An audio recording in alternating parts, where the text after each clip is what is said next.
complex in South Portland, Maine. It's the Vacation Land Tournament.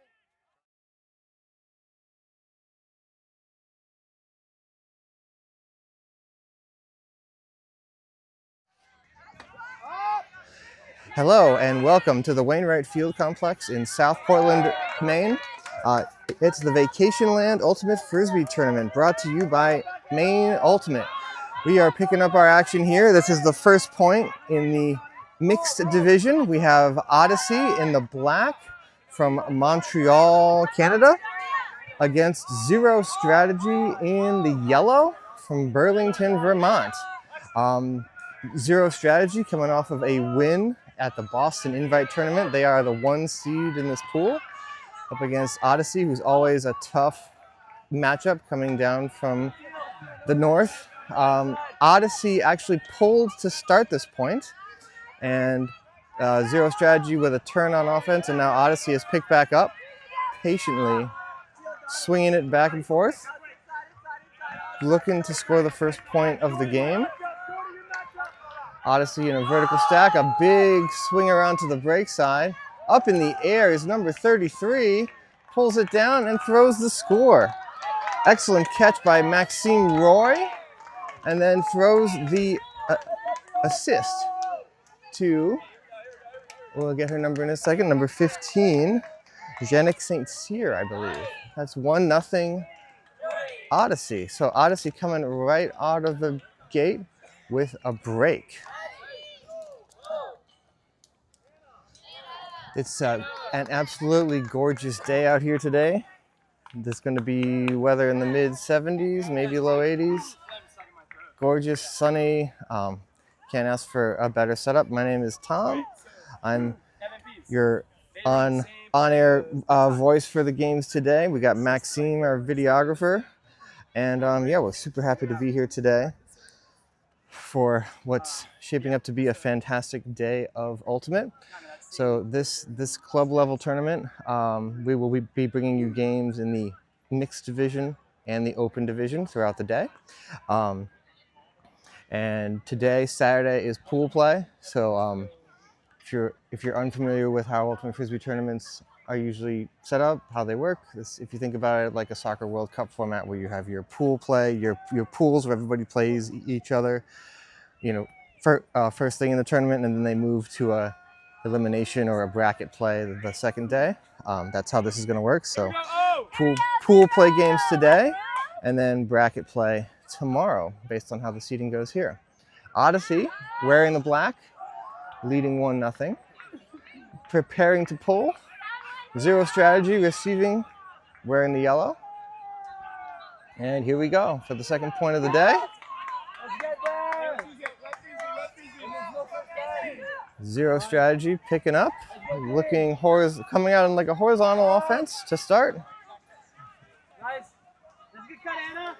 Odyssey with a nice bid there on defense by number 8, almost with a play. Zero Strategy up the line to number 11. Handler with the disc now, swing going around. Continues downfield to number 2. Into the end zone, number 30, Anna Patel with the reception for the score. Akash Patel with the assist. Zero Strategy holds, and now it is 1-1. Really controlled offense there. Great bid by the Odyssey defender there. They almost had, that was, I think, Sandra Williams, I believe that was, on the layout attempt. Almost there. But Zero Strategy confident, the O-line down the field. Ties it up at 1. So Odyssey coming down from Montreal. We have a number of Canadian teams here today. It's always a good measuring stick for them. They play a lot of their tournaments up in Canada, and a lot of their tournaments that they play are not USAU sanctioned tournaments, USA Ultimate sanctioned tournaments. So it can be a challenge ranking them appropriately in a pool of teams, because we don't have every game that is in a USAU sanctioned tournament goes into their algorithm and their strength of schedule, and so to try and determine how the talent level of the teams based on who they've played, who they've beaten, who they've lost to, yeah, et cetera. And we don't have as much data on the Canadian team, so it can be hard to put them and rank them appropriately. So some of that comes off of feedback from USA teams who have played them this season. How do they look? You know, like how does their record stack up? You know, so there's some of that goes into play too, to try and accurately place them in these pools and seed, give them the correct seeding based on their skill level. So 0 strategy pulling, Odyssey receiving, looking like a side stack from Odyssey, and then they isolate Roy down here, number 33, looking for a deep shot down the field to number 7. Oh, and got under the disc a little bit, and it was over their head. A nice look by Odyssey, but unfortunately just kind of got caught under the disc as they kind of maybe picked up a little wind a little higher up there and sailed over their head. 0 strategy picks up to start. Standard over to the far side of the field. So number 35? No, number 15 in the middle. And 0 strategy with their own deep shot, looking for number 3. Number 7's back there too. And Evan Holler with the reception. That was not intended for Evan Holler. That was intended for Brenda Hong, but he was there. Make the reception, and 0 strategy takes the lead, 2-1. So every third point or so, we're going to hear a message from one of our sponsors. So the first one has to do with the sun, the bright sun that we get to have all weekend this weekend at this tournament. When you check the weather on your phone, do you check the UV index? If the UV index is 4 or higher, wear sunscreen SPF 30 or higher, unless you're me, and then it has to be SPF 10,000 or higher. Seek shade, wear a hat and sunglasses to protect your skin from the sun's harmful UV rays. Impact Melanoma is committed to increasing awareness, providing prevention education, promoting early detection, and saving lives. Protect your skin and learn more at impactmelanoma.org. Be sun safe 365. Maxime, have we checked all those boxes as far as being sun safe today? Maxime shakes his head, no, we have not. Despite the fact that we have a fantastic sunshade up here, and I have doused myself in sunscreen, there still could be things that could be done, I would suppose. So, back to the game. It's 2-1. 0 strategy leading. 0 strategy pulling to Odyssey. Prepared to receive the disc. Here's the pull from the 0 strategy player.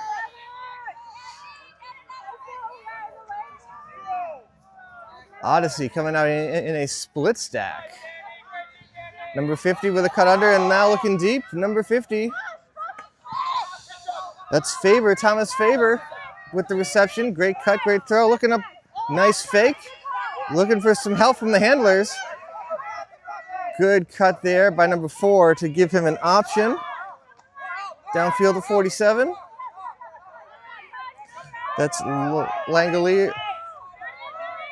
Lagunier to 88. Massey on the line. In the back corner for Faber. Nice cut. Not much the defender could do with that one. Just too much base. Odyssey ties it back up. 2-2. It was a nice look down here from the Odyssey team with that split stack. The first cut goes to the middle and clears out and leaves the cutter number 50 Faber with lots of room. He goes under. 0 strategy, defender over pursues, and then there's no one in the space on that because everybody else is on the far side of the field, and there's just all this room for the thrower to just put a nice little throw out to him. So good offense from Odyssey there. Keeping it tight, 2-2. This is our tournament director, Rich Young, pulled me aside before the game and said that this was going to be a good game. And so far, he is correct. Rich is usually correct. Usually, about most things.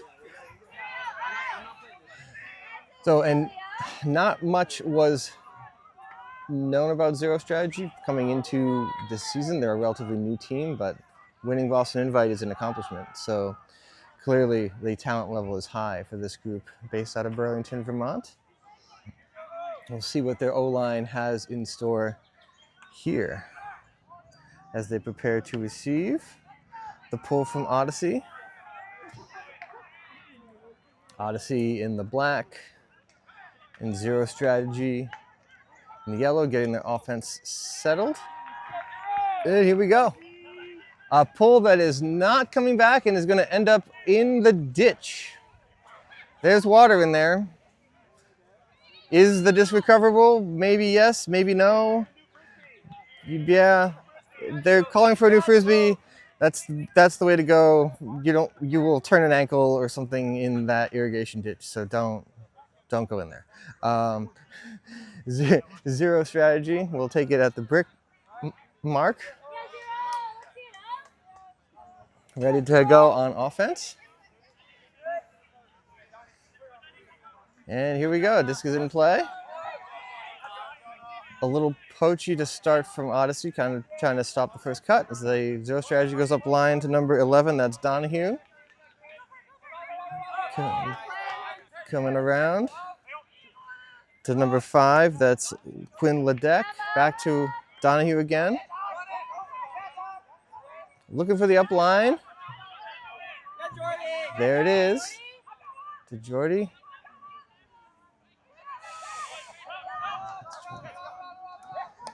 Around again twice to number 5. Quinn Ledeck with the reception. 3-2 in favor of Zero Strategy. Again, good patient offense on that one. Odyssey kind of playing off the Zero Strategy players there. Odyssey trying to stop the first throw and trying to prevent Zero Strategy from getting into any kind of offensive flow, but they were able to get it going and kind of kept the disc on the far side of the field all the way up there. Good, confident, patient offense from Zero Strategy. 3-2. So games today is being a pool play day, and we're broadcasting 5 games to you today on this live stream. Games today are played to the first team to get to 13 points. And there's also a time cap, a hard cap 90-minute time cap there to prevent us from running overtime into the next round. Each team has 1 timeout per half, with 1 floating timeout they can use in either half. And caps do not affect the timeouts. So you can call a timeout during cap time. Those are the rules all the games today will be played by. I would imagine that the games tomorrow, the bracket games, will be played to 15. As Zero Strategy pulls to Odyssey. Put some pressure on Gate Zero. All right. The Zero Strategy coach imploring his defense to put some pressure on Odyssey as they look downfield to number 4. That's Belanger Curry. Back to number 12. Vesey. Now it's number 8, Sandra Williams, downfield to Faber again. Faber, a threat downfield for Odyssey as they tie it back up. 3-3, good offense from Odyssey.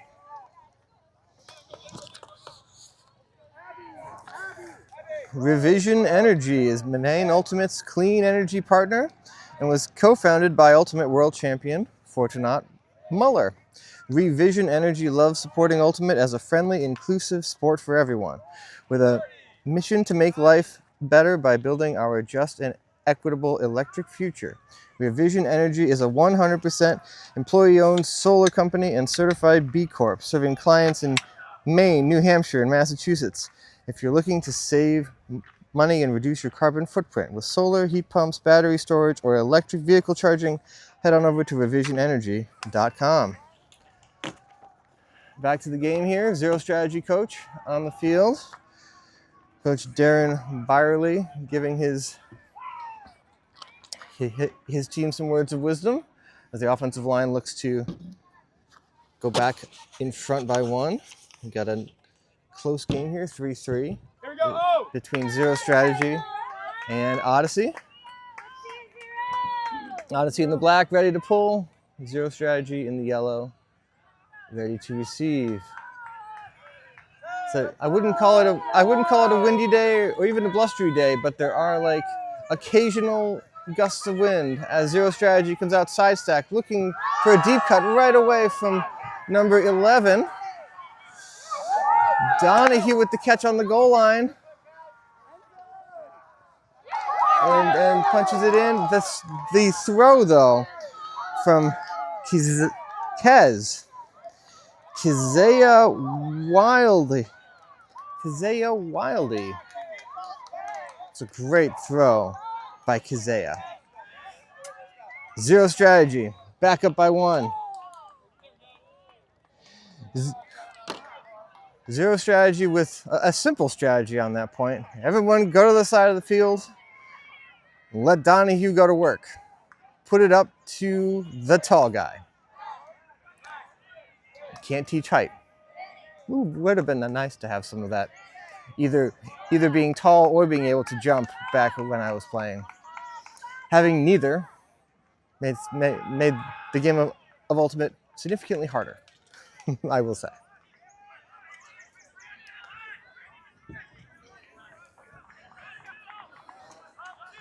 So, Zero Strategy getting ready here. Coach is out. Again, defense kind of making sure that his team is on the same page. Both offenses have been able to really go to work and been in control throughout this game so far, except for the very first point of the game with the break by Odyssey. But Zero they want to put some space here between them and Odyssey, and the way to do that obviously is going to be getting a turn, getting a break, getting up by more than 1 here. As they're ready to pull, Odyssey's O-line is here. Getting ready to pull. 4-3 in favor of Zero Strategy. And here he goes. Nice little kind of a bladey pull at the end there. You don't want to catch those. As Odyssey with a side stack, you again isolating Faber over here. He thought about a deep look, but ends up holstering and looking for his handler. 26, nice cut by Cadet. Back to Faber, back to Williams up the line. Oh, he's inbound. 47, nice catch. Trying to get it off this line now. Nice throw to 26. The end zone over. Oh, and an unfortunate drop. Oh, Odyssey worked so well up the field, and now they've gift wrapped that, handed it to Zero Strategy. Oh, that was a point. That's unfortunate. Vertical stack here from the D-line of Zero Strategy. Standard will hit the disc. Looking. Oh, good poach on that one. Laganair peels off his matchup and comes in generates that turnover. Massey in trouble. Crossfield hammer looking for Faber. Oh, good defense by the Zero Strategy player. It's a high stall count bailout throw there. Just get rid of it. Zero Strategy getting organized on offense. Their D-line getting to play some O here. Again, Odyssey kind of sagging off the handle here, trying to get in some throwing lanes. Up the line to Standard. Standard to number 2, that's Patel. Going a big around. Good communication by Zero Strategy to not run into each other. Good cut there. 17 with the disc. Odyssey's defense is looking tired right now. Zero Strategy continues to work. Oh, tough throw there. It's hard to tell, but the wind also picked up on that point, going from the far side of the field, blowing right at us on the near side. So when that Zero Strategy player tried to put some air bounce on that to kind of get it to float, the wind just pushed it right away and it had no shot. Odyssey takes over again. Massey up to, oh, and a drop. Oh, a drop by Bellinger Corey as Zero Strategy takes over again. About 10 yards out from the end zone. Oh, nice effort. As it goes back across the field, there's the break that Zero Strategy was looking for. That puts them up 5-3. I believe that's Kaufman on the throw. I have him as number 33 on the roster, but he's got a Z on the back of his jersey, so I'll have to check that at halftime to make sure I've got the right person. But it's a nice throw across the field. Zero Strategy up 2. Frustrating point for Odyssey there. Like, just excellent, especially in the beginning. Excellent execution all the way down the field, and just a drop in the end zone. And there was 2 players in the same area. Like, just, a little bit of hesitation of who's going to catch it, who's not, and then it's too late. And then the unfortunate turn here, just, tired, stressed. You drop the disc 10 yards outside of your own end zone. It's really hard to recover from that. So, Zero Strategy up 5-3. Odyssey's O-line looking to redeem themselves.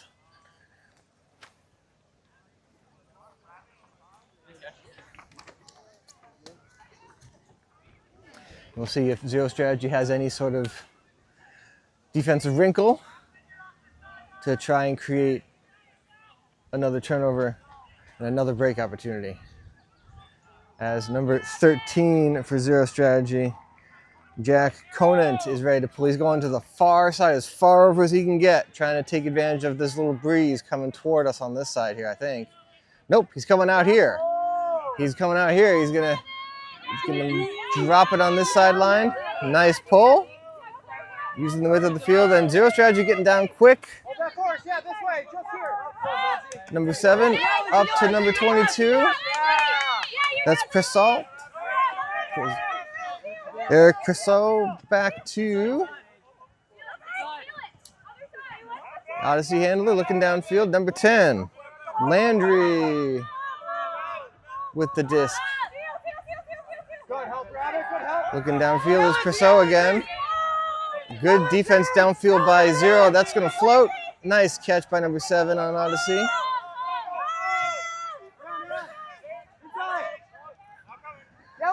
That's Roy with the cut, back to number 7 again. Good work between the 2 of them. And the score. Odyssey, this O-line doing work.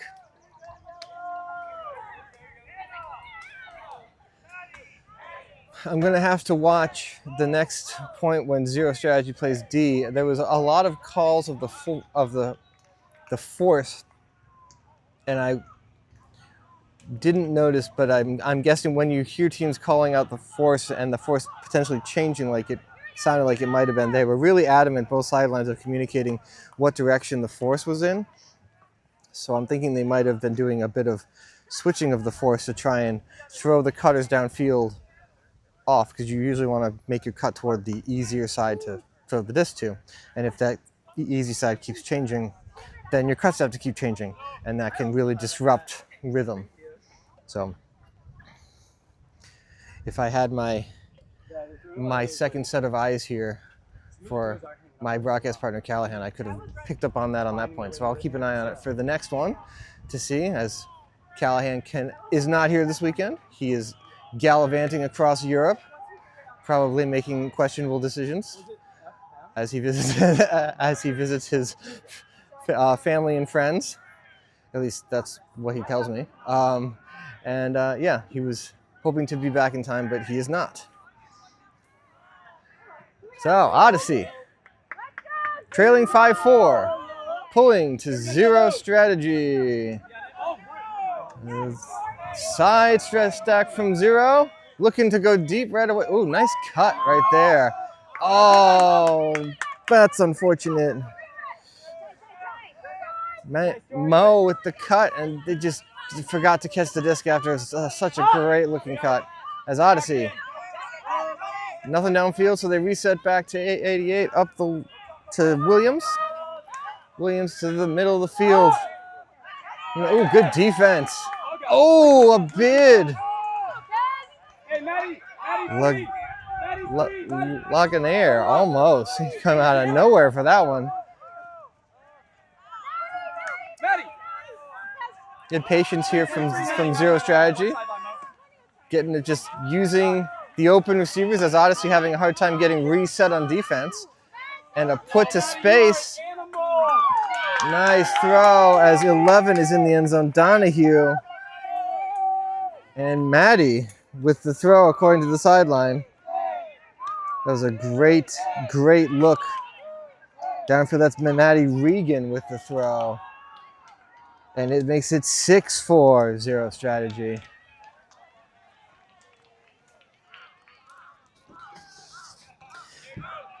Maine Ultimate, in conjunction with the city of South Portland, Visit Portland and the Maine Sports Commission is looking to host the Lobster Pot on October 18th and 19th at the Wainwright Field Complex in South Portland, right here.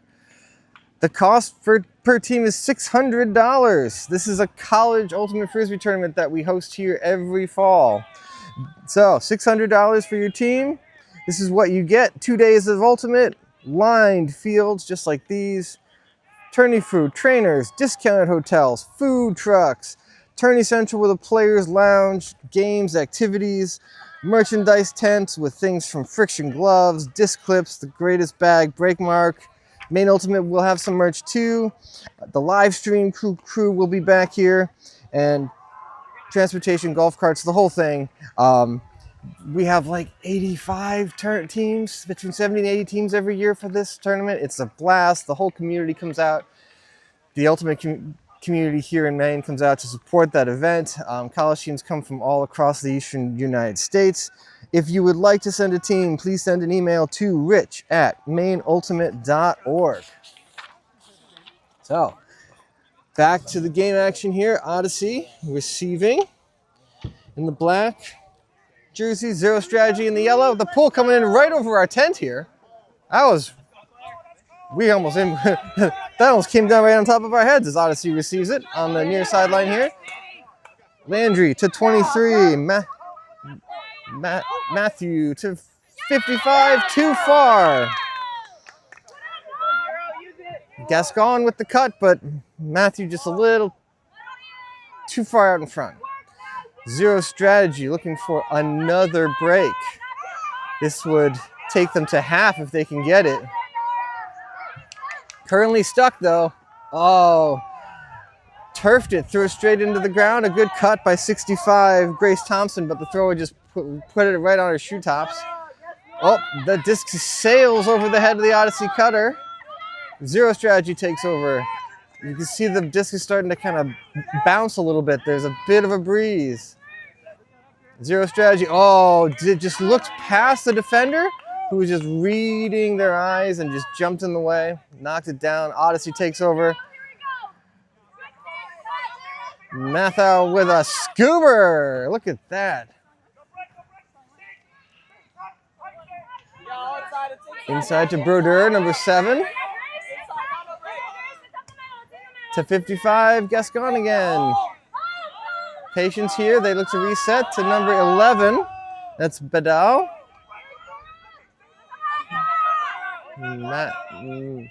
Mathau again with a floaty disc to the corner.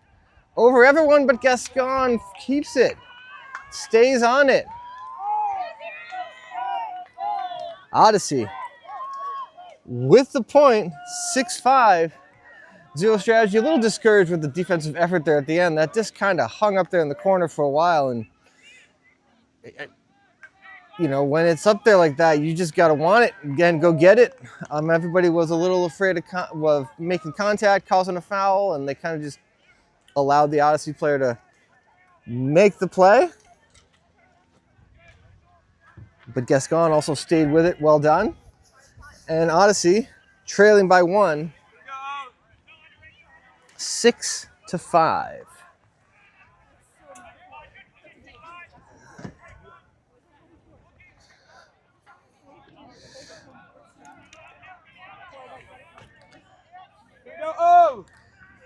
I'm just reading, one of the Zero Strategy players has on the back of his shirt, "I am number 21." At halftime, I'm going to have to ask him what his name is, because I am 21 and 21 is not on my roster list. So we'll have to figure out who he is. He's made a lot of great plays so far today for Zero Strategy. As Odyssey pulls, Zero receives. A really spaced out side stack here from Zero, using the width of the field to 14. That was Bouoy to Donahue. Donahue getting a high stall count, goes big around.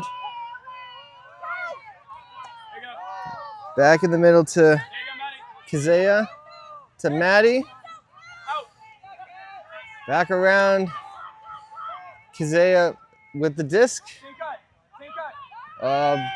Big floaty, he's open. Zero looking to isolate with some space here.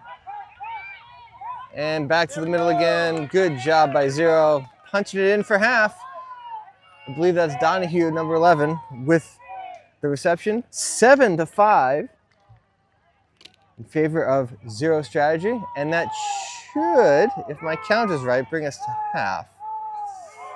This game's out of 13, but let's see. They're talking about it now. So I do believe that we are at halftime.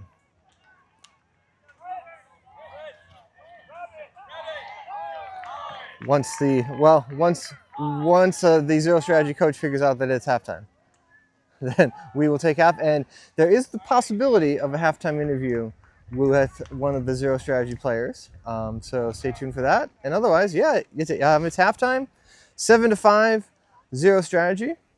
We will be back in a couple of minutes. See you soon.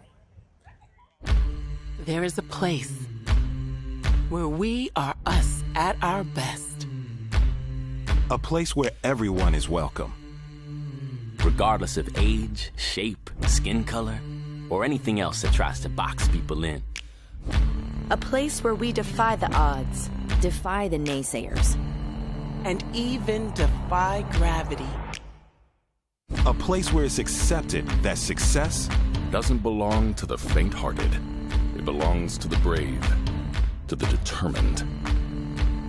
A place that knows grit, knows grace, knows bright lights, and knows empty bleachers. a place where we remember to laugh, Where we learn to trust. Learn to high-five strangers. And eventually, even learn to fly.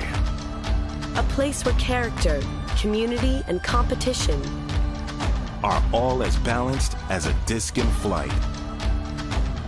That place isn't in a stadium or on a field. That place is in the spirit of our players. Because we don't just play Ultimate, we live Ultimate.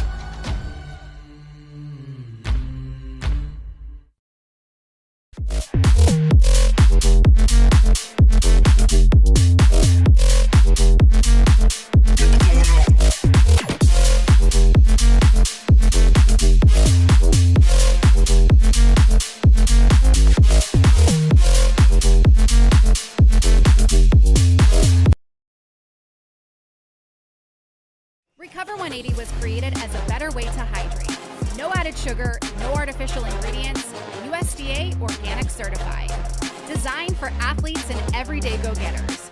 Recover 180 empowers you to hydrate better and recover strong. No shortcuts, no junk, just better hydration. Recover 180, everything you need, nothing you don't.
Are you kidding me? And an incredible catch. You are kidding me. Oh my God. One of the plays of the year.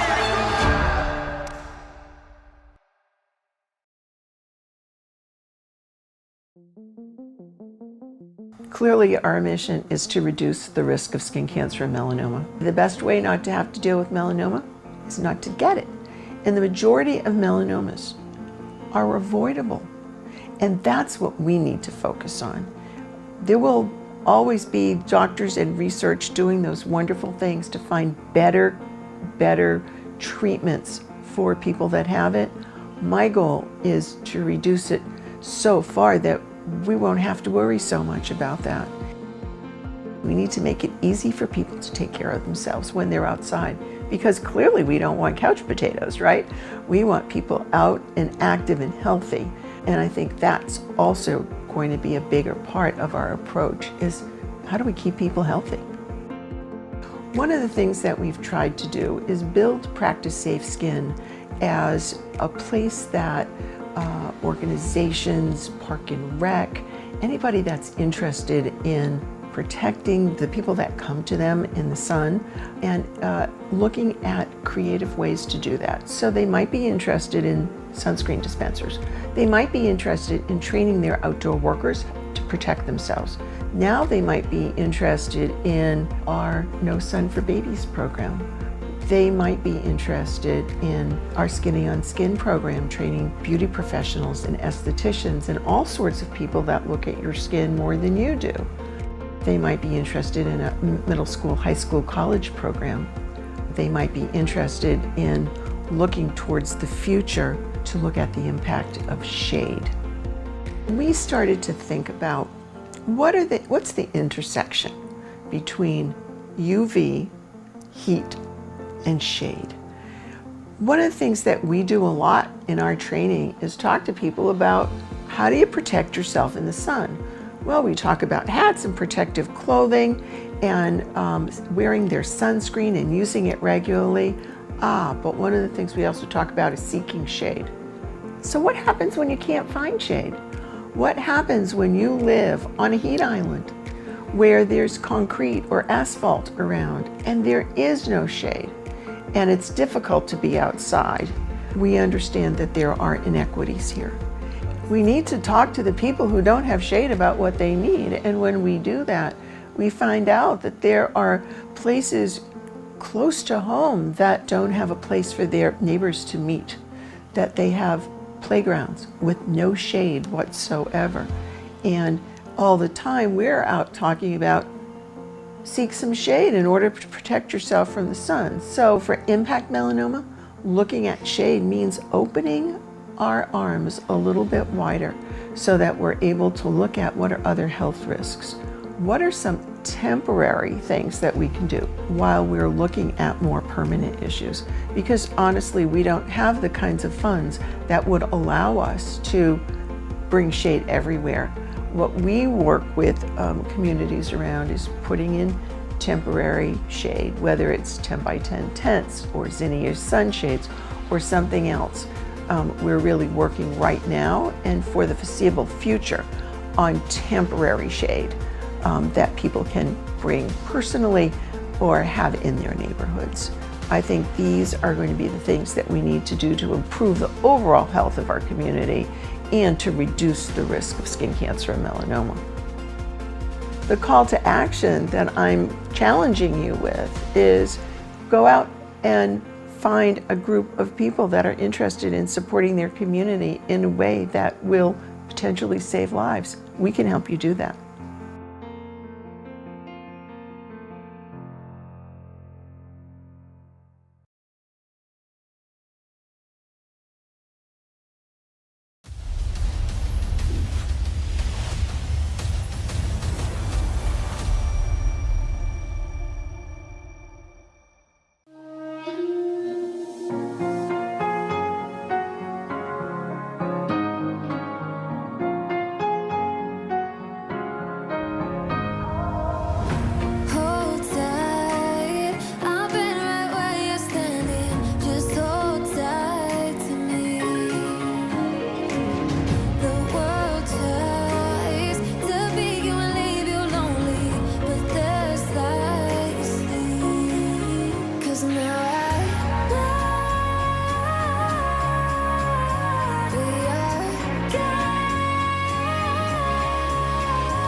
and welcome back to the second half of Zero Strategy versus Odyssey.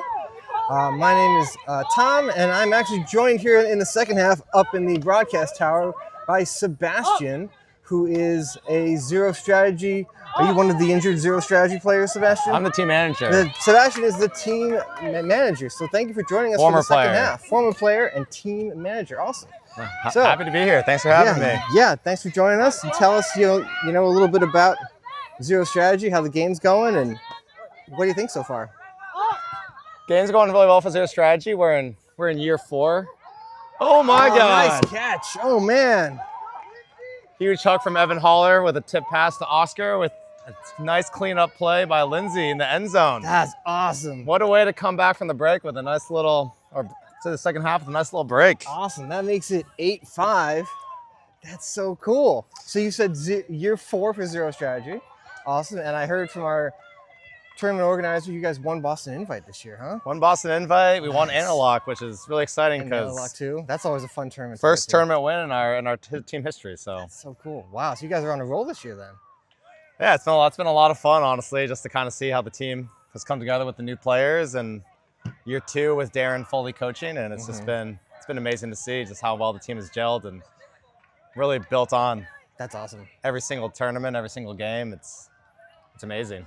Nice. No, Darren is somebody who I don't know personally, but I've seen. Obviously, he's a fixture in the Ultimate community. He's been around. He's done lots of coaching, playing back in the day too. Yeah, that's awesome. So you guys are based out of Burlington, Vermont. Based out of Burlington, Vermont. And you guys mostly Vermont players, mostly? Yeah, everyone currently lives in Vermont. Okay. This year was huge. We did get a nice little influx of some new players from New York. So Ben Kelly and Anna and Danny all came from Rochester. So they actually all used to play, and Fritz. So they came from garbage plates, and Fritz actually came from bench, which is on the field on the team next door. Okay. But they're kind of the new, came over to Vermont, crossed the lake, and welcome to have them. That's awesome. Yeah, no, there's clearly a lot of talent on this roster for sure. So you guys have been rolling and been in control for the majority of this game, except that first point was a little wonky, but after that, you guys looked really sharp. Odyssey is a very savvy team, Masters team from Montreal. Yeah.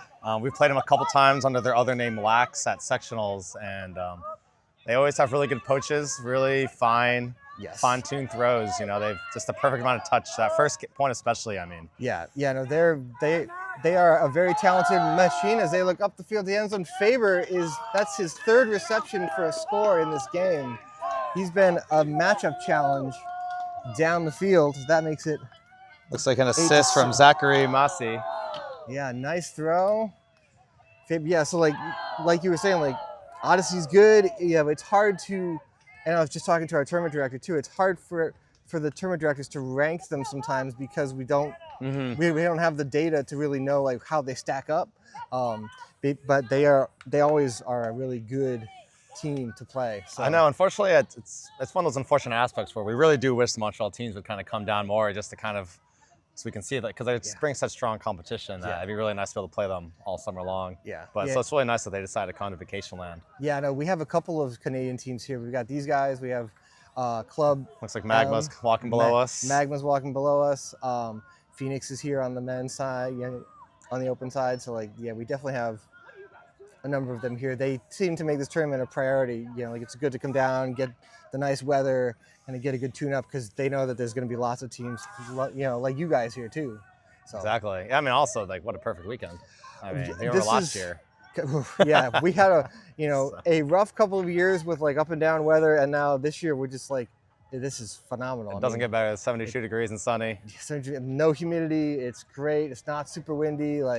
This is a absolutely stunning weekend. Dream come true for Ultimate players. Yeah. It's great. As Odyssey pulls, Zero Strategy going to receive.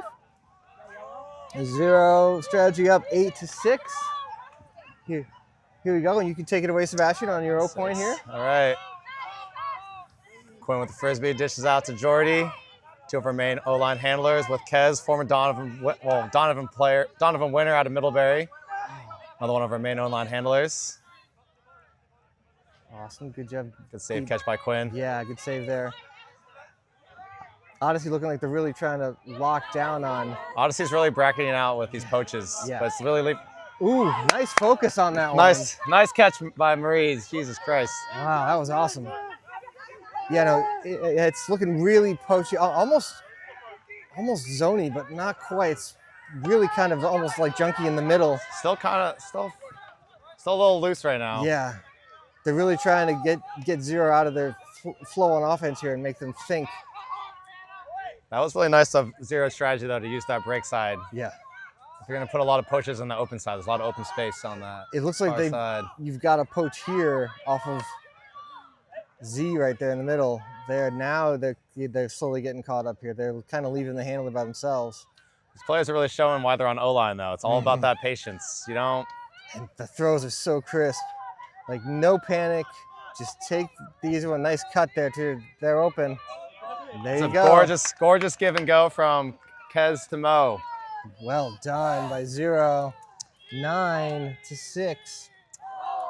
Fun fact about this team is we actually have a lot of coaches just in general playing on Zero strategy. Oh, cool. So Maurice, Jack, and Jordy all coach high school. That's awesome. High school ultimate at Sockronton High School. Quinn coaches high school. That's so cool. We have a couple college coaches, and Evan Maynard, UV, who's not here today. Darren, of course, coaches Ruckus. Mm-hmm. That's so cool because, like, you know, it as a player, like, then to then go coach too. It forces you to switch your lens and your focus of, like, you know, on your game, you know, and then the team game and how it, you know, like impacts everybody and how to, you know, strategize and use, you know, the players to maximize their potential and everything. It really is a cool way to, like, see the game from a whole different side. And I mean, I think that it makes it makes you a better player. I think, yeah, I mean, it's first it's just great to help the youth and just grow the sport in general. Absolutely. You know, back when I first started playing, there wasn't really as much setup high school ultimate. Yeah, none. At least in Vermont. But yeah, it's just great. You know, expands your scope of the game because, like you're saying, you see it from the other perspective. You know, you can also kind of try out different strategies and kind of see how that works. And yeah, I think overall it just helps the game in general. On your side and this side. And we see that here too in Maine too. Like you know, a lot of the Red Tide guys, you know, the Bouoys and the other teams that are here, like you know, a lot of them coach middle school, high school, and it is like a huge scene that Maine Ultimate has helped to kind of grow and cultivate over the years. Because shout out Alex Posey, Rich Young, and they're fantastic. No, Maine Ultimate's been a huge pipeline for UVM in general. Yes. Actually, Sage here, he played for Falmouth back in the day. Yep. Also played for Red Tide. Yeah, no, for sure. There's definitely a Maine to UVM pipeline as Odyssey works it up the field. Nice catch there by number 4, Bellinger Corey. Looking up line as they go for the swing. Nice grab. Yeah. 47. That was huge D by Evan Holler. That was intended for Williams. He hucks it. Go ahead. Sorry. Hucking out to Rabbit. Jack Conan. Got it. Huge grab. Throws the break side to Sage Tanner. Ooh. Yep. Obi, good effort though, man. He's so long. I was like, I didn't think he had a shot at that, but he almost had it. He almost had his toes in there, but that was close. That was real close. It must be nice to be 6'4", huh? Yeah. Like I said earlier in the broadcast, that like as a former player, like I have neither height nor jumping ability, and it makes the game much harder when you have neither. Good effort here on the sideline. It's lucky turn for Zero strategy. Yeah, it was a good tip. Being patient. Sage is being nice and patient, letting the play set it downfield. Now that you say that about Sage, I definitely coached against Sage when he was in Falmouth because I coached at the high school level in Portland also. Yeah. I remember the long locks of hair. He's always had those long locks. He's the Trevor Lawrence of Zero strategy. Yeah, absolutely. Quarterback in our team. Oh, bummer. Good look, just a little bit too far out in front of the cutter. Fortune throwaway. Ooh, get it right back though. Nice D by Rabbit. That's sometimes you want, like when you get a turnover, you want to just pick it up and go. And sometimes it's beneficial to just pause, take a second. The first throw sometimes looks better than it actually is in the moment. That's what just happened there for Odyssey. Okay. Odyssey's poaching, but nice little upline cut to make that not matter. Yeah, you can see 50s in the lane there. Ooh, nice towing that by line. Rabbit. He was thinking about the big cross field. He was thinking about it. Well, you know, that's what happens when you're on D-line. You know, you take those riskier throws. Exactly.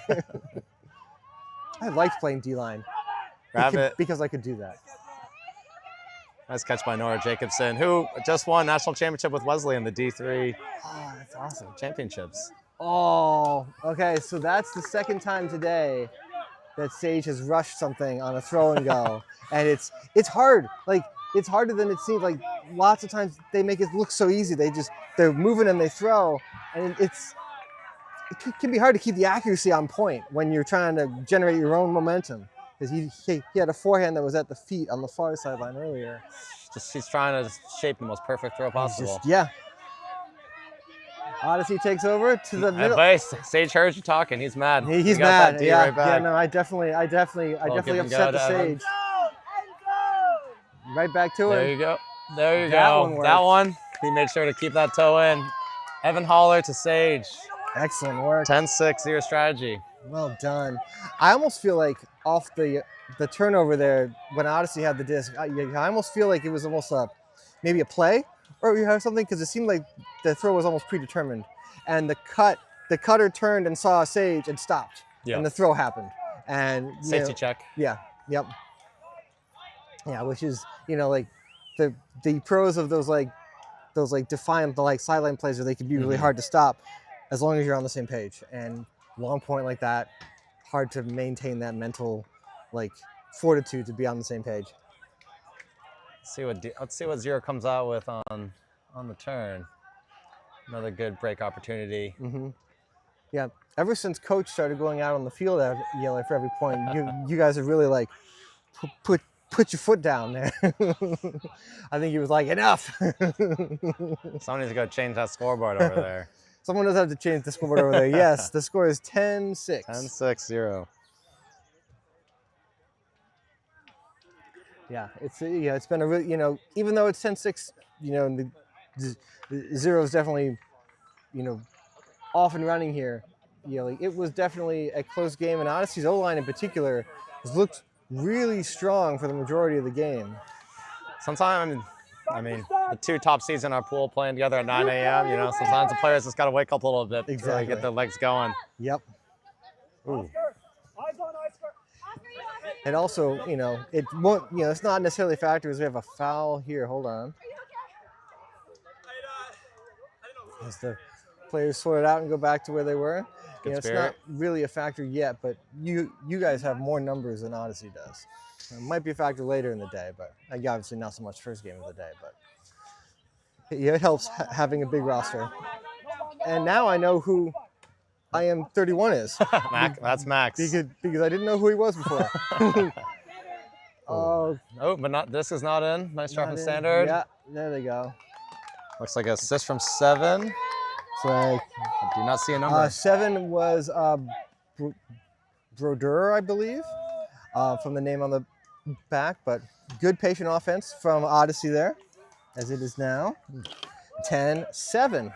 Well done. And good try there by Standard too. I feel like they could have potentially impacted the play, but then you're putting the other player at risk, because that would have been, you can make the play, but is it worth making the play? And it's and so that's good to not send somebody to the hospital. Definitely do not want to injure anybody. Nobody needs that, especially at 9 a.m. It's a game one. You guys have aspirations of winning the whole thing. So yeah. What are team goals for the year for Zero?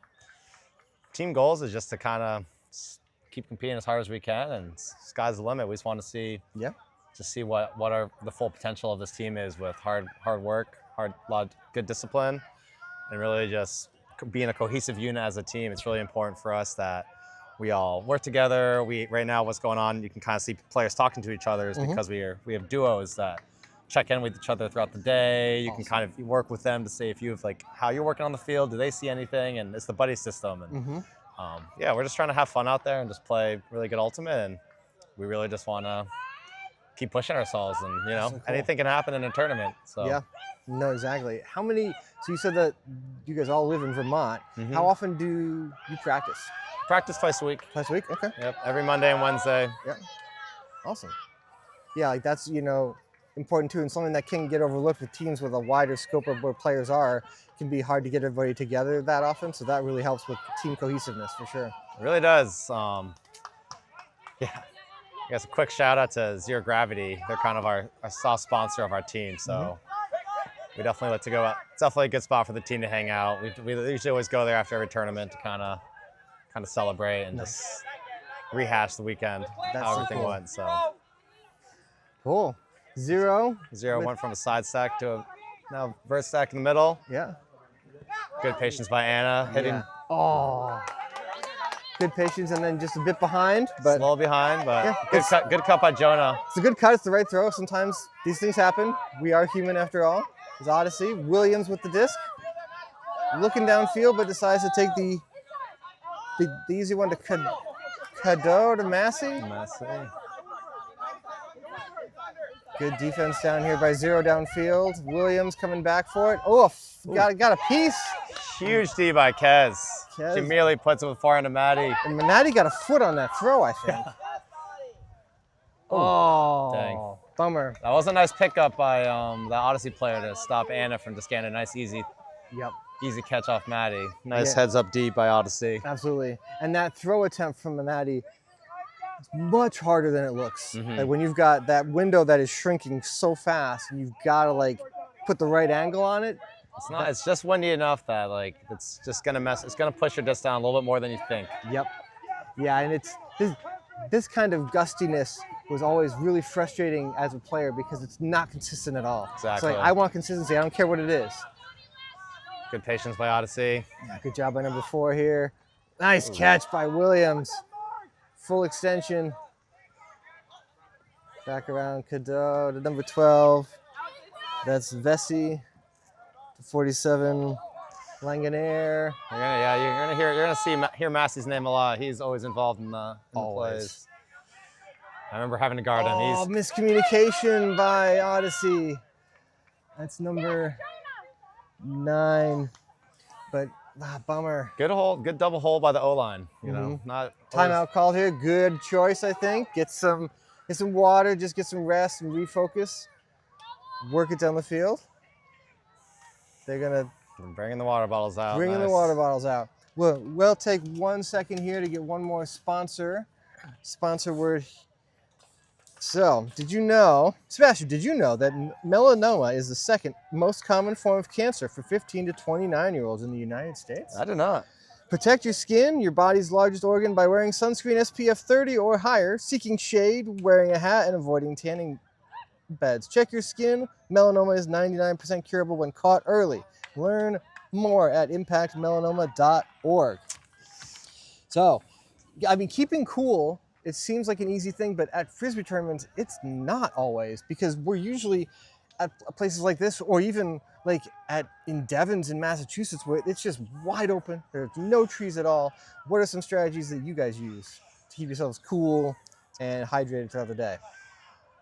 Really, it's just making sure that you drink water throughout the whole day. So that's really, the tournament directors here do a good job. Boston Event does a good job of really making sure the water coolers are stocked up. So just sure you take tiny sips throughout the day. We have those Gatorade kind of electrolyte gels that we kind of pop every couple, once a game, just kind of make sure everything's going. Nice. Darren really made it important for us last year, telling us just to eat little snacks throughout the day. I don't know about you, but when I play, I usually kind of forget about eating. Oh, absolutely. I'm the worst. Honestly, it's huge. Just eating a couple of peanut butter pretzels, eat some gummies, and just eat a couple and just kind of keep your calories going. Yeah.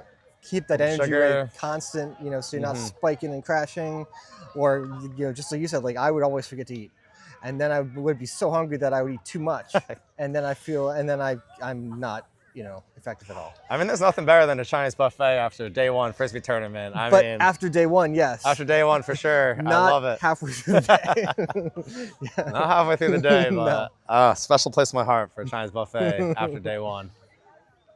Zero Strategy taking over here on their own goal line, looking to go downfield, and looks like Odyssey is doing some more. They are poaching. Yeah. But this time it's different. They have Massey on that break side. That way, because they've been getting beat a little bit on those like rounds, wide open rounds. So it's.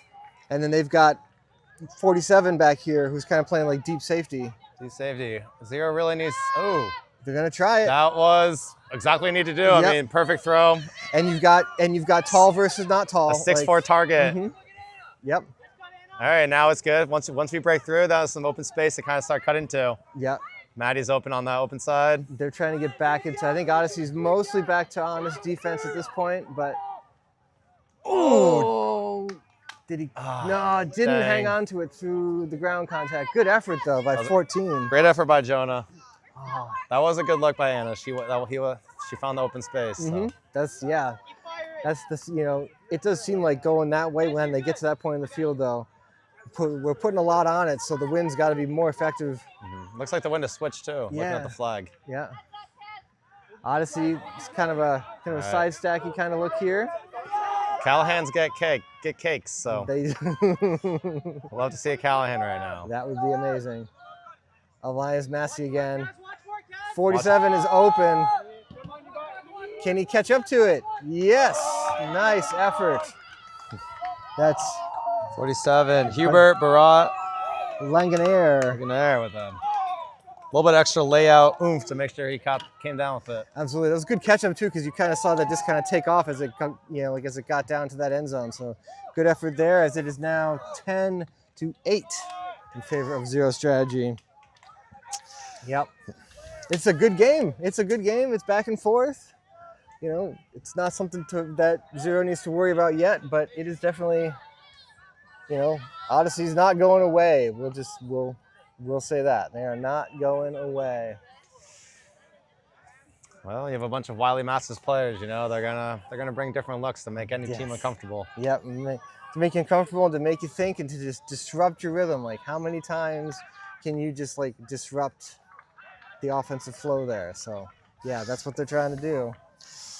Interesting fact for Odyssey is player 11 is listed at 9'11". They're really not utilizing his height enough. I know. I know Rowan is really, he's listed at 9'11". He's listed at 9'11". You think you could just put that up there, just come down with it.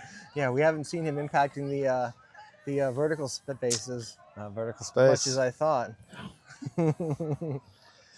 Yeah, that's so when teams and players could enter their information on the USAU website, which is where we pull our rosters from, the players and the coaches can enter in the information as they please, with jersey numbers and positions and height as they so choose. So some players like to make fun of the numbers, and like number 11 here, Rowan, who claims to be 9 feet 11 inches tall. Zero takes over. Good work so far. Oh, bummer. Unfortunate throw by Claire. I can see what they were looking to do. It just didn't quite pan out the way they had hoped. Odyssey takes over. Brodeur here, back over. Nice catch by number 11. There's the 9 feet 11 inches tall Rowan. That's Gascon in the middle. Big pup fake by 55. Way to stick with that one. There's a call downfield. I'm thinking it's a pick down in the jumble of stack downfield. Is Odyssey looking to pull back within one here, actually. Patience on offense. Oh my God. Oh, he got it. Oh, there's a call though. Saying that there was 22. Presso is saying there was contact through him on the way to D'ing that disc. So it looks like a contested foul call, so it goes back to the thrower. That's why that rule's there. I love it. It's like, I think you fouled me. I don't think so. Do-over. Do-over. Moving on. Very beautiful layup by Donnie, if I say so myself. Really nice. Yeah. Odyssey did not agree. No. But behind. But the disc might not lie. The disc might not lie. Disc might not lie right there. Yeah, that was. You can see they're poaching again. Yep. Nice king-queen bracket there by Odyssey. Overthrow there. That's a tough throw across the field like that to try and drop it in perfectly. But yeah, like you said, those little switches there might have disrupted it just enough. Made him take the second or third option as Rowan has got the disc 5 yards out. Looking for Brodeur. Nice cut. And Odyssey back within one. Odyssey the break. I'm not saying I'm superstitious, maybe a little stitious, but I might. This once I came to the commentator booth, it's kind of taking a turn up for Odyssey. So, I mean, well, yes and no, right? You guys were up by 2 going into half. we got 2 off the half. Yeah, and then you extended it after. It's just like, you know, a bit of a lull here. You know, it's when you're playing a really, I mean, this is where you can really tell too that like the talent of Odyssey is that their backs were against the rope. They needed to start executing and generating turns on defense, and they've been able to do so. Like the last couple of wrinkles they've been throwing have been effective, and they weren't earlier on. And, you know, Zero's O-line was pretty much able to just work, you know, efficiently without much resistance. And these last couple, they've been able to, and they've been punching those turns in too. So, yeah, this is where you see the well-coached, the experience, you know, that was, it's not like Zero and they missed an opportunity, but like, it's more like Odyssey was just like, we're going to claw our way back in here. Coming back. I mean, we're not done. So this is where you see the true mettle of a team. Yeah, exactly. Moments like these. Yeah. And now, you know, the momentum shifted, you know, a bit to Odyssey. Now it's on Zero to, you know, it's on us to answer. Close the door back again. You know, they've left it open. So, yeah, 1-point game here. An efficient O-line point by Zero here would go a long way for the rest of this game. Let's see what they got. Shout out to all moms out there. Love you, Mom. Excellent, excellent. I love that cheer. And get everybody riled up here. Odyssey pulling, wearing the black. Zero receiving, wearing the yellow. Here we go. Sebastian, what's it going to look like? I think we're going to see a nice wall run. Really patient O-line right now. You know, they're going to learn from the mistakes. There's a lot of open players right now. Mm-hmm. It looks almost zony. I think at this point it is. Yeah, they're doing full zone. It looks like it's a 2-3-2. It looks like. Well, with kind of a flex in the back here, Massey and. We really got good recognition by Danny. We definitely need to make sure the handlers a little bit closer to each other. Yes. Nice little scuba out. That's always nice when you have that to be able to go over the top. There we go, Quinn. Now Odyssey's kind of scrambling a bit to get reset and to get matched up as they melt to a person. Maddie's wide open over there, but that's a nice mark. Good mark. Got it to her, but took a while. Yeah. And the mark here by Odyssey too, using the maximum distance there to really kind of try and influence as much throwing lane as possible. Beautiful patience. Good job by Zero. Maddie Reagan to Quinn Ledeck. Good patience there. And you're right, that mark by Faber was really good, and it made it so that the throw couldn't get to Maddie until they were in a non-threatening position at that point. But also kudos to the thrower to get it to her eventually, because you got to pull that defender out of that lane, get it to them, and make them play honest defense. He was really get low down there, hit that nice tight angle to hit Maddie over there. That was also a fun fact. Maddie and Quinn both went to high school together, so that's awesome. We'll see CVU connection. So cool. Nate, so Zero back up now. It's 11-9. Games out of 13. Games out of 13, and cap is at 90 minutes, so we still got plenty of time for that. It's only 10:15, so we're not coming up to that. But yeah, games out of 13. It's a little quicker than usual. Usually games are 15, but you know, we're trying to cram 5 rounds in on a Saturday, so like that's a lot of games. So you gotta keep things moving. So how long of a drive is it from Burlington? It's about 4 hours. 4 hours? Okay. About 4 hours. Not bad. It's not too bad. I've been to Burlington twice. Love it.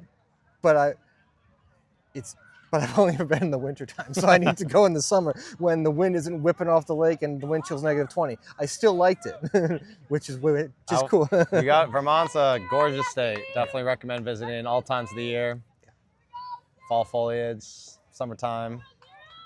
Winter skiing, and then mud season. Skiing and mud season, yeah. It is definitely driving through Vermont. It feels like the hills will never end. You're always going up or down. That pull lands just barely out. I think it probably actually hit the line, which is out. But that was a nice looking pole, though. That was a gorgeous pole. I know. Actually, on yesterday, the person I was driving up with, saying he has never had a lobster before, so I made sure to get him a lobster roll so Absolutely. he could finally try it. Make sure to get lobster roll while you're here. The full tourist experience of Vacation Land. Yes, yeah, you got it. It can be pricey, so I limit myself to 1 or 2 a summer. I haven't had it yet, so I gotta go find it. I gotta go find one. Odyssey with the side stack, little flood to the middle. Sage is trying to catch up. He was downfield. Oscar Jacobson, he's going to be going to Brown as a freshman next year. Nice catch here by Gascon. That was Rowan using the full length of his 9 feet 11 to get around that one. Number 10 with a disc on the sideline. Oh, lost some footing.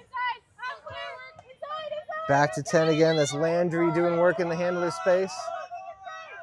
So Mathau resets. Odyssey being patient, losing some yards in the process, but it's better to keep possession than forcing a turnover. Absolutely.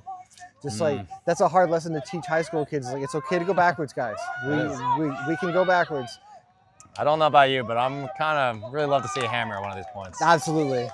Nice patience by Odyssey. That O-line really took their time and took the open bases and punched it in. It is now 11-10.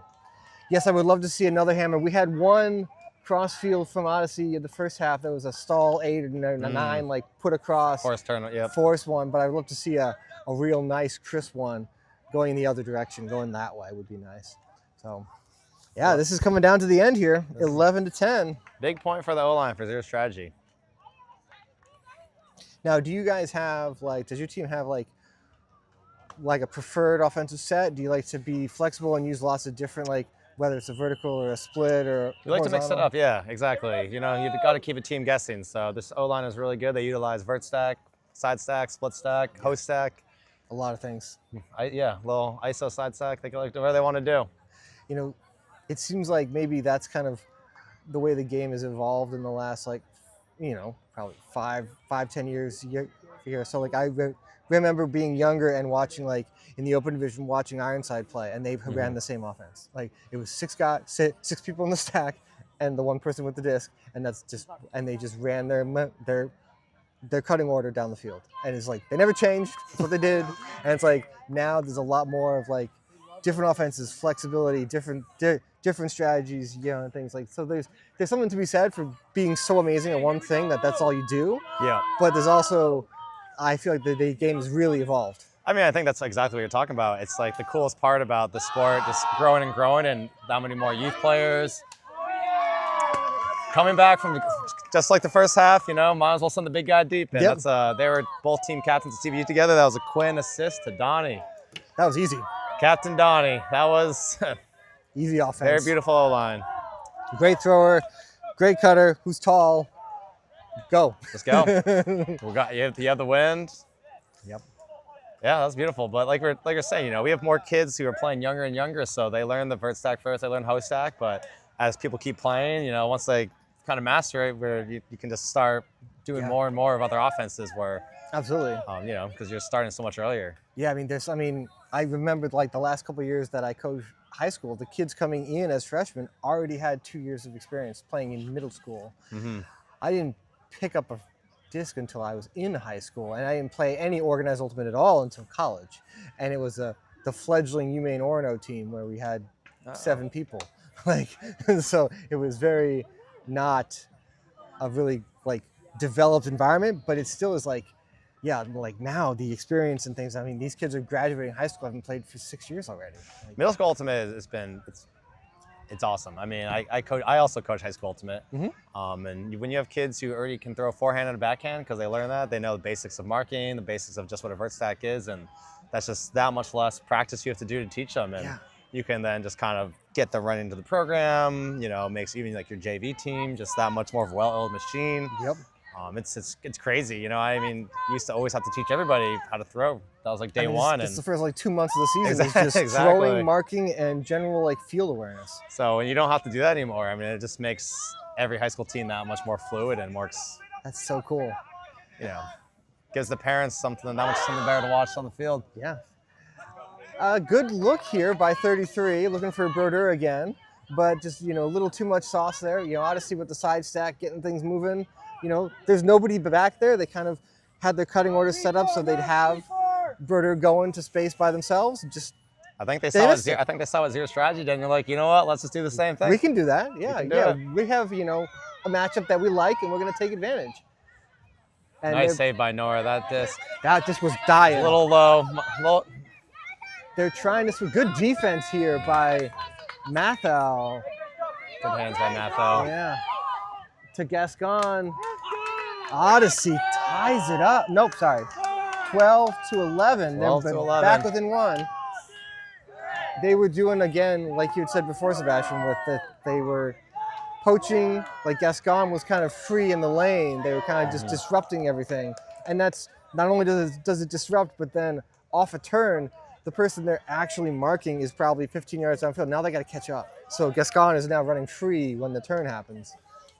That's what's hard about poaching. That's also why, you always have to make sure your head is on a swivel when there's a turn, because most likely if you're being poached, the best thing you can do, run deep. Yep, run deep.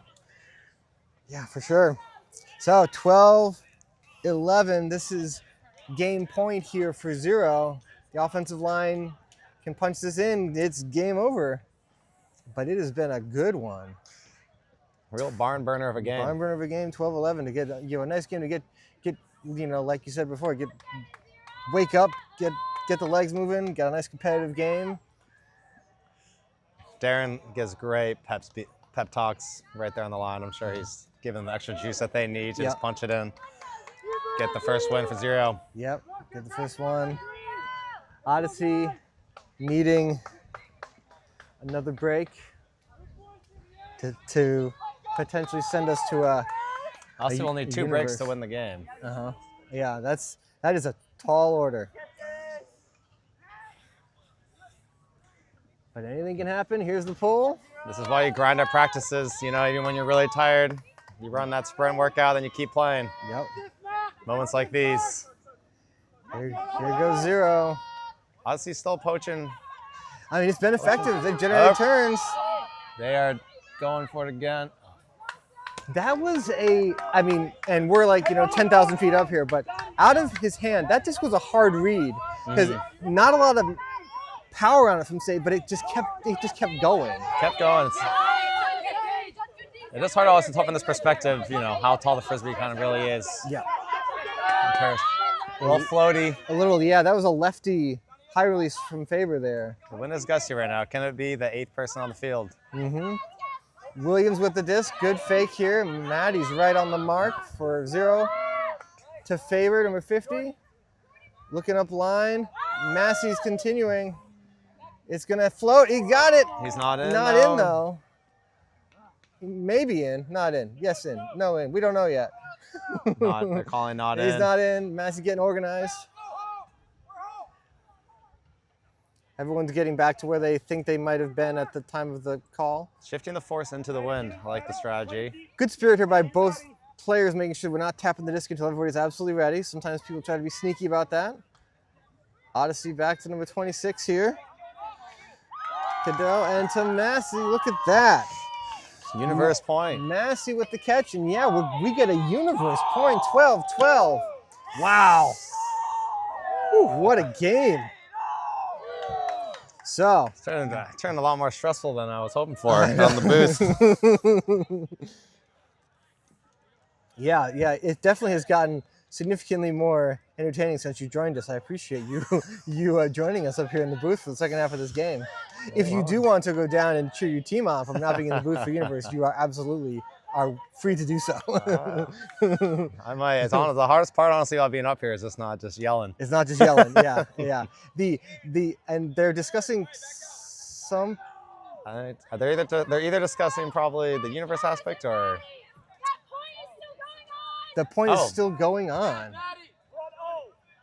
Interesting. Wow. Okay. A turn. It fooled everybody. How? I'm guessing maybe he didn't control on the way down, maybe, or that's the only thing I can think of. It looks like what we saw up here. But all right, zero strategy is getting Another look. Oh, maybe it was A stall. If it's going back there. So it's not a turn. Or we'll have to watch that back on the stream. Yeah. So it looks like it's not a turn, but they're resetting play. So they're going back. They're doing the good old do-over. They couldn't agree. Not a do-over. So we're doing a do-over here. Wow. So take that point off the board. It is back to 12-11, everybody. Oh, disc is up. Just out of reach. All right, Zero gets the chance. Ooh, are they gonna shoot? He's gonna. Good patience. Good patience by Donnie. Good choice not to. The matchup was there, but good choice not to. Hey, Sage is wide open. That's exactly what you want to do in a poach. When your poach leaves you, you yell for that disc. You get it. You can tell Sage really wants it. He's running so fast, the hat's gone. You gotta let the flow go sometimes. Sage with the disc. Yeah. We'd love to see this Maine boy punch it in for the final point. There it is. There we go. Jonah to Donnie to finish the game. Well done by Zero. Zero strategy. 13. With the win for game 1. 11. Awesome. Am I going to see you again in the booth? Possibly. Yeah. Sebastian, thank you for joining us. Thank you. Actually, I'm leaving today. Vermont has a soccer team that's in the national finals today. So they do. Okay. I'll be driving back for that. Shout out Vermont Green. Cool. Good luck to them. Thank you for joining us today up here in the booth. Thanks I'm going to be here all weekend, so I'll be up here. And I would love to see you guys again here tomorrow. I will be at home, so I would love to see them also being streamed in. That would be awesome. I'd love to hear you commentating for the game, so thank you. Awesome. Thank you, Sebastian. Thank you. Yeah. All right, and we're all out. It's 13-11. We'll be back with the second round of action coming up in a little while. Thank you, everybody.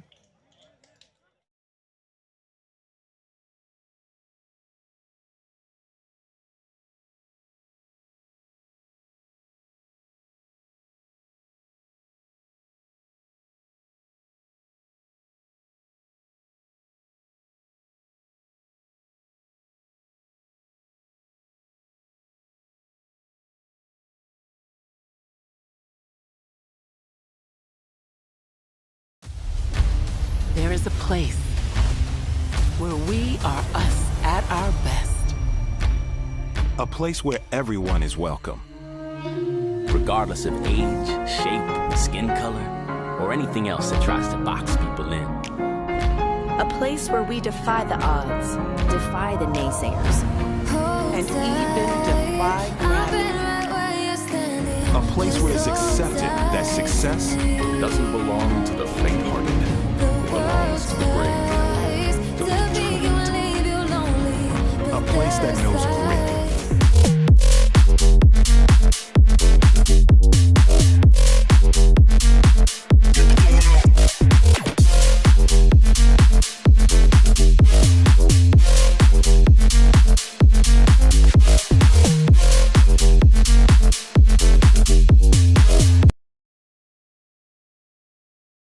Recover 180 was created as a better way to hydrate. No added sugar, no artificial ingredients, USDA organic certified. Designed for athletes and everyday go-getters. Recover 180 empowers you to hydrate better and recover strong. No shortcuts, no junk, just better hydration. Recover 180, everything you need, nothing you don't.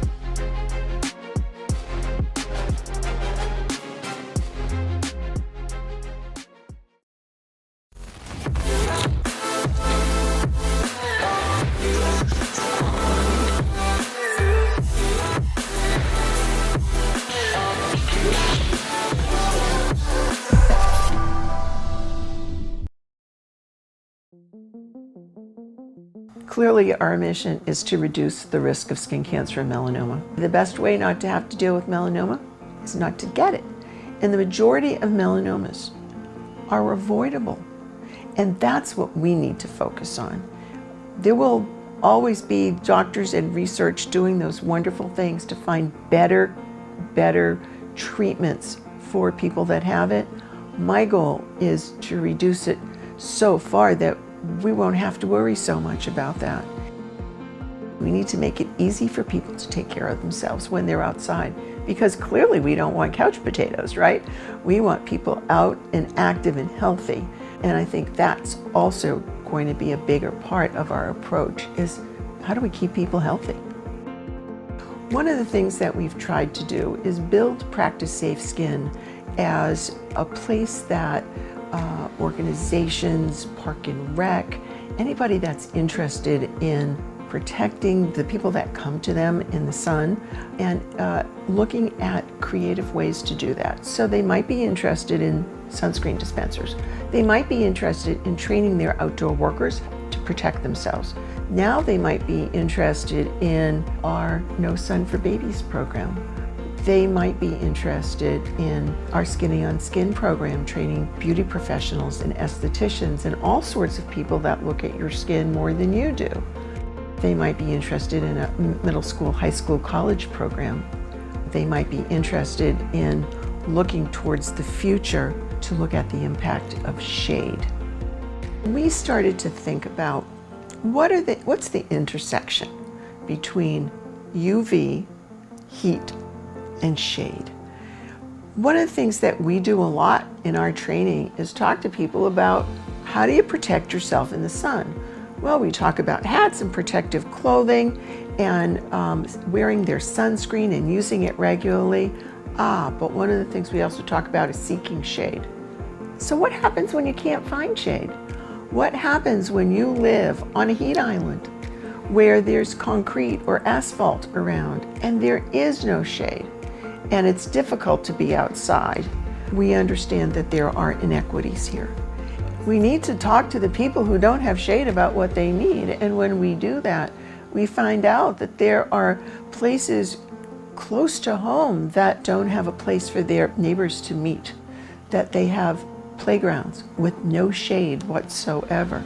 And all the time we're out talking about seek some shade in order to protect yourself from the sun. So for impact melanoma, looking at shade means opening our arms a little bit wider so that we're able to look at what are other health risks.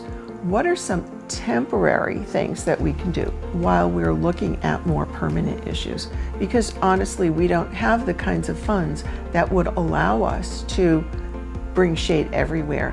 What we work with communities around is putting in temporary shade, whether it's 10 by 10 tents or zinnias sunshades or something else.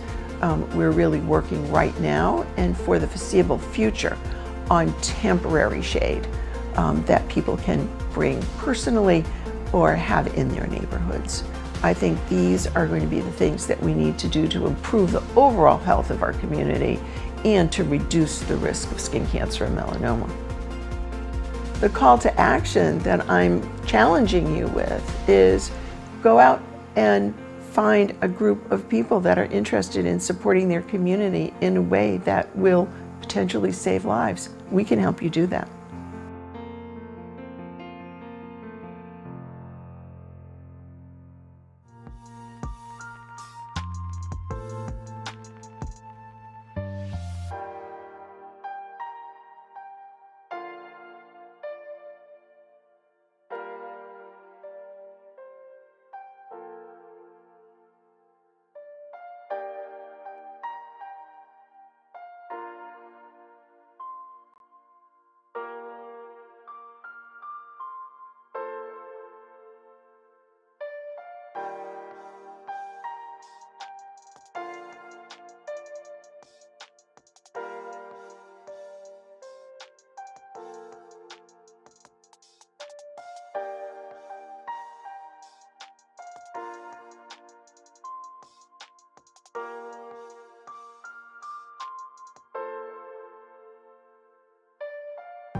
Hello and welcome to the Wainwright Field Complex in South Portland, Maine. We're here at Vacation Land, a club ultimate frisbee tournament.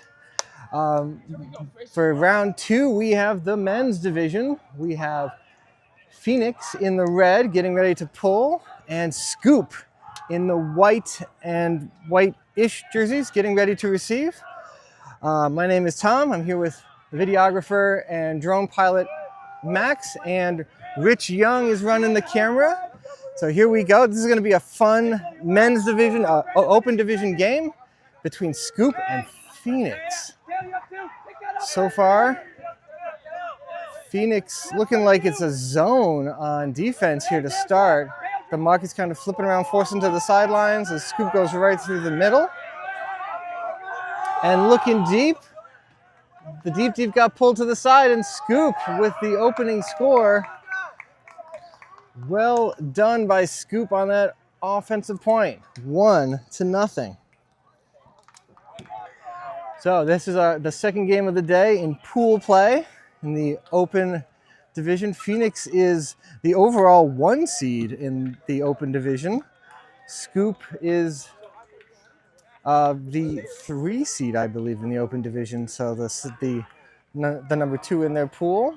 Where this tournament will be this weekend is pool play on Saturday and bracket play on Sunday. So these teams are playing to come in on their top seed there in their pool to make their road to the championship on Sunday a little bit easier. Scoop is from Massachusetts, and Phoenix is another Canadian, one of our Canadian friends from up north. They're from Ottawa, Canada, in the red jerseys. Phoenix is a force to be reckoned with in the open division. Lots of energy, lots of speed, and Scoop is hoping to match that in today's game. As they get ready, Scoop gets ready to pull. Here we go, and Phoenix in the red, receiving. Phoenix with a split stack to start here, and Scoop really poachy, almost like they were ready for the split stack to begin this point. Phoenix number 13, Barubi to a deep look down the field for number 9. Well done by Phoenix. Offensive lines both holding pretty effortlessly to start this game. The score is tied 1-1. Excellent work there by Phoenix, taking advantage of that deep space there, tying it up. It is an absolutely gorgeous day here in Maine. It's sunny. There's hardly a cloud in the sky. It's in the mid 70s. So it is a great weekend to play a whole bunch of Ultimate.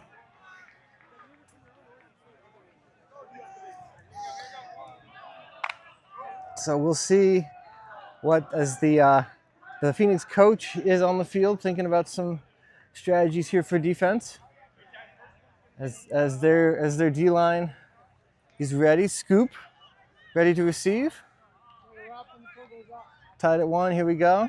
A spin pull, a really, really high pull with a lot of effort there. Maxime Ayed with the pull. That was a really high one. Good one. Scoop doing work here on offense. Looking downfield. Decides not to. Going to reset back to the handlers as they swing it around. Scoop in a vertical stack here. Lots of movement downfield by the scoop cutters. A lot of communication from the Phoenix sideline helping their defense out. Scoop to the middle, resets to the handler. Phoenix is switching the force here. They're going away for a little bit and coming back to home as a travel has been called. Brandon Adibi with the travel call. It's coming back to number 21 on Scoop. They'll reset the stall count to where it was at when that throw went up. Everyone goes back to where they believe they were at the point of that throw. Coming in on 5, so it'll be stall 5 when the disc comes back into play. Scoop looking to continue the offense as Phoenix defender almost makes that play, and now it looks like, he lost his footing, and now he did not call an injury. The injury was called by someone else. It looked like there was a calf cramp of some kind, but they're going to reset everybody. He did not call injury, so he does not have to come off the field. And Scoop continues on offense. Good mark here by Adibi. Scoop looking to reset. Really patient offense here by Scoop. The downfield defense by Phoenix is really good. Scoop having to settle for just dumps and swings so far on this point. There's another dump, looking for the swing again. They're on that line. Nice try by 30, but a turn. Phoenix takes over. So I'd like to see 30 go for his left hand. Easier to make that catch left-handed than trying to backhand it with his right. Phoenix, number 24, Jonah Munoz is taking over. So horizontal stack. It can be hard to get it off the line with a horizontal stack setup, but Adibi's right there. Let the disc come to him as he goes up the field to Ayed. Back to Munoz. Big swing down here for Adibi. Floaty, good defense by Scoop, number 30. Taking away, that was a tight window throw from Adibi to Campbell. It didn't quite work. That one almost hit the grass. Phoenix continuing to switch the force up. They're always, they're trying to force to the bigger side of the field. And now they're going away. Yep, so they're flipping it back and forth, making it hard for the cutters to decide where to go. Scoop looking to the end zone, and they got it. Number 31 with the grab. Scoop goes up 2-1. It is a bright, sunny day out today. And did you know that melanoma is the second most common form of cancer for 15 to 29-year-olds in the United States? Protect your skin, your body's largest organ, by wearing sunscreen SPF 30 or higher, seeking shade, wearing a hat, and avoiding tanning beds. Check your skin. Melanoma is 99% curable when caught early. Learn more at impactmelanoma.org. We have our Impact Melanoma sunshade on the far side of the field over there. They're so gracious to sponsor us each year and provide us with sunshades, and sunscreen is also available for free over at Tourney Central. Again, thank you to Impact Melanoma. Keeping your skin healthy is really important. Skin cancer is no fun. For me, it's either a sun shirt or gallons and gallons of sunscreen. Today we're going the gallons of sunscreen route. So Impact Melanoma, thank you so much for your continued sponsorship of Maine Ultimate. As we get set for the fourth point of the day, Scoop pulls, wearing the white jerseys to Phoenix in the red. Mike Lee with the reception. Roth Mooring back to Mike Lee. To Mooring close to the near side to Berube. Nice bid by number 4. Almost, we got a foul called.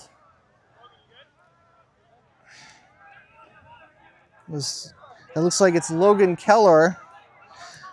He's number 9. While they discuss the foul call, fun fact about number 8, Mike Lee. I had the privilege of playing with Mike Lee in a Canadian tournament at Jazz Fest in Montreal with a bunch of his Canadian friends, and I've played against Mike Lee at the club level for years and years. A phenomenal person, a great player.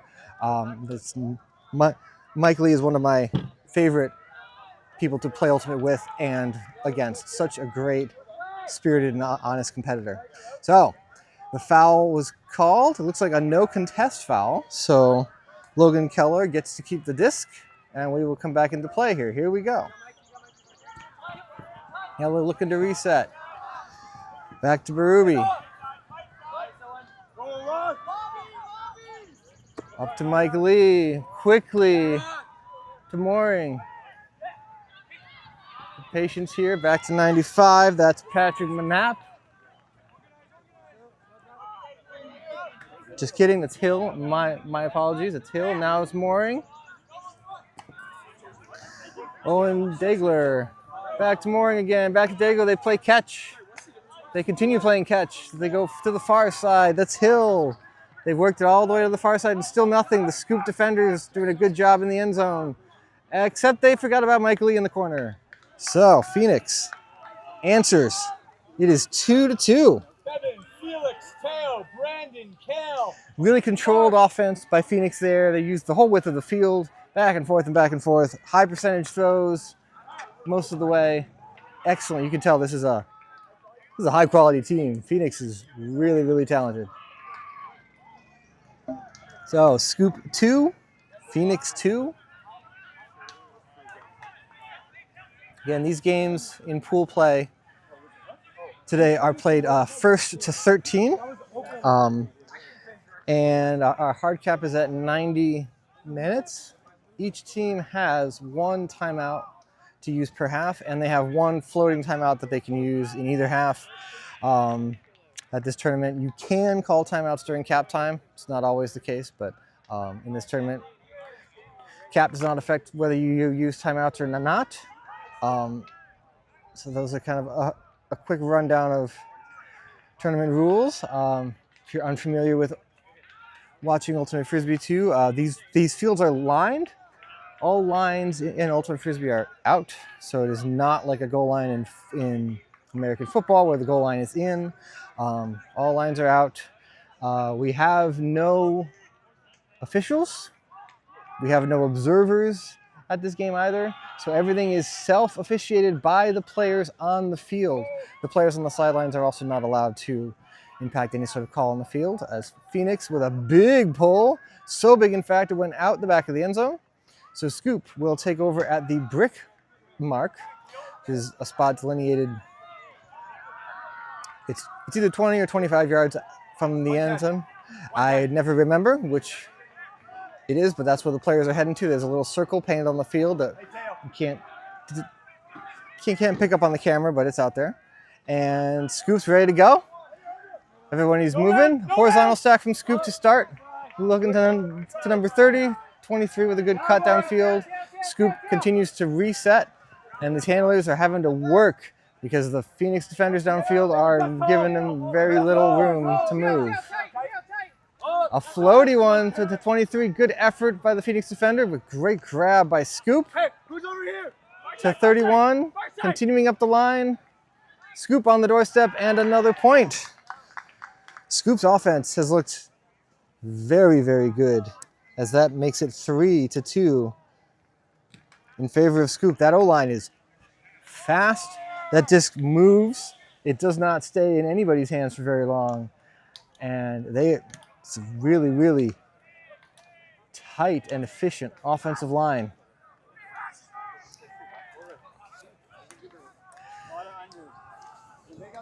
So, and we just heard a Phoenix player coming off the field saying they're getting a lot of unders, which means, and that's what Scoop is doing, is they're faking their cuts to the deep space and they're coming under toward the disc, and they're just really making a lot of throws and a lot of catches, but taking yards, 5 to 10 yards at a time, and scoring quickly, you know, instead of going with deep, longer passes. So that is something that the players are noticing. I'm sure the coach is noticing, and I'm intrigued to see if this game continues on this trajectory, if there is something that Phoenix will do to impact and make those unders harder to get. Force Scoop into the deep space to see if they're willing to take those longer, deep throws. As Scoop gets ready to pull, leading 3-2. Phoenix ready to receive. There we go. Number 13 catches. It's Mooring with the disc now. Mooring to Hill, looking deep. Nope, decides to keep it. 74 with a good out and undercut. That's Tremblay La Rochelle to Mike Lee. Lee's looking for something up the line. Doesn't like it, and now it's resets. Tremblay La Rochelle around over here to 32. Map to Berube, looking at the corner. Mike Lee's open again in the back.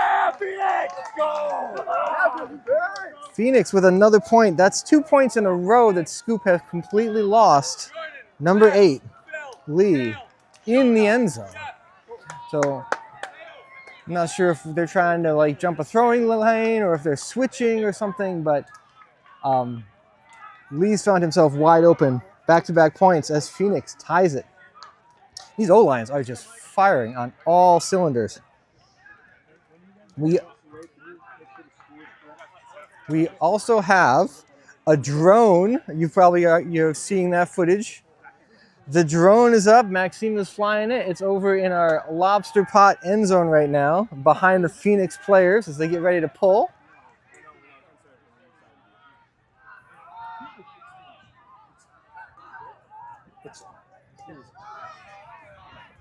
Go! 3-3. Thank you, guys. We're going to fix the scoreboard on the other side of the field. It is 3-3. Yeah, so we've got this. So we've got our drone up there, giving you a unique angle on the game. You really get a bird's eye view, and you really get to see another perspective of the space. You know, the Ultimate Field is the same length as a football field. It's not quite as wide, but there's only 14 players on the field at one time. So as opposed to 22 in an American football game. So a lot of space that you get to see and a lot of ground that these players cover. It's a very tiring sport to play. Even when you're in amazingly good shape cardio-wise, you are running a lot on this field. As Scoop continues to use their handlers to move the disc, hoping their cutters can generate some space. And a deep shot here, looking for 31. Good D by 42 on Phoenix. Cam Somerville times it right and goes up and gets it. The throw from Scoop a little bit short, a little bit, they wanted more power to get it downfield, but excellent D by Somerville. Phoenix takes over. Wonderland! Wonderland!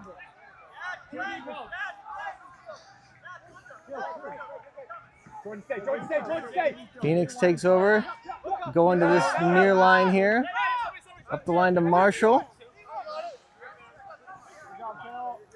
Sorry, that was Jordan Dowes, I'm sorry. Campbell. Ayed. Oh, good D by the Scoop defender.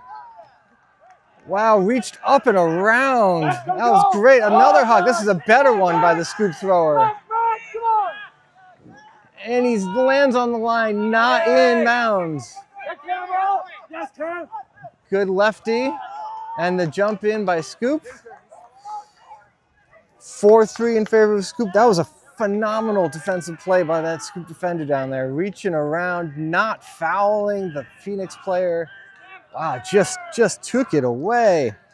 It is 4-3 in favor of Scoop. That was some high-level athletic play right there.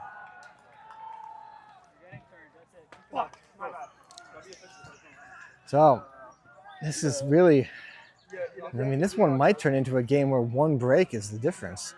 So far, it's just been hold.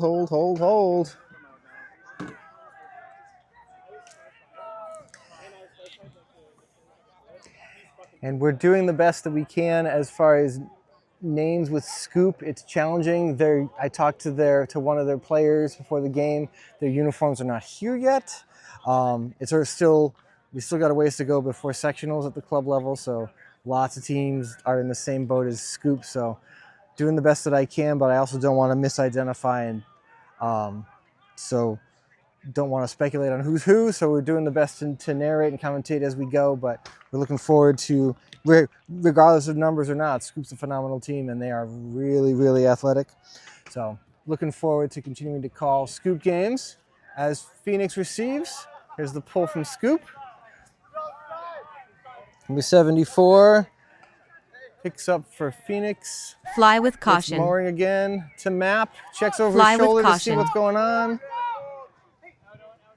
Fly with nice caution. Cut by 95 Hill. Keller's open. Keller's gone. Fly with but caution. Too much sauce from the throw from Hill. Fly with the caution. Right look, but just too low and too much spice. Scoop takes over. You can see a contrasting play style here. Besides the last point where off of the turn, Scoop was able to generate that deep shot down the field. Fly with caution. Phoenix much more willing to Fly with caution. Take those downfield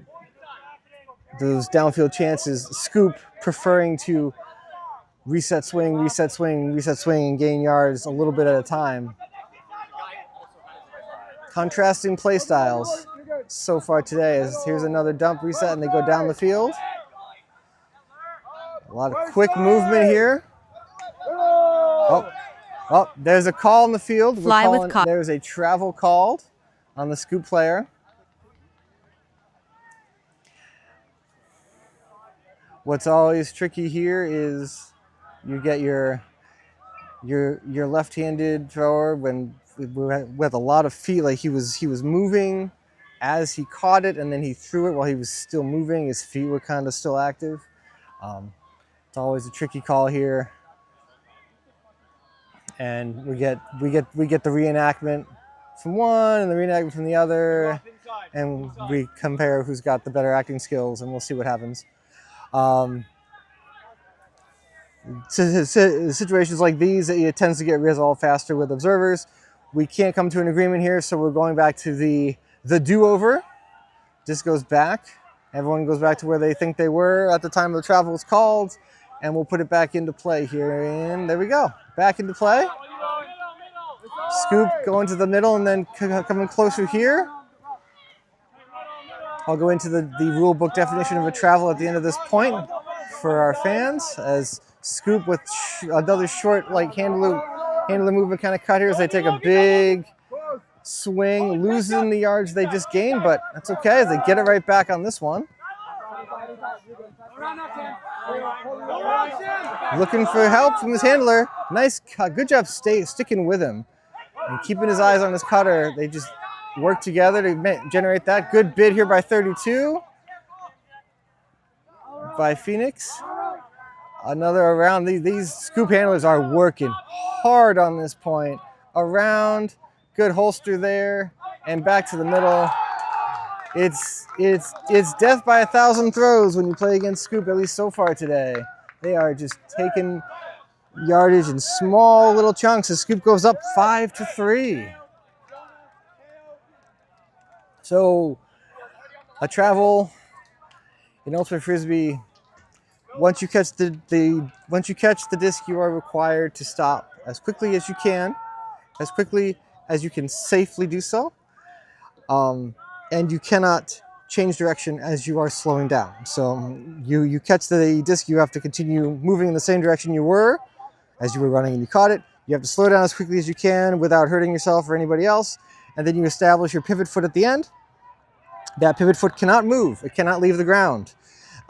If it does, it is a travel, because you can gain an advantage from moving your pivot foot and stretching around someone, or by picking it up. You can start to run by picking it up. So that pivot foot needs to stay on the ground. So that's the definition of a travel. And in that instance, it looked like the call was that the Scoop player had picked his foot up prior to throwing the disc. Very hard, the feet move very quickly, and it's really hard when you are on the mark as Mike was on that point for Phoenix, it's hard to, you don't want to be staring at somebody's feet. So it can be really hard to figure out what the correct call is. Observers are very helpful for travels, but that's just, you know, a quick dive into what the rule is and what was happening on that call on the field. Back into game action. Phoenix receives. Scoop is playing a zone to start on this point, or a zone looking type thing here. Phoenix with the disc. It looks like it's Campbell here, the 77. Goes back to 15. There's Goebel. Downfield for 42. Oh, he misread it. Somerville misread the huck. It had more on it than he thought. The Scoop defender had a better read out of the thrower's hand than the cutter Somerville did. Unfortunate by Phoenix. If Scoop can get another break here, we'll put them up 3 and put them in a commanding position for the rest of this game. Scoop taking their time, getting back, getting their offense set where they want it. You can see the Scoop, the dump position player back there really moving around and making sure that things don't get put into play where his handler might get stranded. As Phoenix really, you can see the adjustment they did make here. They're really shading under. The cutters downfield are really shading under. As Scoop with the unfortunate drop here. Phoenix picking up, looking to go quickly. 77 and 24 play catch. That's Campbell and Munoz. Continue to play catch. They're losing ground, but they still have possession. Good cut here by 15. Goebel with a tight hammer. Precise throw to a DB. Wow. So, you want me to? Yes. A quick update for any fans that may be watching. Our Maine Ultimate Rising Tide team, our U20 boys team, is currently in a battle against Disc New York at YCC's out in Denver, Colorado. Sounds like a tight game for our boys out there. It's going to be, I'm sure that they're having a blast out there. It's also at altitude, which can be a challenge to get used to altitude. So but best of luck to our Maine Ultimate players out at YCC's this weekend. It's a lot happening in Portland, around Portland this weekend. We got our Maine boys out there. We got our tournament here at Vacation Land. The Beach to Beacon Road Race is happening this weekend. And we have the Back Bay Cove Music Festival that has already gotten underway. We got Jack White is going to be performing as one of the headliners. There's a ton going on this weekend specifically in Maine and involving Maine families and players.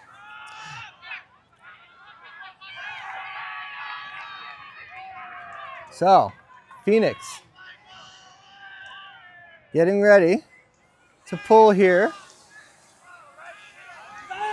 Nice pull by 83. That's Ayed. As the score is 5-4 in favor of Scoop. Scoop picks up in the back line there. Scoop in the end zone. Phoenix smelling a Callahan here. That's a great pull. Set this up. They got to go the whole length of the field. Does Scoop. Again, the handler's doing work. They want this break cut here. And the undercut by 15 on Phoenix didn't quite work. Goebel trying now is in chase mode. Those got to recover on his mark here. Scoop puts it down the field. Great throw and a DB coming back. Brandon Adibi with the D, and a call has been made by the Scoop cutter. Well then.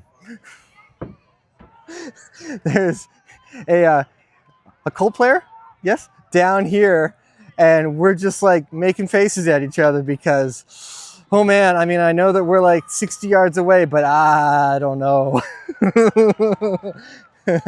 Yeah, that was the effort from the Phoenix player, though, phenomenal to get back there, catch up to that. I've said this before on the live stream, sometimes we call fouls not because a foul's occurred, but because our pride is hurt. And that might be what's happening here. As the call's been made, it's contested, it's going back. We get to do it over again. Scoop retains as they got to go back to where they were. And Scoop with the disc, up 5-4. At least everybody got a break on the field while they discussed that. So, disc is back into play. Scoop looking up the field. Continuing up that line, another floater, and Scoop punches it in. Up line, up line, up line. It is 6-4 in favor of Scoop.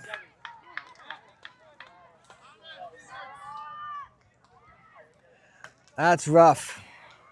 You get a questionable call that then turns into a point. Frustrating, but this is where your practice, your trust in your teammates, mental fortitude, it happened.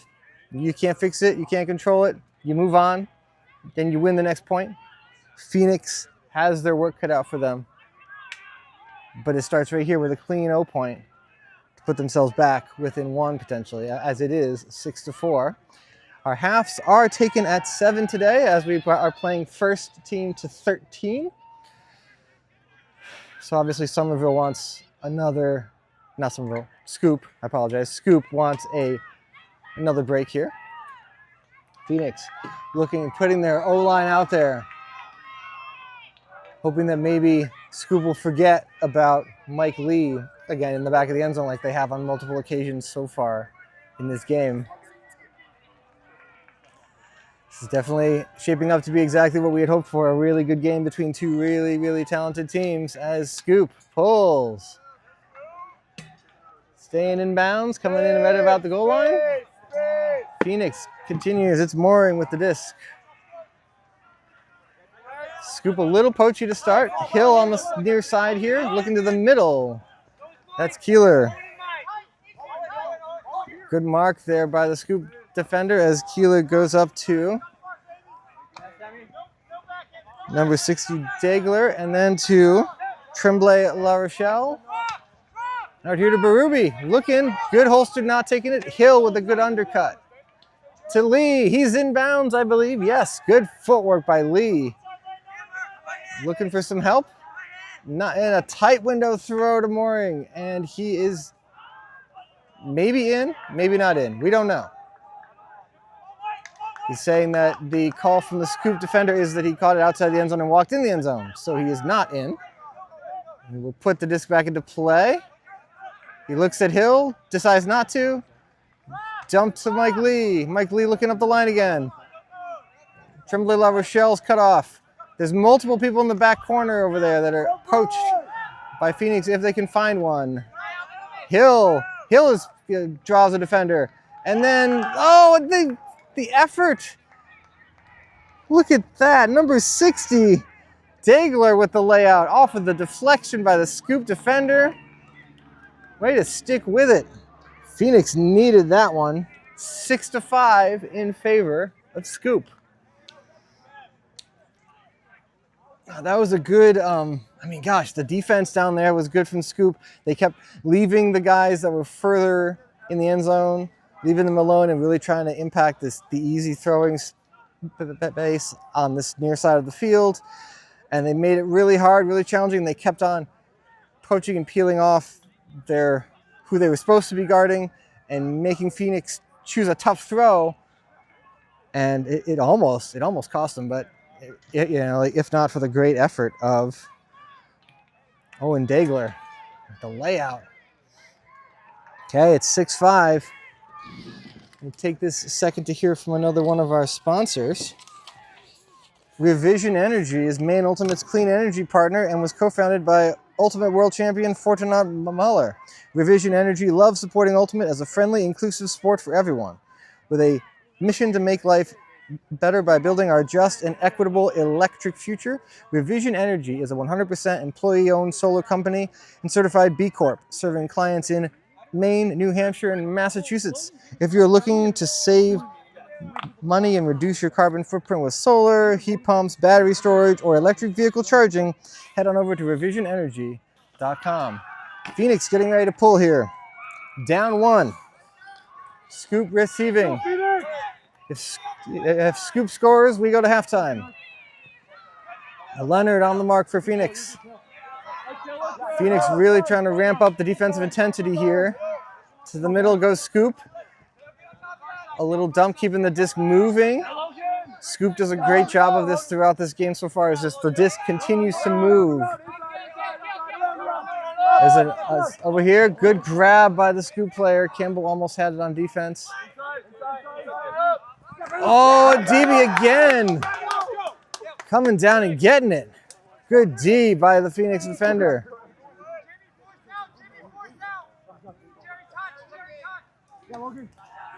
Goes to number 10, Bevan. Bevan with the disc. Patient. IO throw. Nice grab by 37. A Simovic and a bump afterwards. Just, when it's the IO throw like that, just there's contact. It happens. Foul's called. Play stops. You move on. Great catch by a Simovic. Tapped in by the Scoop player. Here we go. Looking for a DB. That was too tight, though. Simovic's got to put that on the cone so that the cutter can go to it. Unfortunate by Phoenix as Scoop, I did it again. Scoop is back looking for a deep shot. And up he goes. Nice catch. In between 2 defenders. Way to go and just rip it out of the sky. Scoop taking their time. Hunting halftime. It's halftime. 7-5 in favor of Scoop. Phoenix needs to keep their head up, though. It's a 2-point game. They can get back in this with some good defense in the second half. We will be back with the second half of action in 5 to 10 minutes. All right, we'll see everybody soon. There is a place where we are us at our best. A place where everyone is welcome. Regardless of age, shape, skin color, or anything else that tries to box people in.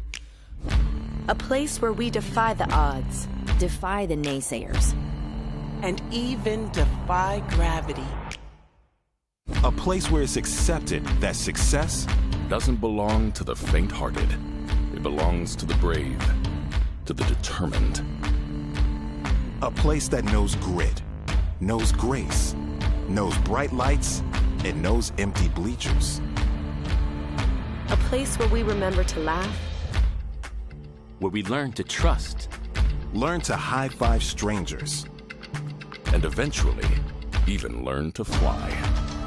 A place where character, community, and competition are all as balanced as a disc in flight.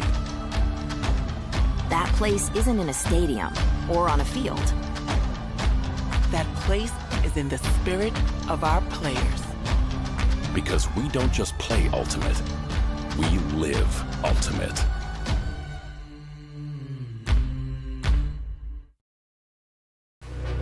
Greatness. We think of it as the big moments. The glory that defines a lifetime. But true greatness isn't built overnight. It starts small. Choosing what's best for your body. Hydrating better. Recovering better. Bouncing back stronger. Greatness is resilience.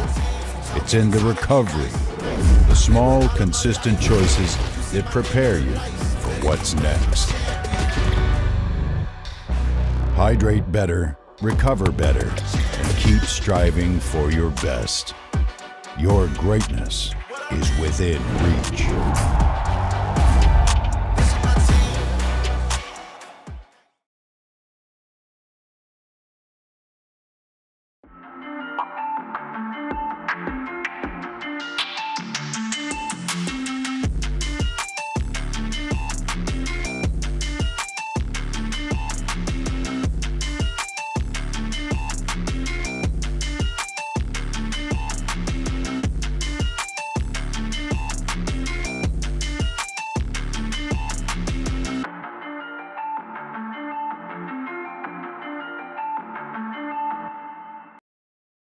First few years of college, I threw every single day.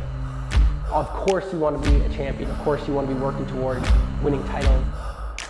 Be happy, but never satisfied.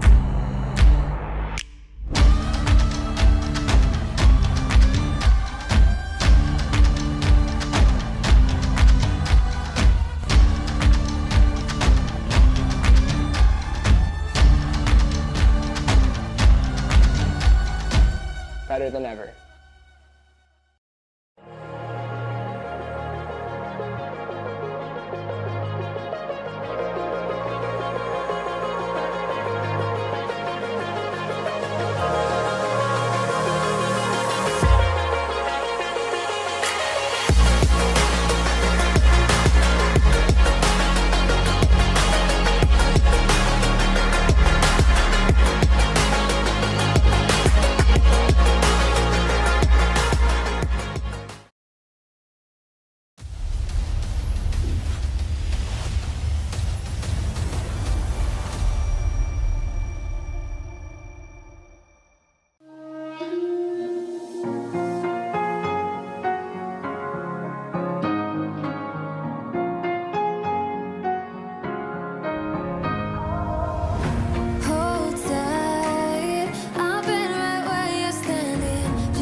And welcome back to the second half of Scoop versus Phoenix.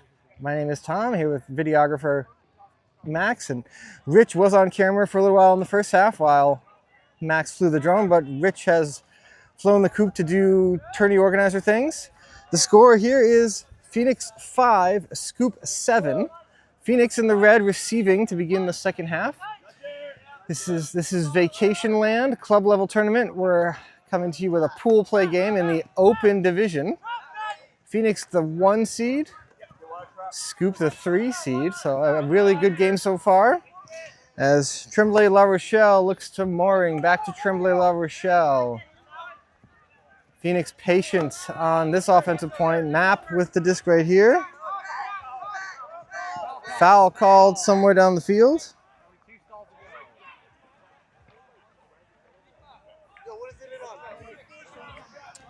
Yeah, foul down in the stack there between those two players that are discussing it here. This can get a little tricky. The offensive player is entitled to their space and is entitled to pick a direction and go. The defender cannot block that space, but the defender is also entitled to their space. So it's a little gray as to like who's entitled to what space where at what time. They're going to agree to disagree and just go back to where they were and a do-over as the disc is in play. Jumps to Tremblay La Rochelle, looking for Hill, can't find him. High stall count, tight window throw. Berube, Lee with the upline cut, throw into space to Keller. Map with a body check, trying to cut to the open space over there. Mooring with the disc now. High release to Keller. Let it go back to the open side up top there. Oh, a drop by Tremblay La Rochelle. The throw was a little low, but catchable. He'll tell you if you ask him that he's supposed to catch that as Scoop takes over. The last thing that Phoenix wants is to give up a break right out of half, already down 2. This point is vital for the possibility of a Phoenix comeback. So Scoop looking to really close the door right out of halftime here. Everybody gets organized. There was a call of some kind that may or may not have affected the play. It is coming in on 1. The disc will be put back into play at stall 1, and here we go. Scoop with the handlers doing work as they have all game so far. Coming around. Ooh, good bid by Map. Good holster by the Scoop player too. I thought they threw it as they go Scoop to the near sideline. Number 1, again with the swing. Handler doing work. Back to the gentleman with the eye on his shirt. The Scoop cutters are downfield, just really kind of creating space as out of nowhere comes Keller. Good D by Phoenix. He saw that play coming and left his mark to go and make that play. Plays catch with mooring to kind of get this offline. Map with the disc. Big around, Mike Lee all by himself again. He kind of left him to maybe impact the play somewhere else, thinking he's pretty harmless where he was. Scoop is switching a little bit on defense here. Yep, they're doing a little bit of a bracket here going, and Phoenix takes advantage of it, and they both cut at the same time. Now, numbers for Phoenix if they hurry. Lee with the disc, looking for options, goes to Hill. Hill goes back to Lee as the Scoop defenders try to switch. Keller goes down. Then it's been like some slippery grass or slippery field. It was wet to start the day. Lee had a high stall count, gets it around to Keller. Keller looking for options. Good defense by Scoop. To the corner. He's tall and can jump. Can number 13, Noah Berube. An exhausting point for Scoop. Everybody's tired. That was huge for Phoenix to stay within this game, not giving up a break. So Phoenix O-line holds out a half. It is 7-6. Maine Ultimate, in conjunction with the city of South Portland, Visit Portland, and the Maine Sports Commission, will be hosting Lobster Pot on October 18th and 19th, right here at the Wainwright Field Complex in South Portland. College level ultimate frisbee tournament. We've had 80, 85 teams here in the past. If you're interested, you're a college team captain, team organizer, the cost per team is $600. You get 2 days of great ultimate, lined fields like you see here, tourney food trainers, hotel discounts from some of our sponsors, food trucks, Tourney Central, much bigger than what we have here, players lounge, games to play, merchandise tent with things from disc clips, breakmark, Maine Ultimate, layout gloves, friction gloves, live stream crew, live stream fields, shuttles to and from the field, from the parking lot to the fields, a whole bunch of stuff. It's a big event. We look forward to having all of you. Cost is $600 per team. If you're interested, email rich@maineultimate.org. As Phoenix ready to pull. Ed with another big pull outside in, coming back. Middle of the end zone. Scoop coming out of their end zone. Good cut as Phoenix's coach is imploring energy from their D-line. As Scoop looks big downfield. It works. Scoop on the goal line. Has no options and now has a stall count being generated on him. Trying to direct traffic. High stall count. Finds an opening. Scoop up 8-6. We can see that the work, the effort to establish the unders, the underneath cuts by Scoop has forced an adjustment by Phoenix to really overplay the unders, and now Scoop is taking advantage and going deep because it's really hard in Ultimate to take away you really can't take away the entire field on defense. You have to take away something and hope the offense doesn't adjust. Scoop has adjusted. We've seen it the last couple of points, exploring the deep space downfield. They're able to do so. Their throws are need to be a little short, a little lasery, but they work. They're on point, they're accurate. So Phoenix can keep scoring their O-line points, and they have, but the only way back in, as they're down 8-6, is by getting some stops, and they've found stops very hard to come by in this game so far. But they get to be on O here, and it is imperative. I mean, the pressure is on Phoenix. The O-line has to be perfect. They have to score every time they get the disc, and the D-line's got to win it for them. But this deficit cannot grow if you are Phoenix. So we'll see what they have in store. Scoop ready to rock and roll. They've been effective at generating pressure, not necessarily turns, but defensive pressure. So we'll see what they have in store, if they have a wrinkle or if they just continue playing person defense. The pull goes up. Phoenix receives. Berube to Mooring. Hill clears space, but then is an option still and gets the disc and throws behind Keller. Nice adjustment. That's much harder than he made that look, everybody, to make that adjustment and not fall or destroy a knee ligament like I would have. Berube looking for something. Hill coming under. Dagler, a pick has been called. I don't think it affected the actual play. What's happening here too is Scoop is switching their defenders down the field. So they're not necessarily sticking to the same person.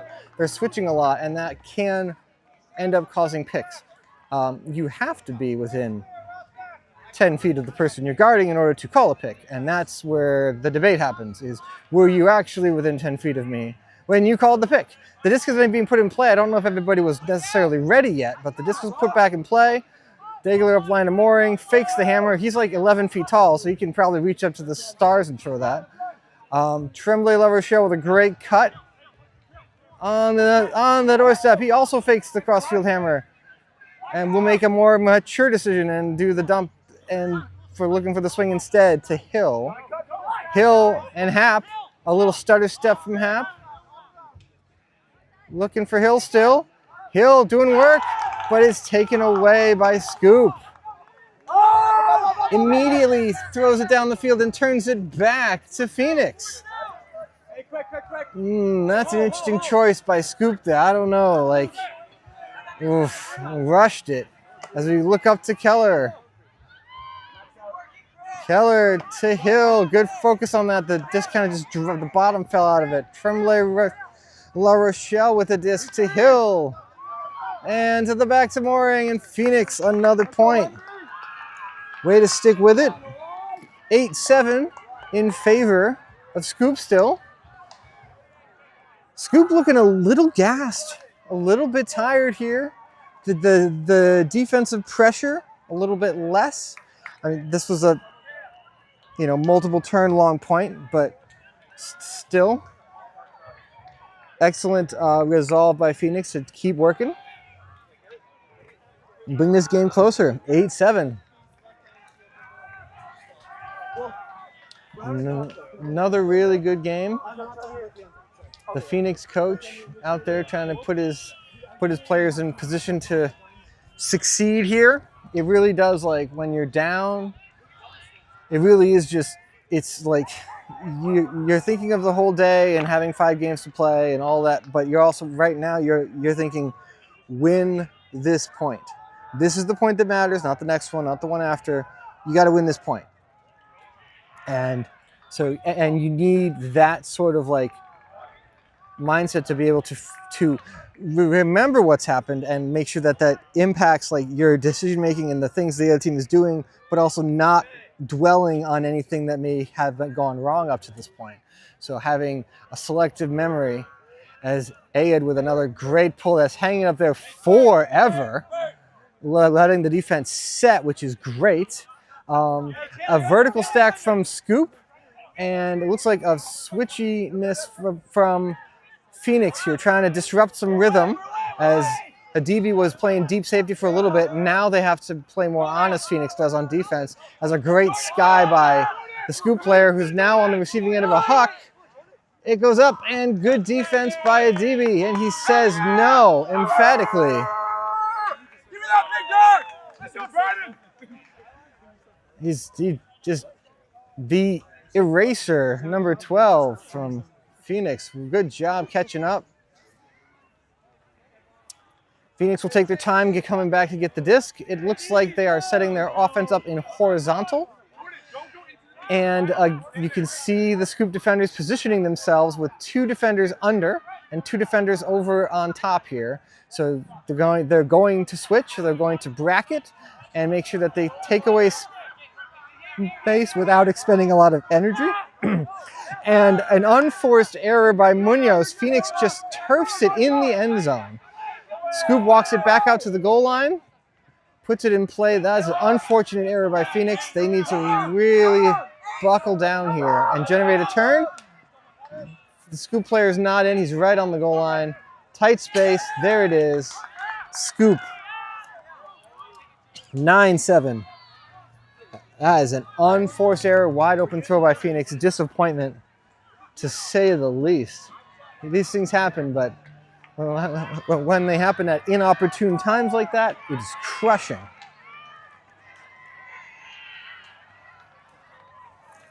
Back in my day, when I played Ultimate Frisbee eons ago, the team I was playing with had a shot at a massive upset. And we were coming back, actually, it was against Odyssey, who we saw earlier today. This was well over a decade ago. And we had all the momentum in the world, and the pull came up, and I was the designated pull catcher. And I'm sure anybody who's seen any Ultimate can guess what I did next, or what happened next. The pull goes up, and I dropped it. And all the momentum that we had as a team disappeared in an instant. It was gone, and we lost, and it was terrible. And I refused to catch another pull for almost a year afterwards. It was possibly, maybe going to be a signature win for our club team. And because of me, we lost. Maybe not. We might not have won the game anyway, but it certainly didn't help that with all the momentum in the world, I didn't catch a pull, and it was not one of these high bladey pulls. It was the nice, easy, floaty one. It happens, but it's crushing, and it's hard to recover after things like that.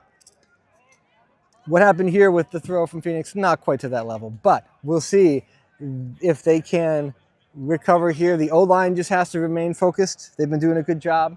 They need to keep scoring. So here we go. A high floaty pull.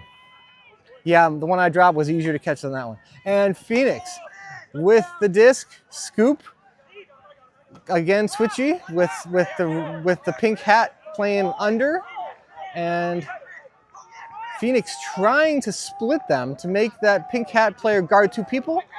But now they've settled back into a little more honest.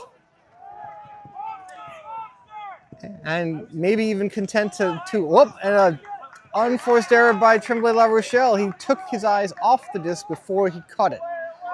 Scoop. Looking to pretty much put this one on ice with another break. A piece by Keller. Good focus by the scoop player, though. Keller got a hand on that lady flick as the handlers continue to do work for Scoop. This is their game. Whether it's this game or whether it's something they've seen in a matchup for this game or their overall team strategy, the travel was called. So that's why the disc was sent back here, was a travel was called. But this certainly seems to be Scoop's MO, is handlers do work and cutters be opportunistic. But it really is these 3 or 4 players that have done all the heavy lifting for Scoop down the field. Good throw. Working that mark as they go back inside, and Scoop with another break. It is 10-7. Oh my. This is not what Phoenix had expected coming into this game.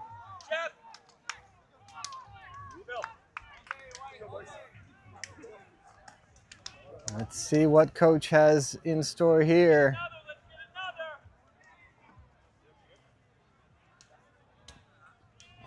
He's got one more.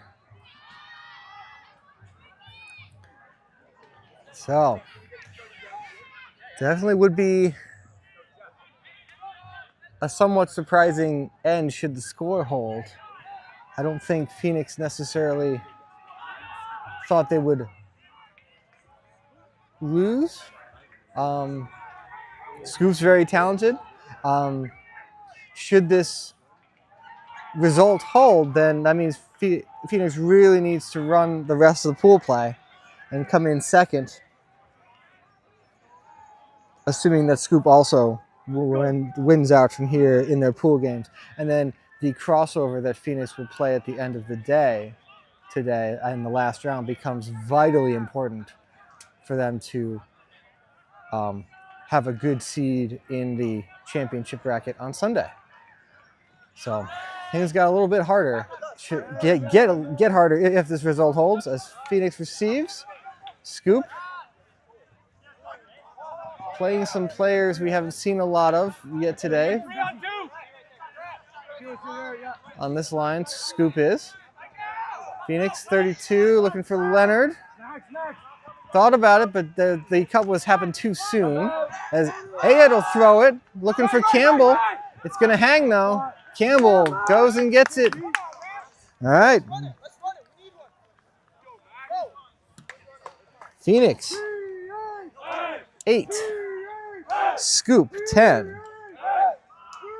That's a good choice on that downfield throw. A little bit nerve-wracking because it hung up there a little longer, but the space was there. Good throw. This is it though, right here. Like their D-line, Phoenix's D-line's got to have it. They got to bring it, and they got to slow down this O-line of Scoop.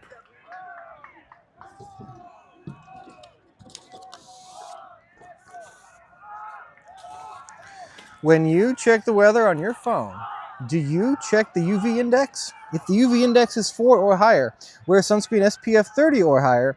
Seek shade, wear a hat and sunglasses to protect your skin from the sun's harmful UV rays. Impact Melanoma is committed to increasing awareness, providing prevention education, promoting early detection, and saving lives. Protect your skin and learn more at impactmelanoma.org. Be sun safe 365. We have free sunscreen over at Attorney Central. Impact Melanoma supplies us with sunshades. You can see one on the far side of the field. We really appreciate their continued support. Protection from the sun is important, especially on bright sunny days like today. We've got a nice shade here as Scoop receives the pull. There's a nice high pull from Phoenix, pinning them back, but Scoop looking to explore some open space as Campbell comes through with the D for Phoenix. Phoenix looking to go back-to-back here. Leonard with the disc. Now they need to stick within their offense and not play hero ball here and work together as a unit. As there's a poach, Campbell, and the throw sails from Ayed. Oh, Campbell timed his cut perfectly. The Scoop player wasn't looking, and the throw just sails. 210.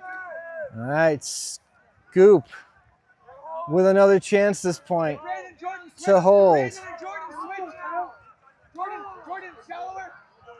As coach is switching his players and getting the matchups he wants on defense here to stop Scoop from going down the field. Now big throw by Scoop looking down the field, and 12 is back to DB. Doesn't make this play as Scoop comes down with it. Now they got to chase, and it's a point for Scoop. Oh, bummer. Bummer for Phoenix. It's 11-8. A great throw by the Scoop player from this pylon down here, down the field. And Brandon Adibi has made so many plays in the defensive space for Phoenix. Just a little bit short on that one. But really, Phoenix, that throw in the end zone. Tough throw because he's reaching down. It's a low release.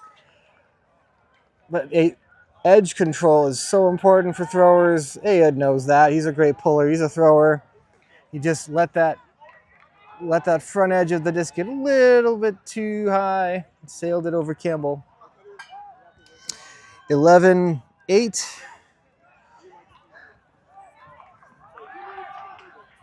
It's tough sledding for Phoenix as Scoop closing in on an... I mean, the seeding would say it's an upset. Scoop looks like they were maybe deserving of a higher seed coming in. But here we go. Phoenix ready. O-line is here. Ready to rock. Taylor's recharging his hat power. He took it off, shook it around, put it back on again.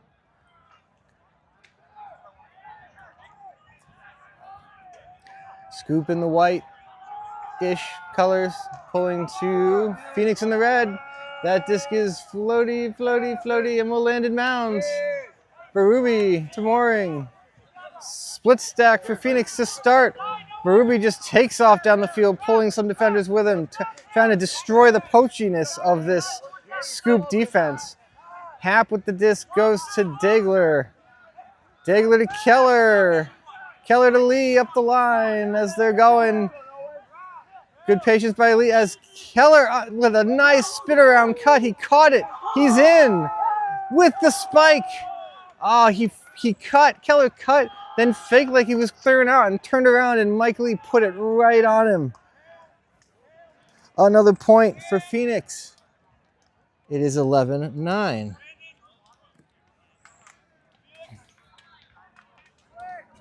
What does Phoenix have on defense, though? That is the question. Can they stop Scoop?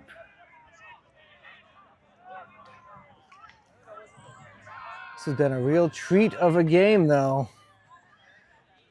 Second game for both of these teams coming in. We're going to look at our Maine Ultimate app here that we have dedicated, that's put together by one of our volunteers, Esther. Phenomenal app. We have everybody who's here. You can use it if you're not here too, but it's set up with all the Vacation Land data in it. You can request water and trainers if you're a player or a fan. See all the schedules, all the scores, everything. I'm looking because I want to see how the first games went for these two teams in pool play. It looks like Phoenix started the day off with a dominating 13-4 win over Big Wrench. And did Scoop, actually this is Scoop's first game of the day. Scoop did not play in the opening round.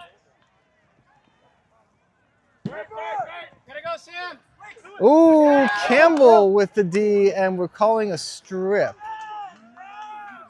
So calling a foul here, the Scoop player claiming that they had stopped rotation completely before Campbell knocked it away. I don't know. the replay says if you had a challenge flag, I'd throw it.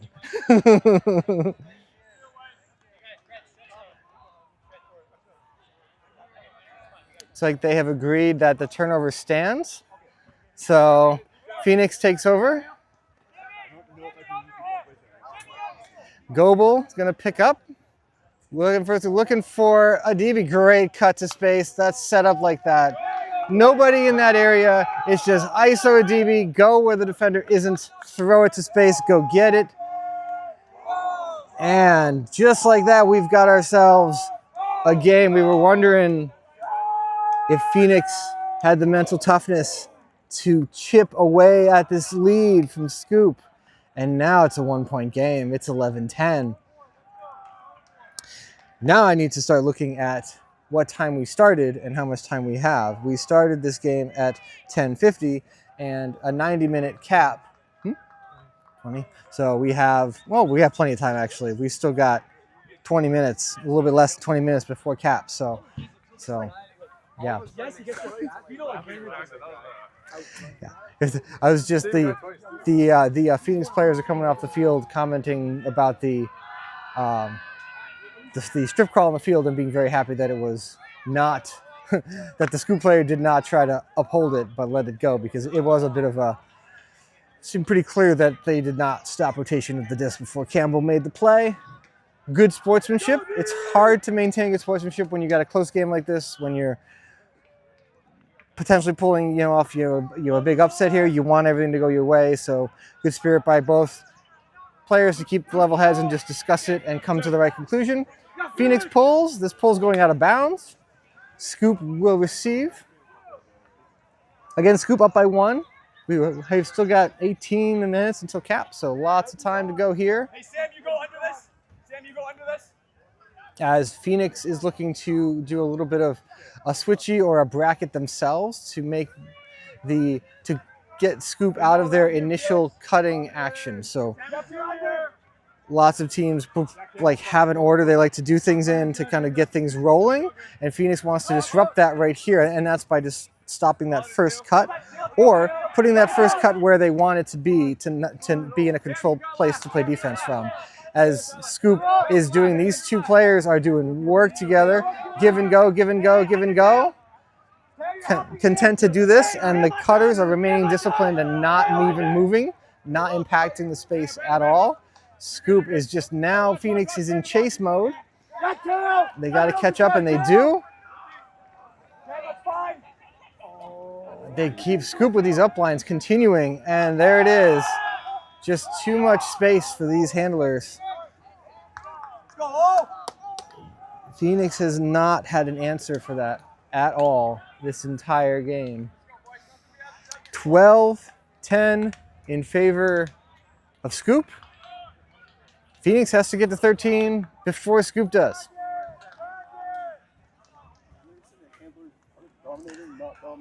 Yeah, coming all the way down from Ottawa. Phoenix traveling a long way for this tournament. We're super pumped that the weather's phenomenal this weekend. The last couple of years we've had rain. A couple years ago we actually couldn't even play on Sunday because it was just so wet. The fields were literally underwater, like there was standing water here. So we've had so much iffy weather the last couple of years. We've been due for one of these, and it's great. It is sunny. It's getting a little warmer, but it's not hot, and it's just absolutely gorgeous.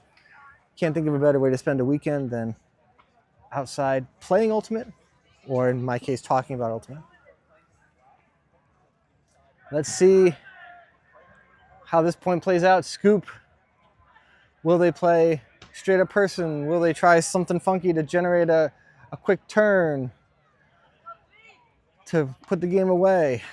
And will Phoenix continue their offensive line's composure and efficiency? Berube to Mooring, as they usually start, to Lee on the far side of the field. Goes to Hill. Lee looking to throw and go. Nice catch by Lee. That throw was a little bit wonky from Hill. Keller is being guarded very well by that Scoop defender. As Map looks up, was going to go to Lee, but came back to Hill. Hill looking at his options downfield. Keller working hard, but not getting anywhere. Good defense by the Scoop defender. Map and Hill reset. Mike Lee wants it. Good holster by Hill. Again, the Scoop defenders are playing, and then they're kind of sitting in the lane as Berube with a good focus on that catch, kind of caught it with his thumb. Dagler, Mooring was left alone, and then to Hill, and Phoenix, the O-line, holds again, making this interesting. It's 12-11.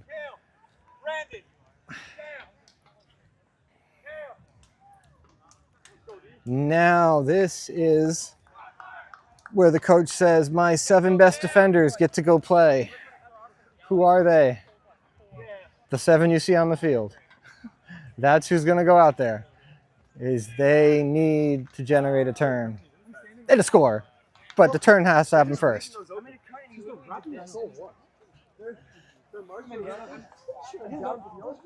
So this has been a super fun game. We've got 3 more for you after this one. This does make, this game obviously is big for either one of these teams. So Phoenix wants to be 2-0 and Scoop wants to win over the 1 seed. And it's possible that we see one of these 2 teams in our crossover matchup later on this afternoon in our 4 o'clock time slot, I think it is. The last game of the day. We have an open crossover game. It might be one of these 2 teams, depending on how the rest of their pool play goes. As Phoenix pulls. Scoop receives a short pull, but that's okay. It hangs for a long time, giving defense time to set up. And Scoop really trying to disrupt this short game here. Campbell's trying, but just lots of space to work with as the Scoop cutters are way downfield, and they give and they go with the best of them. And just like that, they are 3/4 of the way down the field. A bobble, a drop, a foul, and another drop. That was a hot potato of a point. A foul has been called, no contest. Just like when the disc is bobbled around like that, you just kind of whack at it, and sometimes you hit their arms instead. Scoop keeps possession. Nice throw, nice catch too. That was coming in hot. That was very quick reaction time by the Scoop player. There it is. 13-11. Scoop has done it. They've beaten the 1 seed. An upset to start the day for Scoop. So Phoenix has to run the table to have a shot in the crossovers later on. This has been a really fun game. 13-11 in favor of Scoop. My name is Tom. I'm here with videographer Max. We'll be back again with the next matchup. It's a mixed division matchup. So between Big Rig and the Bouoy Association at, I believe, 12:40, I think is that game. So we'll see you back here for then, everyone.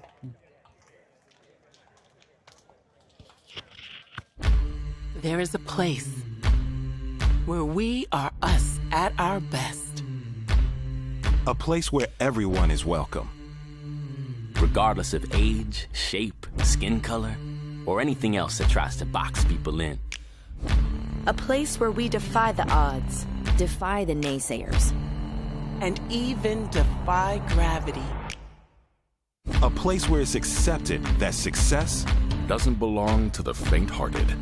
It belongs to the brave, to the determined. A place that knows grit, knows grace, knows bright lights, and knows empty bleachers. A place where we remember to laugh, where we learn to trust, learn to high-five strangers, and eventually even learn to fly. a place where character, community, and competition are all as balanced as a disc in flight. That place isn't in a stadium or on a field. That place is in the spirit of our players.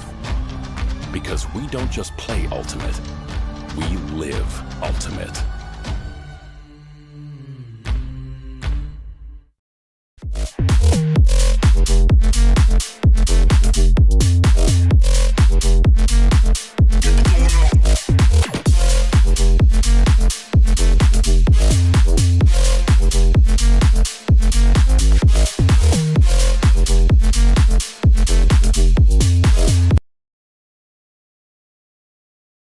Recover 180 was created as a better way to hydrate.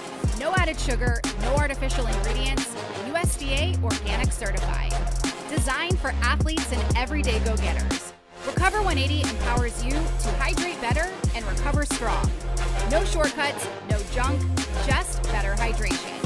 Recover 180, everything you need, nothing you don't.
And welcome back to the Wainwright Field Complex in South Portland, Maine.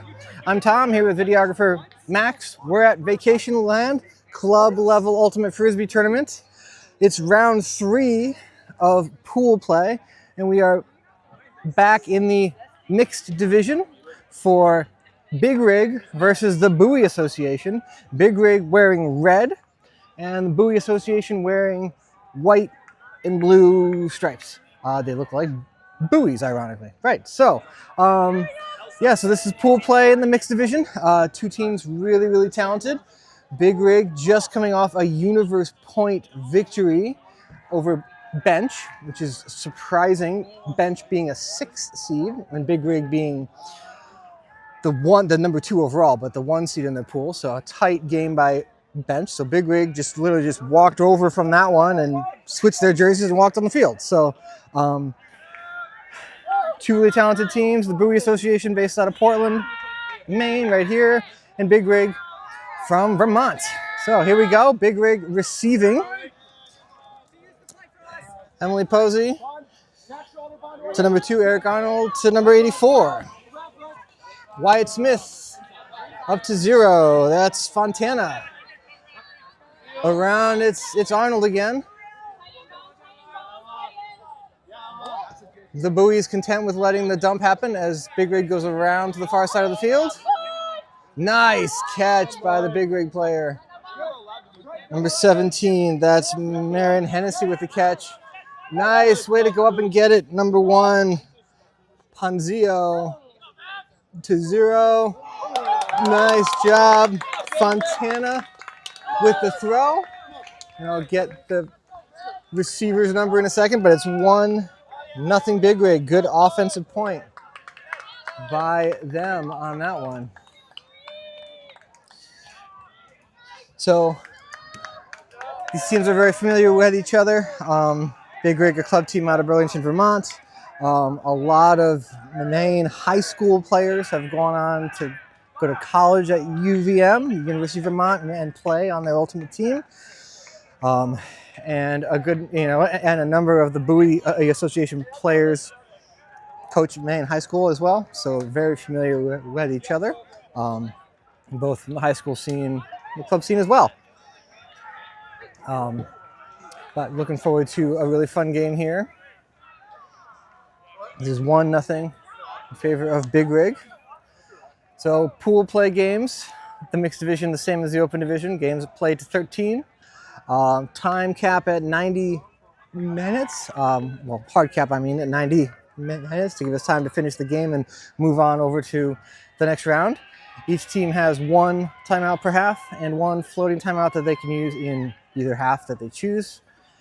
And the timeouts can be used during cap time, so which is not always the case, but is the case at this tournament. So a little bit of tourney rules here as Big Rig gets ready to pull to the Bouoy Association. I could be wrong, but I'm fairly certain that the Bouoy Association's name came from putting together a team at the last minute for a tournament one time and having to fill in the team name field, and the team captain put TBA to be announced and then decided to run with it later on as the team coalesced into something that they wanted to continue doing as a group together and found something Maine themed that fits the acronym of TBA. So, TBA picking up Jared Jandrew. My first Summer League captain picks up. Looks to number 23. K Powers back to Jared. Over here to 52.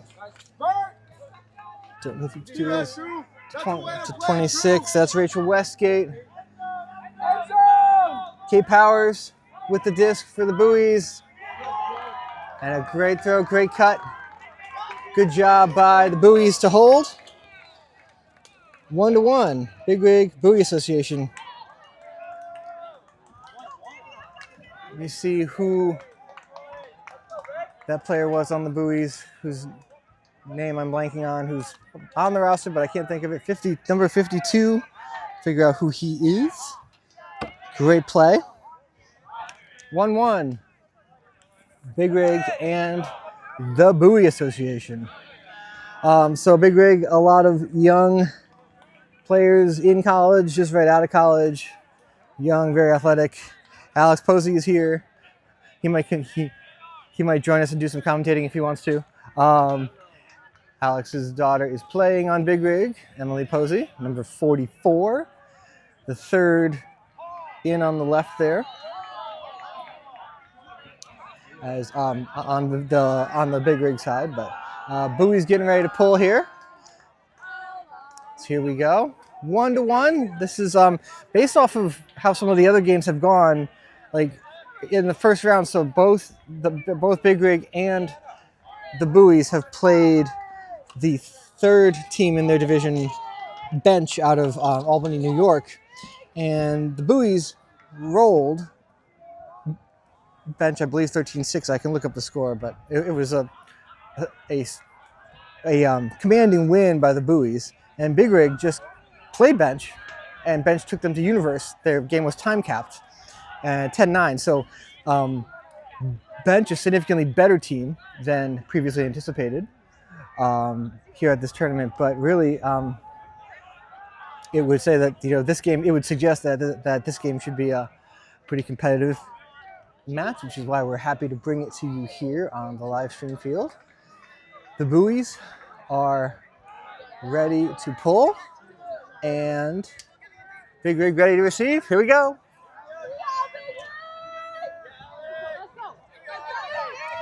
Emily Posey picking up. Big Rig in a side stack on the far side of the field. As Emily looks to number 2, Eric Arnold. Goes back up, and unfortunate timing by Big Rig there. Arnold was looking for a dump cut. Emily made a strike cut, and the disc was already coming out of Eric's hands. Turnover, the Buoys pick up. Pierce Kelly, 88. Oh, nice catch. Alex rolled to Olivia Phillips, and then for the score, the Buoys get a break right away. Devaney Pitzes with the score. They're on the receiving end. Olivia Phillips with the throw. 2-1 Buoys, immediately taking advantage of the unforced error by Big Rig. Yeah, that kind of minute of miscommunication happens sometimes between the handler and the cutter. The handler was just a little too anxious to get that throw off. Didn't really give Emily time to really set up their cut. Like, it wasn't even really clear if Emily was going up line or if she was gonna come back, for a dump cut. But the throw just Eric started his throw already, and then it was too late. He just came out of his hand. Happened. Big Rig looking to get it back on offense here. They had a side stack set up to isolate someone in the space all by themselves to get the offense moving. See if they try that again. As Joe Newland in the bucket hat here, matching everybody up. Number 16, getting everybody all set to go. I'm happy that Joe's got his cleats on. Hopefully we'll see him playing today. As the Buoys pull, Big Rig receives a laser pull. Ooh, tough catch. Man. Floats it out to Emily. Emily to 84. Wyatt Smith.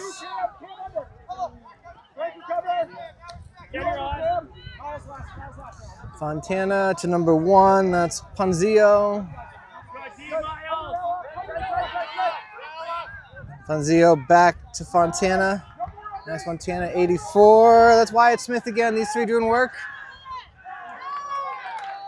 Nice catch, Ella Polly. Rig comes right back down the field. It's 2-2. Two teams' O-lines just trading blows here.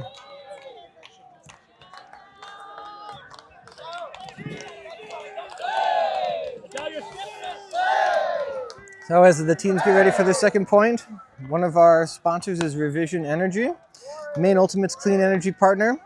Co-founded by Ultimate World Champion Fortitude Muller, Revision Energy loves supporting Ultimate as a friendly, inclusive sport for everyone, with a mission to make life better by building our just and equitable electric future. Revision Energy is a 100% employee-owned solar company and certified B Corp, serving clients in Maine, New Hampshire, and Massachusetts. If you're looking to save money and reduce your carbon footprint with solar, heat pumps, battery storage, or electric vehicle charging, head on over to revisionenergy.com.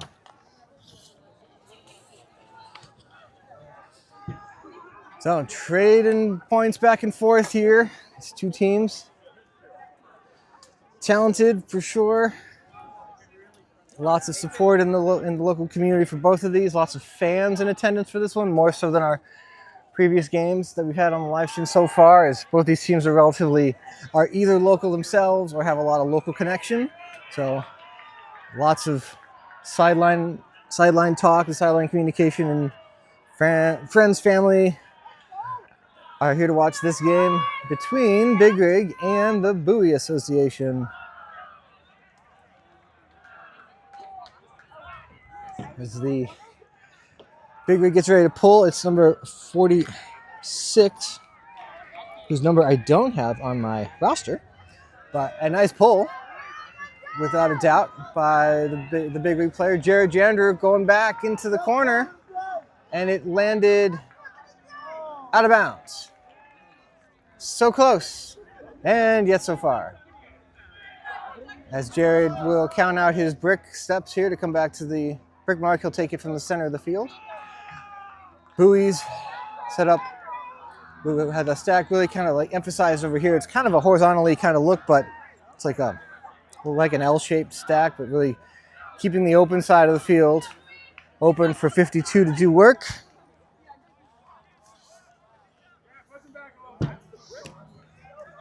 There he goes. He's clearly a cutter they want to get moving. A great multi-step cut, and Jared, for some reason, looked him off. Now he's in trouble. Oof, gets it around to Kate Powers. Way to be there, Kate. To Paul Reese. He doesn't need a number. We all know who Paul is. Tall Paul. Jared Jandrew with the disc again. Yeah, Kate Powers is really active in the handler space right now.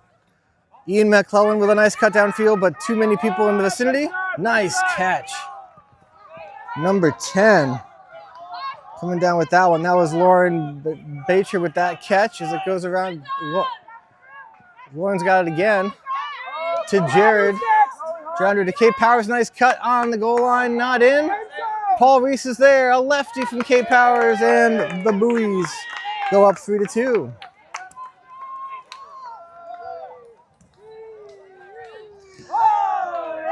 One of the second to last season that my wife and I captained a summer league, which Maine Ultimate has a summer league here every summer. I think the season's just about over, actually, or maybe, yeah, it's right around the end of the season this year. But the second to last year that my wife and I captained the team, we had the privilege of drafting Kate Powers onto our team.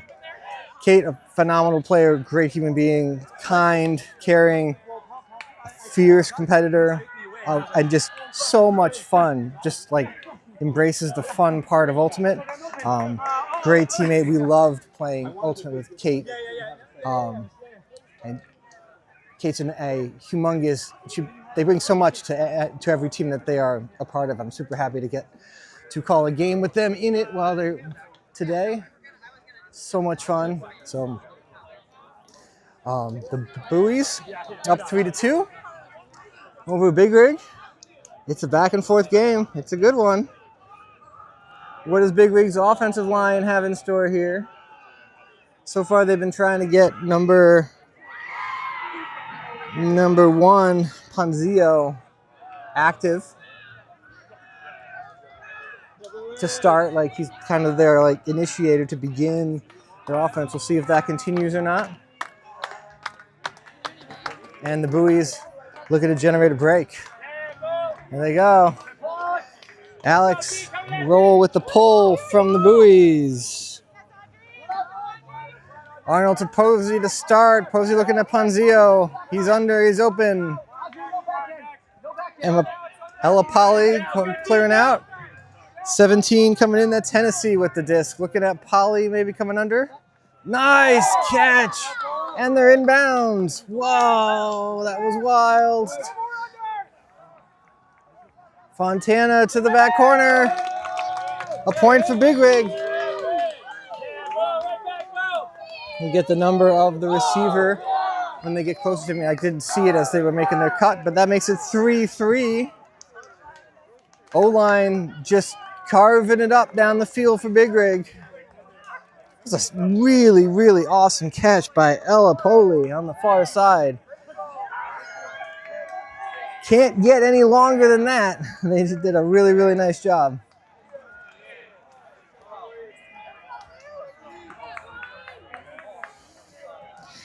Kayla Toshiro was the receiver for the point. Kayla's coming off the field a little gimpy too. Maybe, I mean, this is their second or third game of the day already, so a lot of running has already happened.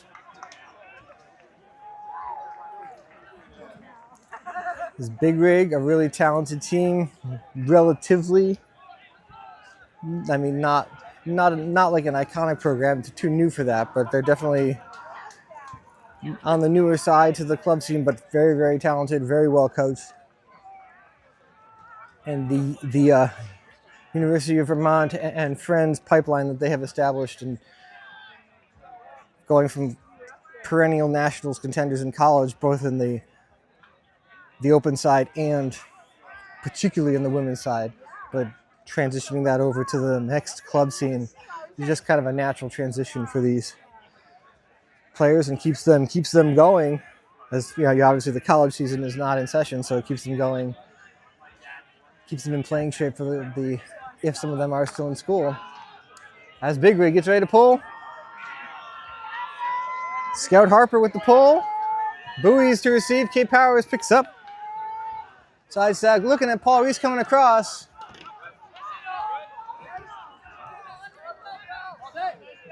Up to 26, a little too far for Westgate. Good effort, but just a little bit too far. As now Big Rig picks up.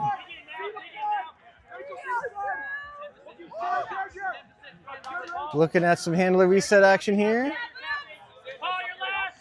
Maribel Collin over here.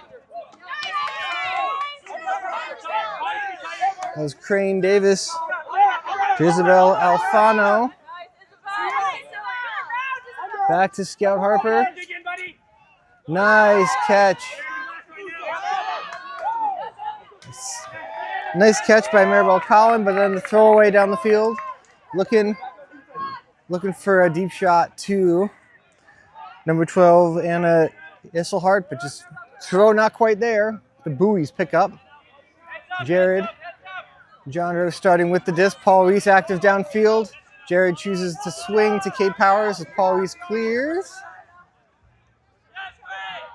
Kate waits for Jared. Jared gets open. Jared to, a little bit out in front of Paul, but Paul will tell you he should catch that one.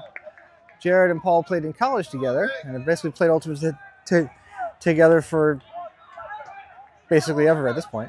As the Big Rig picks up. Oh, nice cut there. Oh, he dropped it. Hard to tell from this perspective. Did he have to lay out for that? Did he not? Hard to say. Great effort, though. And a great cut, too, for sure. Oh, nice defense. Says Maribel Collins just said no to that swing pass. Big Rig picks up on the goal line. Looking to go up by a point.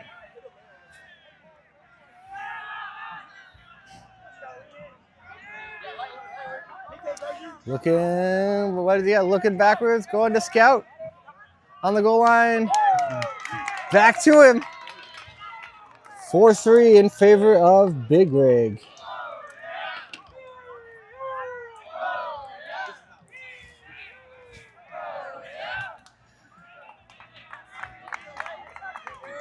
Yeah, you know, an unfortunate drop there from the buoys. You know, it happens, and Big Rig showing, you know, there've been two costly turns by the buoys have directly gone to 2 Big Rig points. So it's going to be the name of the game here for the buoys O-line, is they cannot give the disc away. Big Rig will make them pay.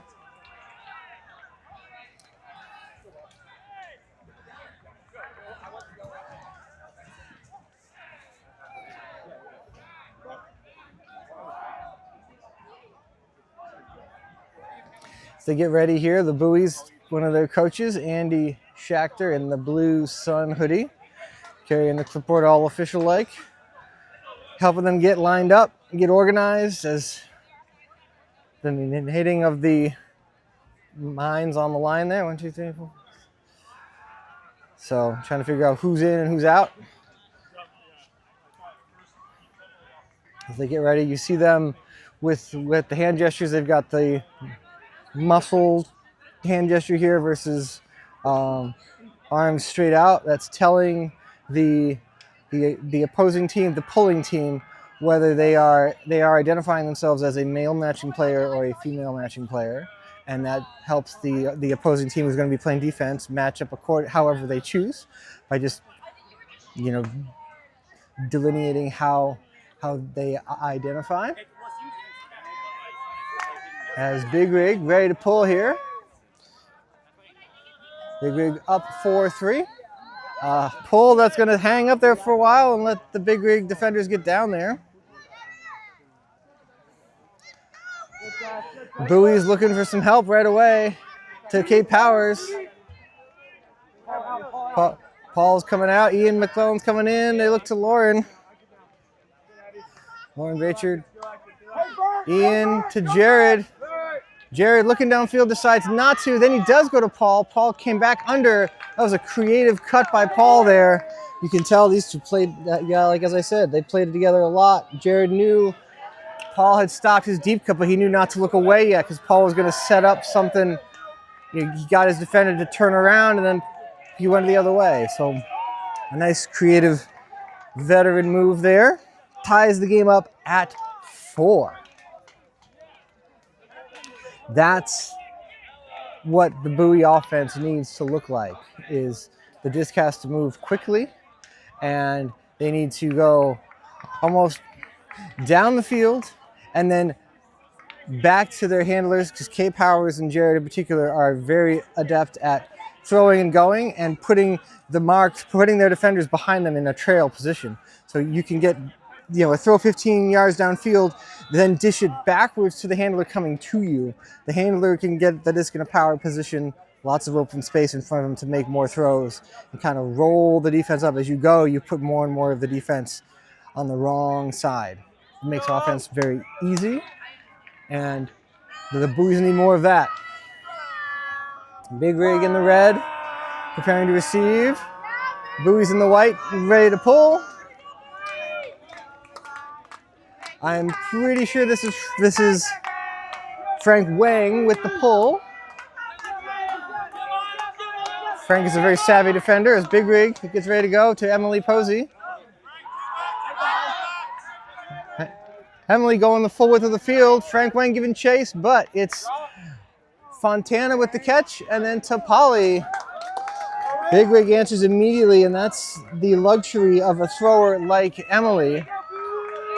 who is able to see both the underspace and the D space almost simultaneously and can, in an instant, catch and look and see and know that the room is there to make that throw. There's not a lot of hesitation, and they know they can make that throw.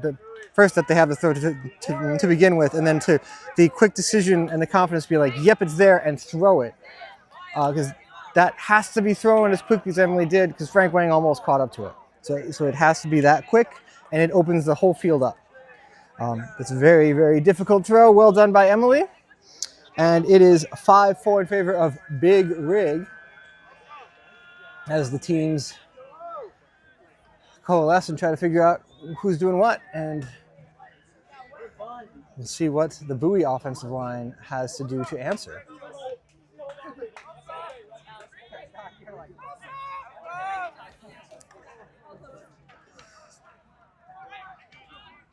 So it's been a really fun game today. Both of these two teams, Big League in particular, but both of these teams have their sights set on coming in at the top of their pool and making some noise in the bracket tomorrow. So this game is very important for the seed. I mean, the winner of this game probably will have the 1 seed in this pool, most likely. So a lot riding on this game here, the third round of the day. The Buoys are ready to receive. Big Rig ready to pull.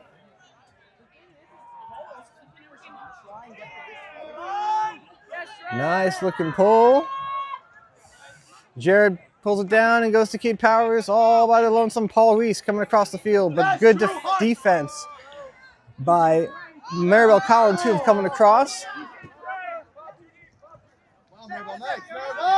Looking for some help. Paul, nice catch.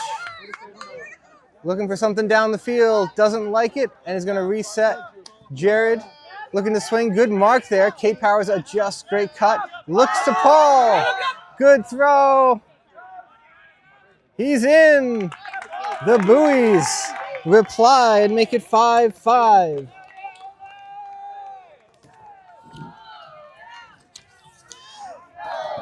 Maine Ultimate, in conjunction with the city of South Portland, Visit Portland, and the Maine Sports Commission, is looking to host Lobster Pot on October 18th and 19th right here at the Wainwright Field Complex in South Portland, Maine. Lobster Pot, one of the biggest college ultimate tournaments in the eastern part of the United States. We've had 70 to 80 teams here every year.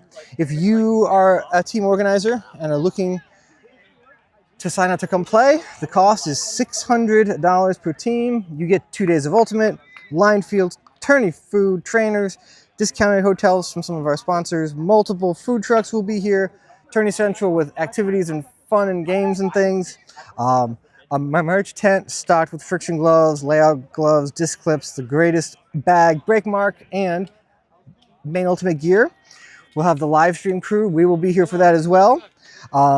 And things like, shuttles from the parking lots and stuff, because it's a long walk, and and all that sort of things here. It's a huge event. We take over this whole complex. It's a ton of fun. So if you are interested in sending your college team, send an email to rich@maineultimate.org. The Buoy's ready to pull. Big Rig ready to receive. Here we go. The score is tied. It's 5-5. Emily Posey catches, looking, gives a little head. I was thinking they were going to run a play to go deep right away, but it did not happen. Wyatt Smith over to Emily again. That's Toshiro. Looking to reset. Ponzio. That's Fontana. Good holster there. Looking back for Toshiro. Oh, a drop by 84. Wyatt Smith puts it on the ground. Good pressure by 41 of the Buoys. Miles Maxim with the pressure on defense.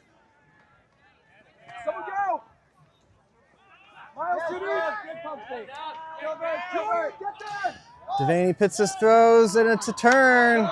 And immediately puts it into a huck for Fontana. Does he have enough to get in the end zone? He does not. Oh! He jumped it in and he dropped it. Oh, bummer. I'm all for trying to make it a score, but you might want to catch it first. Catch it first and use your timeout. You're going to lose anyway. Oh, unfortunate by Big Rig. Buoys take over.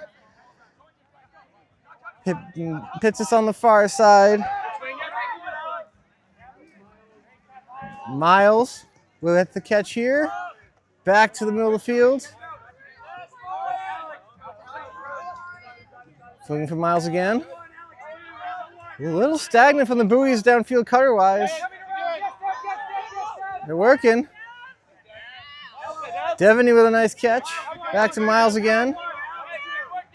These three are the only ones really even cutting for the Buoys right now as a pick is called. That's going to happen when the buoy stack right now looks rather like a buoy. They're all kind of just all smushed together.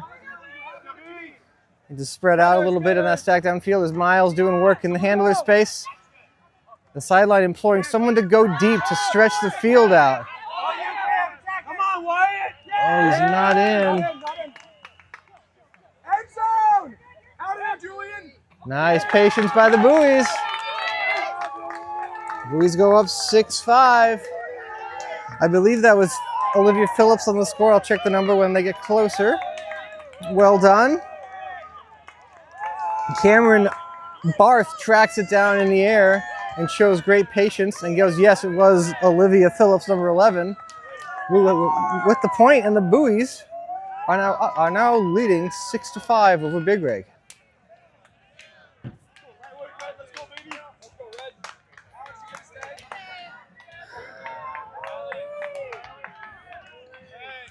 You can tell that Big Rig just played a really, really tough game against Bench because it just seems like everything is maybe a step slower than the speed they're usually playing at.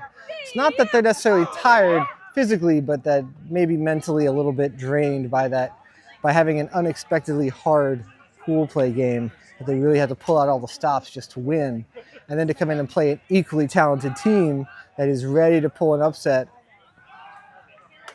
it can be a challenge. So, Big Rig with the O-line. The O-line really doesn't change a lot as far as who's on the field. They move a couple players around, but generally it's the same people. It's Fontana, it's Ponzio, it's Emily Posey, it's Poli. And Hennessy also is the mainstay on the O-line. So it's generally the same people. Looking to set to Emily. Oof, tough one there. Going crossfield here to Ponzio. Now they've rolled up the defense if they can just go. Ponzio. He's going to Fontana. Back to Ponzio again. Big Rig in control on this point most of the way down the field. As the Buoy's staying in a zone. I didn't even realize it looked like a zone right away, but they're staying in it. A blade from Emily, because why not? Tight throw, tight window there, but Emily's got it crossed. Oh, coming on! Nice catch by Fontana to the corner, and Frank Wang just puts on the invisibility cloak and then appears out of nowhere. Takes that one away. His anticipation on defense is always phenomenal. Playing against him was frustrating, to say the least. He's very, very good at things like what he just did. As there was a call on the field here. Resetting everything. The Buoys looking to break to half. Looking to reset to a handler space here. Alex Roll not quite there. Throw too far out in front of him as Ponzio picks up 4. Big Rig to Fontana. They've got space. It's Hennessy, Ponzio trying to jump in. He didn't learn the mistake from his friend, and now they're in. A call has been made.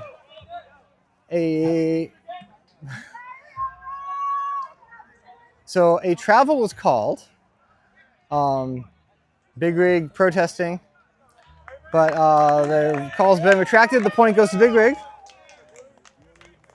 So what they were saying there was that as Ponzio caught it and he tried to jump in, he landed short of the end zone, and as he pivoted around He dragged his pivot foot. That would be the call there. Frank Wang made the call from the end zone. Did it really affect the play? No, but which is probably why the call was retracted. It makes it 6-6. Again, the games are to 13, so the first team to get to 7 takes half. Bouoy's getting set here on offense. It's been another really good game. The Big Rig team has looked unstoppable on offense when they are running their offensive line. They are, however, having a hard time shutting down the Bouoy offensive line.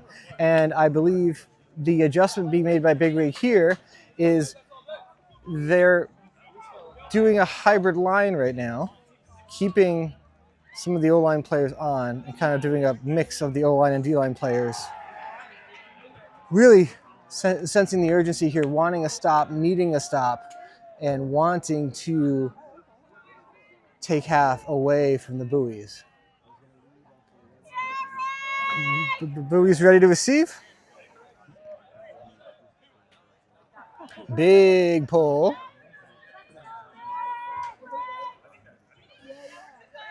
Jared sizes it up and centers it to Kate. Powers looking for Paul Reese. The man is right on him, but Paul is there. Doesn't go to Westgate, comes back around to Jared. Jared looking deep. This is for Paul, and that's why, because Paul is tall. And to Westgate for half, 7-6. Even though Westgate was in the area, that throw was to Paul the entire way. So that is halftime, 7-6. We will be back for the second half in a little while. See you soon.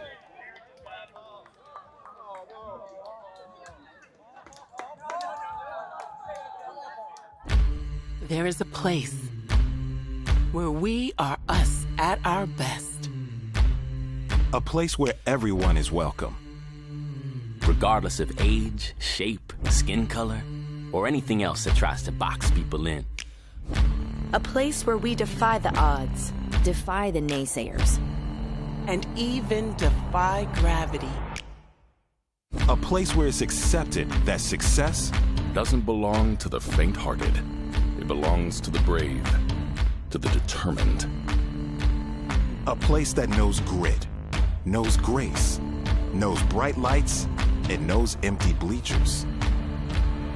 A place where we remember to laugh, where we learn to trust, learn to high-five strangers, and eventually even learn to fly. A place where character, community, and competition are all as balanced as a disc in flight. That place isn't in a stadium or on a field. That place is in the spirit of our players. Because we don't just play ultimate, we live ultimate.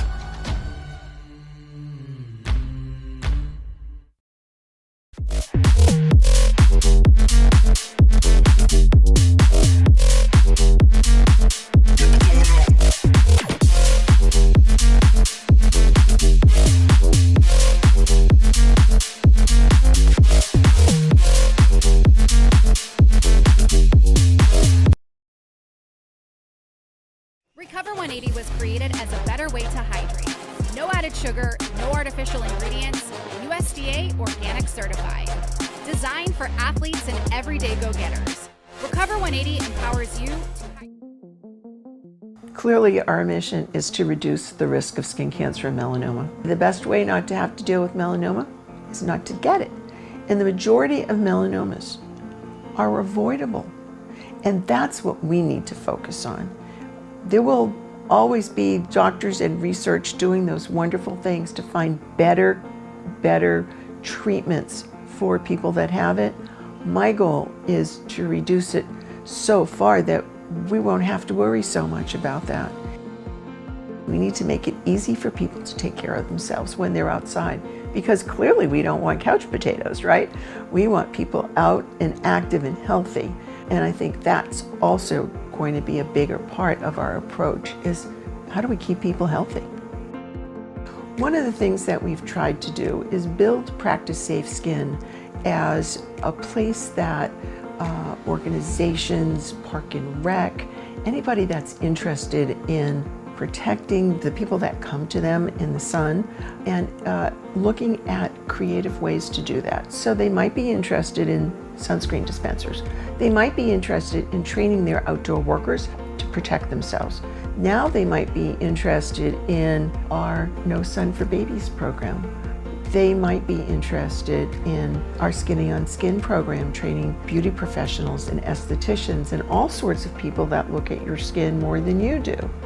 They might be interested in a middle school, high school, college program. They might be interested in looking towards the future to look at the impact of shade. We started to think about what's the intersection between UV, heat, and shade. One of the things that we do a lot in our training is talk to people about how do you protect yourself in the sun? Well, we talk about hats and protective clothing and wearing their sunscreen and using it regularly. But one of the things we also talk about is seeking shade. So what happens when you can't find shade? What happens when you live on a heat island where there's concrete or asphalt around and there is no shade and it's difficult to be outside?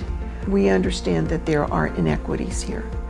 We need to talk to the people who don't have shade about what they need, and when we do that, we find out that there are places close to home that don't have a place for their neighbors to meet, that they have playgrounds with no shade whatsoever. And all the time we're out talking about seek some shade in order to protect yourself from the sun. So for impact melanoma, looking at shade means opening our arms a little bit wider so that we're able to look at what are other health risks. What are some temporary things that we can do while we're looking at more permanent issues? Because honestly, we don't have the kinds of funds that would allow us to bring shade everywhere. What we work with communities around is putting in temporary shade, whether it's 10 by 10 tents or zinnias sunshades or something else. We're really working right now and for the foreseeable future on temporary shade that people can bring personally or have in their neighborhoods. I think these are going to be the things that we need to do to improve the overall health of our community and to reduce the risk of skin cancer and melanoma. The call to action that I'm challenging you with is go out and find a group of people that are interested in supporting their community in a way that will potentially save lives. We can help you do that.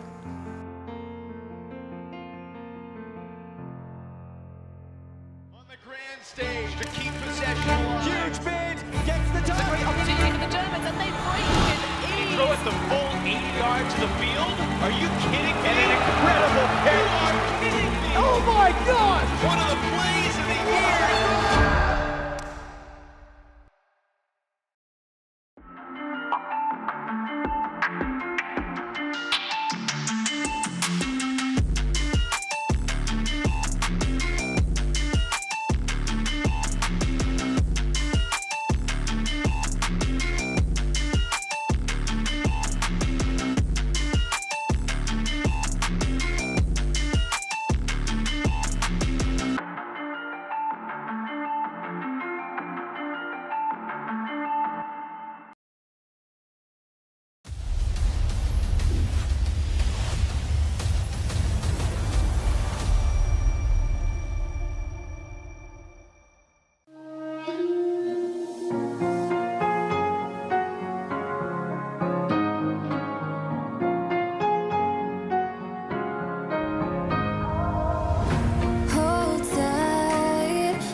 And welcome back to the second half of action between Big Rig and the Bouoy Association. It's mixed club level ultimate here at Vacation Land in the Wainwright Field Complex, at the Wainwright Field Complex in South Portland, Maine. I'm Tom, here with videographer Max. We've got quite the game here. It is 7-6 in favor of the Bouoy Association. The Bouoy's wearing white, Big Rig wearing red, and pulling to start. And here we go. Jared John Drew chasing the disc down for the Bouoys. Centers to Kate Powers as a side stack. Isolating Ian McClellan.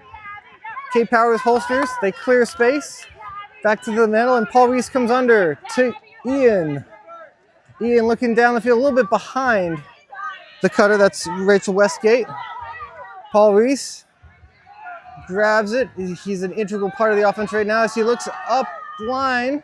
Nice throw to Lauren Bacher. That throw was paced perfectly by Paul, dropped it in over the shoulder. And the Bouoys go up 8-6.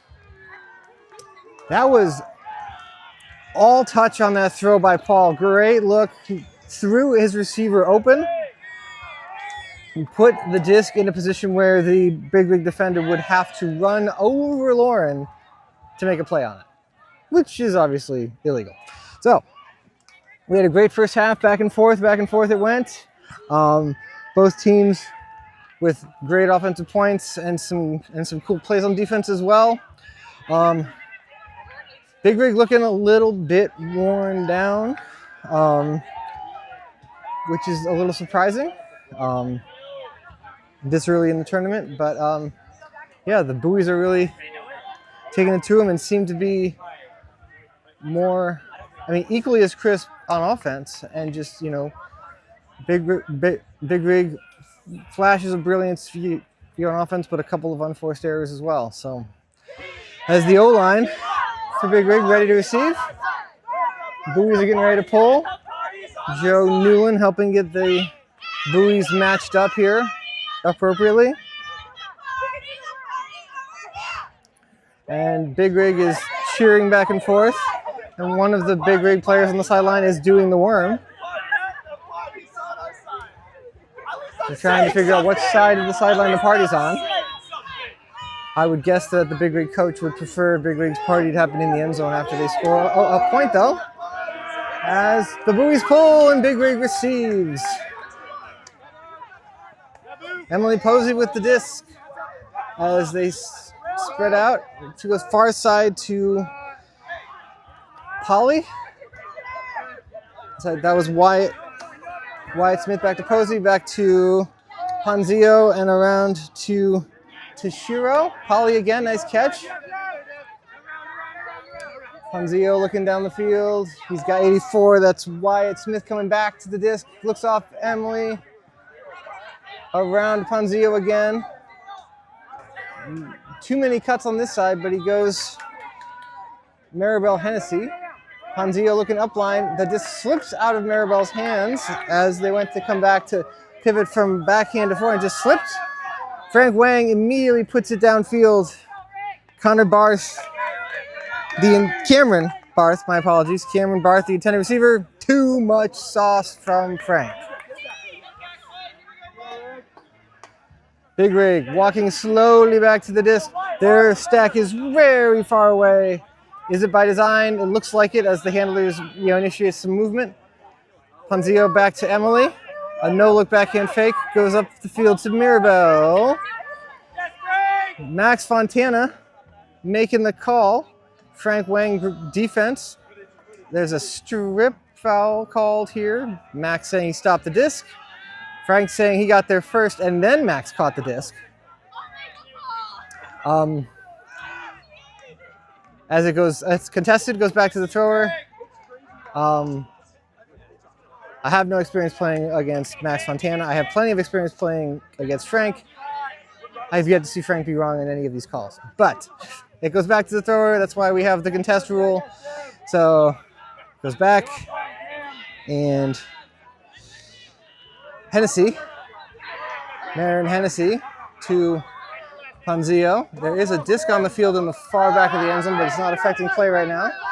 As they look up to the sky there, and Fontana tracks it down. Holsters. Looks, oh, Ponzio at the up line. Looks to Poli, who backs their way into the end zone.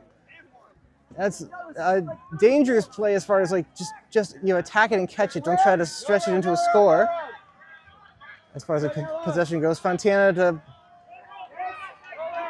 Ponzio, looking for a cut from someone. Nice cut there, but no dice.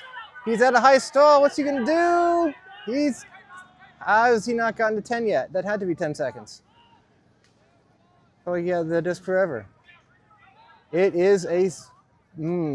So without any hand signals, I have to guess what's happening here. But okay, so it was a stall. I was thinking that maybe Ponzio was saying that Frank fast counted him to get to the stall, but ultimately realizing that it was in fact a 10-second stall count. Turnover. Bouoys take over with in trouble immediately. Alex Roll looking upfield to Devaney Pitsas. Around, over, Frank just waits for it to come down as Ponzio was too eager. Downfield for Miles. Goes up, misses it, and follows it and catches it. Then over to Cameron Barth for the score. 9-6 Bouoys.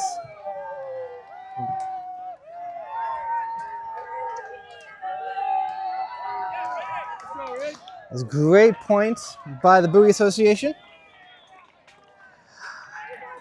That makes it 9-6. Wow, and a little overly eager, a little overly aggressive by Big Rig there on that point. Wyatt is coming up limping here. Wyatt Smith. They without question, are giving it their all.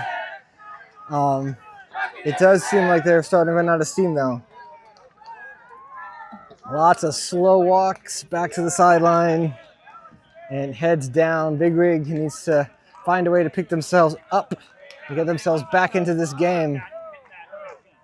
Because right now, the Bouoys are just bobbing their way to a victory.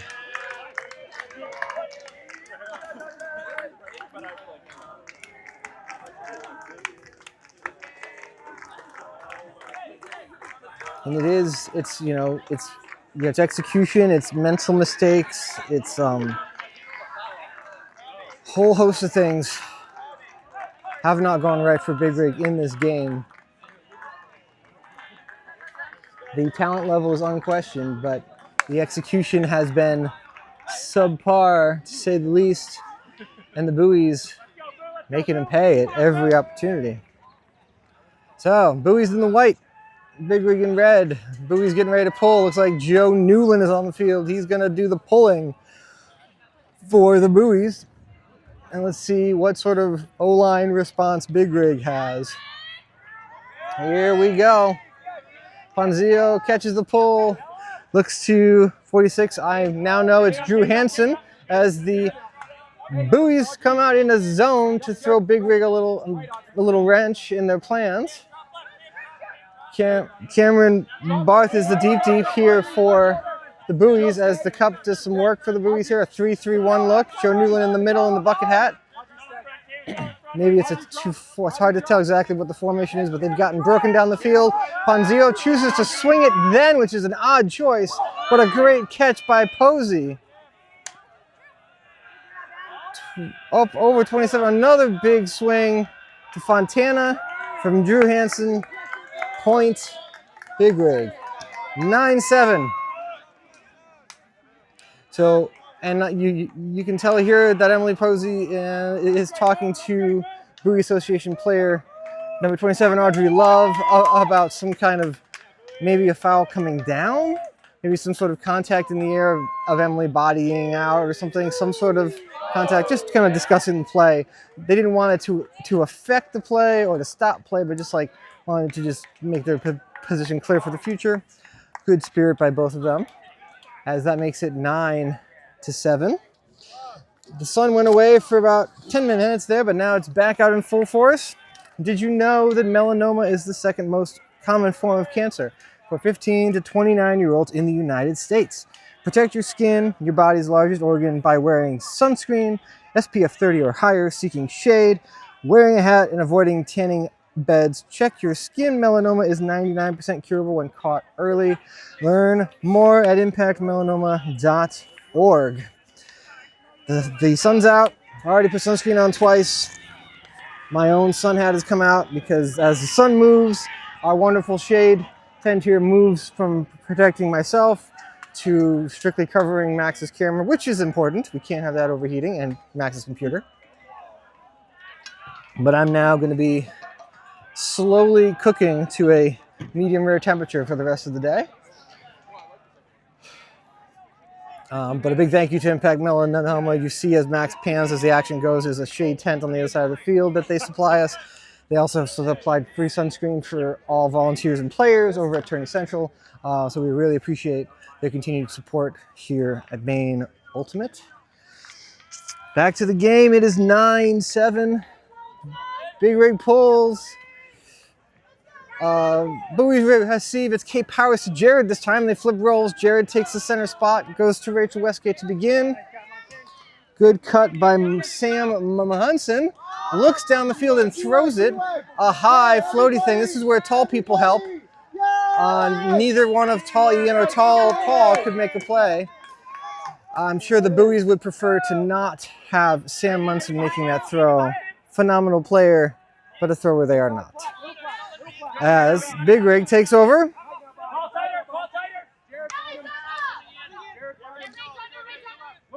Big Rig looking down the field. That was Seth Fisher Olvera. 13 with the disc now. Cale Ellingson back to Seth. Seth downfield, a little poach there by Sam Munson, almost impacts the play. The 6 has it. Says it is now 13. That's Cale Ellingson. Jovan Strange with the disc. Some players getting some playing time. We haven't seen much yet from Rig.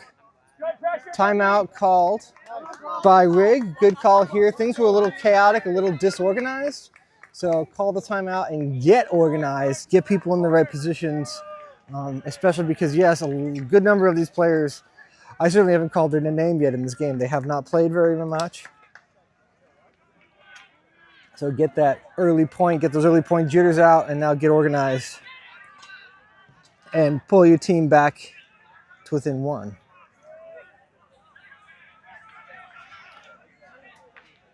So we're really excited to be able to bring these tournaments here at the Wainwright Field Complex. We really appreciate the town of South Portland and those who are in charge of this complex to, for us to be able to use field space of this size and capacity is extraordinary.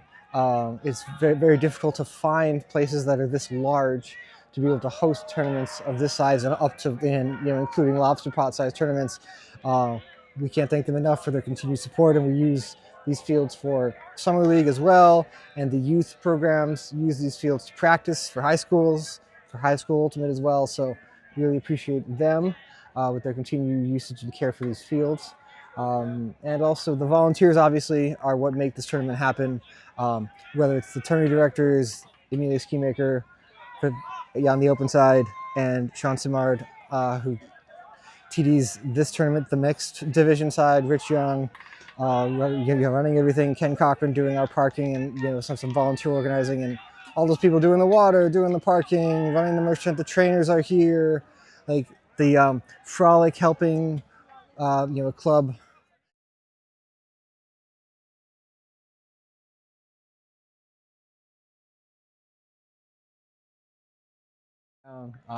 This tournament doesn't happen without all those people. So we appreciate all that you do, and you are the reason why Maine Ultimate is as successful as it is. Thank you to all of you as we get back into play here. Rig going to the far side of the field. Back around Seth. Over here, that's Jovan Strange. Seth wants it. Seth gets it. He's thinking about the far side hammer, but decides for the more mature approach to swing it back around to 13. That's Cale Ellingson. Back to Seth again. Good patient here. Jovan Strange with the disc. They're about 7 yards out of the end zone. Seth gets the disc back. Back to Jovan. Nice focus. Hangs on. Jovid and Seth are playing a two-man game. Finally, Sam again with good awareness. Sam Munson sits in that lane and stops the two-person game from continuing. A call, either a foul or a pick, I'm not sure. But he resets. Seth Fisher Olvera with the disc. Disc is in. Key goes to Kale right on the line. It's still not in. They swing it back around. Seth again. They'd rather play on the big part of the field, which is where they're going. Trending back that way. Oh, ooh, nice catch. With contact in basketball, absolutely an and one call. Back around to Strange.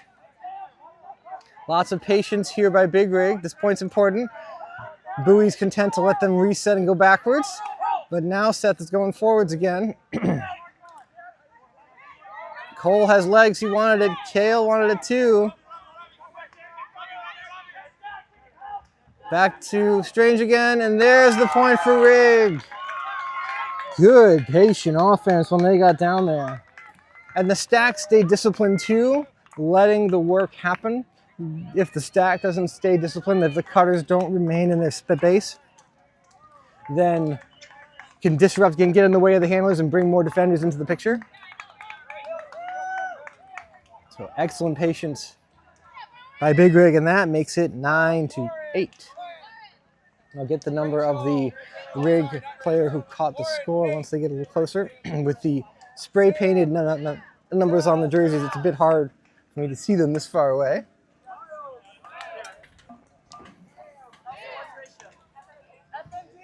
And I promise my voice is not going yet. I just have something stuck in my throat that I can't get rid of, so hopefully we'll get rid of that soon, because I still got 2 more games to go. My voice can't be going yet. 9-8. It's a close one.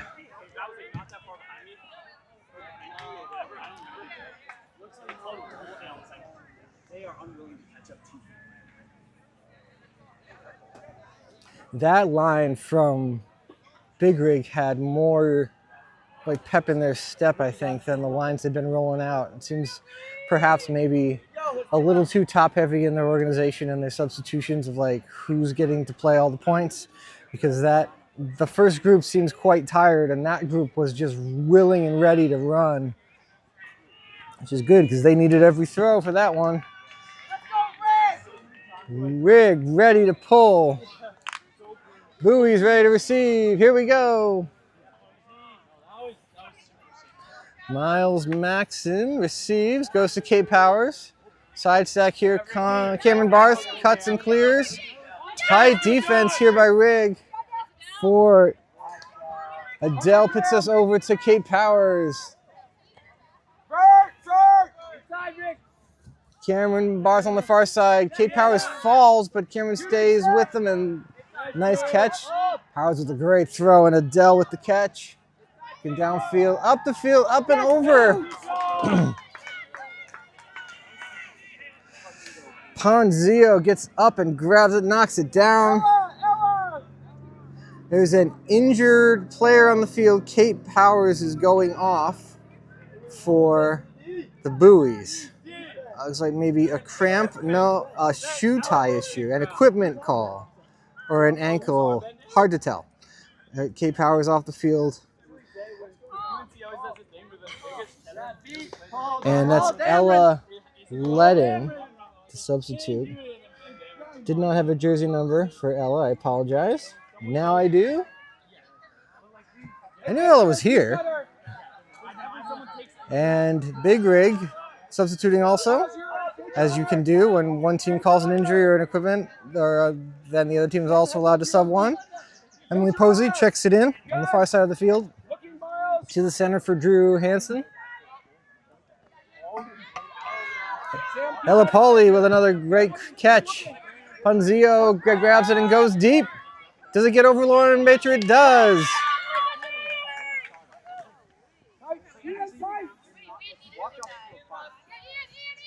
Looking for help, looking for help. Got help from Emily Posey, right back to them. Nice catch. That looks like number 3, Zoe Bishop. It is Zoe from the the crowd approval here. That's Zoe Bishop with back-to-back points for Rig. And would you look at that? We have a tie game. It's 9-9. Rig is right back in it. They've picked themselves up. Now the momentum definitely shifted. Now the Bouoys need to make an adjustment as Rig is starting to roll.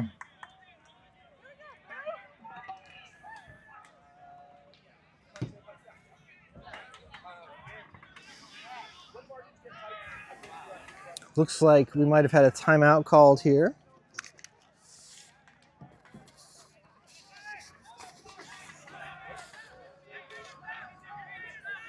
What we'll do while we talk about timeout, while the teams talk about their timeout, we're going to look here at some updates. Nicole Welch is one of the YCC coaches for Maine Ultimate. They're out in Denver, Colorado right now, and I have an update from Nicole. The Maine U20 mixed team is winning against LA Sky 5-4, and the U20 boys are tied 5-5 with Colorado Cutthroat. Nicole says the weather out there is swirly, windy, and exciting deep looks. Wow, taking deep shots in the wind. Sounds like how high schoolers like to play Ultimate. Go big and take chances. So that's awesome. Good for them. We hope that the best of luck to the Maine mixed and boys teams that are out in Colorado. So in the mixed division, which Bouoys and Big Rig are a part of, so far, let's see, so far, yeah, Big Rig is 2-0, so this is Big Rig's third game already. The Bouoys are 1-0. Let's see if we have any sort of like schedule pool like scores or anything right now. Let's see. No updated scores yet, but yeah, so based on the standing so far, Big Rig and the Bouoys, so the Bouoys really would like this to be able to draw even, well, they would be 2-0, Big Rig would be 2-1. Yeah, so they really need this game to kind of put themselves right on the same par as Big Rig goes in their quest to make Sunday bracket play as easy as possible.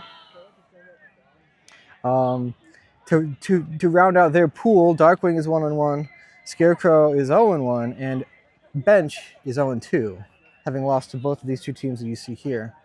The first game of the day was Zero Strategy versus Odyssey. Zero Strategy has won both of their games. Odyssey's 1-1. The Young and Restless are 1-1, and League of Shadows and Lampshade are both 0-1. The Big Rig sideline is imploring their defense to D up as they pull to the Bouoys. Kate Powers and Jared in the handler space. Kate Powers waiting for Jared to do work. Jared really tight, high stall count, but Paul Reese is there as a bailout. It goes back to Kate Powers in the middle of the field. Rachel Westgate, great cut. And up the line to Paul. Paul's going to Kate Powers. Too much, though. Good bid by Kate. Seth Fisher-Olvera comes into the play and knocks it away.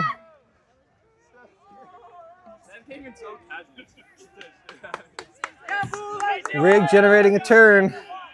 This will be a huge turn of events if Rig can get a break here. Whoa, really low throw.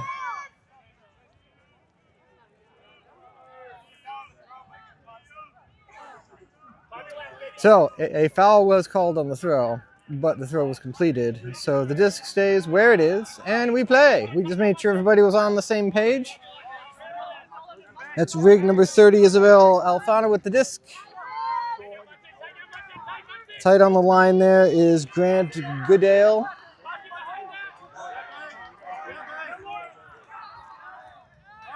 Here's Drew going down to get it. Oh, an IO throw from Drew. That was nice. To Grant Goodale. Great throw by Drew.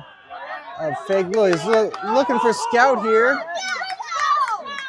Great determination. And Scout, this happens sometimes too, where you see your cutter and you envision the space you want to throw the disc to. And for whatever reason, your mind almost like eliminates the obstacles between where you are and the space you want to throw to. And that's just, there were two people in the way, but I promise you, Scout did not see them at all. It's weird to think that, but sometimes it happens. It's really, sometimes you just don't. You're not looking in the right spot. As buoys take over, down the field they go. Sam Munson, Chili, throw back to Jared, up the line. Jared looking down the field for Bacher. And the buoys with another point. That throw was spot on from Jared Jandrew. That makes it 10-9. Lauren Bacher getting loose in the deep space for the buoys. Lauren is not the fastest player on the field, but the timing from Lauren's, because Lauren's played a lot of high-level ultimate, Lauren is one of those players that is always in the right space at the right time. So 10-9. And a great answer by the buoys to stomp out the momentum that Rig had generated. I see you pumping to throw that under. So we'll see what Rig has in store here.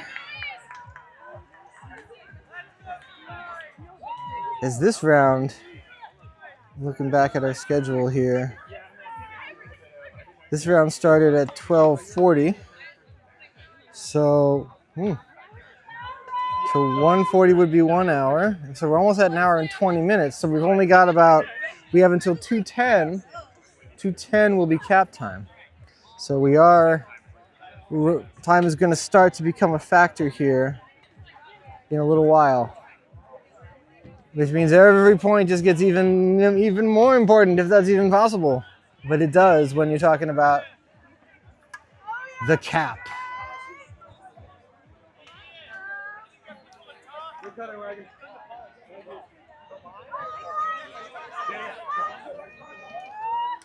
So I believe that the cap here, because we do want to keep everything timely, it's not a soft cap. I believe it's a hard cap. So I believe we take the highest score, we add 1 to it, and that's the new number we have to get to. I believe. Oh, and Emily looked past the defender there. Also did not see Miles slowly creeping back into the throwing lane and threw it right to him.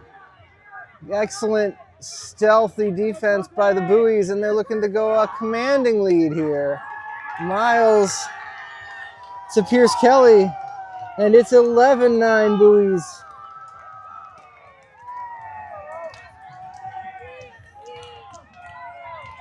It's hard to remain mentally tough for an entire tournament. Emily trying to jumpstart the offense and make a throw that will break the defense if it gets through. If that throw gets through, Rig is rolling down the field. It's a hard temptation to pass up. Just didn't see Miles creeping into the picture, poaching off that wing handler. Rig needs answers, and they need them fast. Bowie's coming back with a D-line here. You see Miles is staying on the field. Frank is on the field. Ella Letting's on the field. Devaney Pitsass is on the field. And I think, can't see their number, but I believe that's Olivia Phillips on the field as well for the Buoys. Rig with their O-line. It's all the playmakers that we've said their names a bunch today. It's Ella Poli, it's Emily Posey, it's Ponzio and Max Fontana and Eric Arnold, Wyatt Smith. Like, they're all on the field, and I believe that's Marin Hennessy too, I think, number 17, yes. Yes, it is. So we're going with big O-line against big D-line. Let's see. Who will it be as the pull goes up and comes down? Emily Posey centers it to Arnold. Arnold going wide to Wyatt. He's open. Frank letting him have that. Big dump back here to Arnold. Lots of space downfield. Emily Posey coming down as Ponzio is the reset. Oh, good bid! Devaney Pitses lays out and is maybe injured. It looked like it hurt. A sick D from Pitsas. Paid the price. That hurt. I heard Devaney saying as they came off the field, they popped their shoulder out of place. That hurts a lot. Oof. Yep, they popped their shoulder back out and then back in again. Whew. I had shoulder surgery because of an injury like that, and gives me the getting the chills thinking about that again. That was the most painful injuries of my life. As Letting takes over, looking to reset here to Kelly. Good defense by Eric Arnold, though. Goes wide to Frank Wang on the far side. Miles coming back to the disc. Immediately down to Joe Newland, looking in the end zone. Oh, too much sauce. Olivia Phillips giving it their all. Joe needed just a mile an hour off of that. Just a little too much steam. Big Rig takes over. Emily Posey picking up. Horizontal stack here for Big Rig. Let's see what Wyatt, they're going to send Wyatt out. Wyatt's working with Marion Hennessy there as Arnold has the disc here. They're going backwards in the end zone. Emily over here, that's Jovan Strange as Poley couldn't handle it. Couldn't tell if Lauren Bacher got a hand on it or something to influence that, but either way, it's a turn and the Buoys take over about 15 yards outside. Miles looking at a break to Bacher here. Frank Wang is there, but a little poachy off of Joe Newland's guy. A defense and a foul call by Lauren Bacher. No contest by Ella Poley, but hey, you take that on defense. Like, if you got a foul, I'm fine. Like, don't give up that throw on the break side. Lauren looking for help. Looking at Letting. Tight throw. Letting and Posey. Frank Wang with the Go-Go Gadget arms. Looking at Joe here, going to Letting on the far side instead. Joe with some bodying up, and now Joe is hurt, or foul at least. It looks a little bit of an awkward fall from Joe. I hope he's okay. He is not okay. Joe is going off the field. Oh, Joe. No, Joe. Say it ain't so, Joe. So Joe comes off. Cameron Barth comes in to take his place. The disc is in play. Ella Letting up the line to Frank Wang, and it's a score for the Buoys. 12-9 in favor of the Buoy Association. Big Rig has a mountain to climb and not much time to do it. So, what I would expect to see here, both teams are aware of the time clock and the fact that that Rig is down by 3. Rig will call their line and put their hand up and ready to go as fast as possible.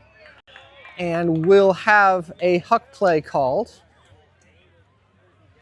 And the Buoys will be ready for it. They will probably leave somebody, a good deep defender, back and ready for the huck play to come and just kind of let Rig take their time coming up the field, but will not let any deep shot go. So that would be the adjustments I would expect from both sides here at the end. Rig needs to score quickly, and the Buoys cannot let that happen.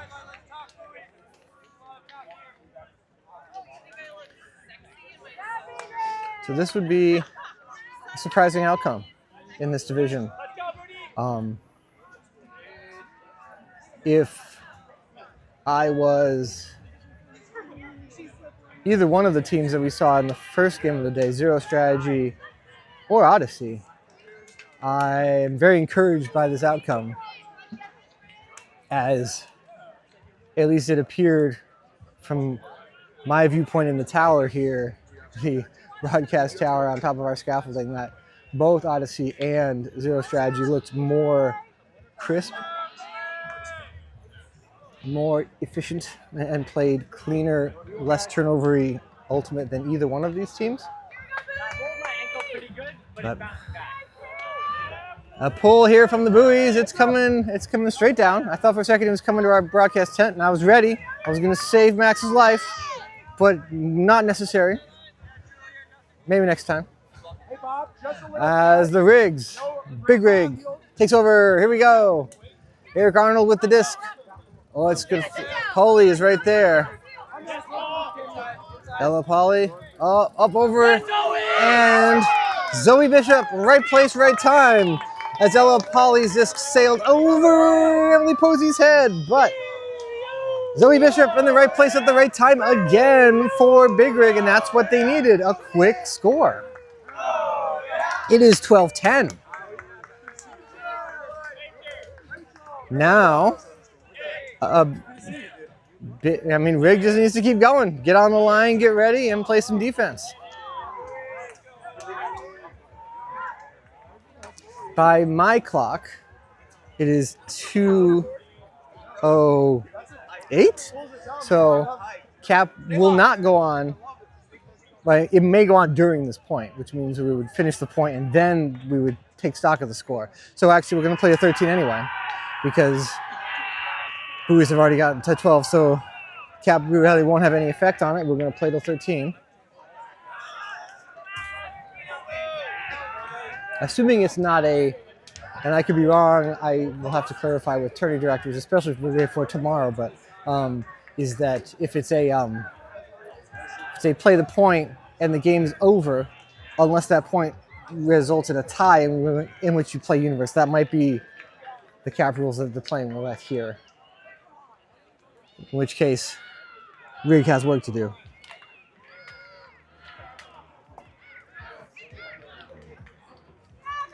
Here they go. Rig pulls. Buoys receive. Knocked down by Westgate. Jared picks up 2. Kate Powers. Ian with the first cut to clear space. Paul Reese comes under. No dice. Back to Jared Jandrew. Up the field for Westgate. Munson's gone. No throw there. Ian McClellan with lots of contact. Good focus to catch that. To Paul Reese. Looking at end zone here, only about 7 yards away. Going for Lauren, up over Lauren. Westgate coming in, but no play. Zoe Bishop again in the right place at the right time with a defensive play for Rig. Rig takes over. It's not over yet, everyone.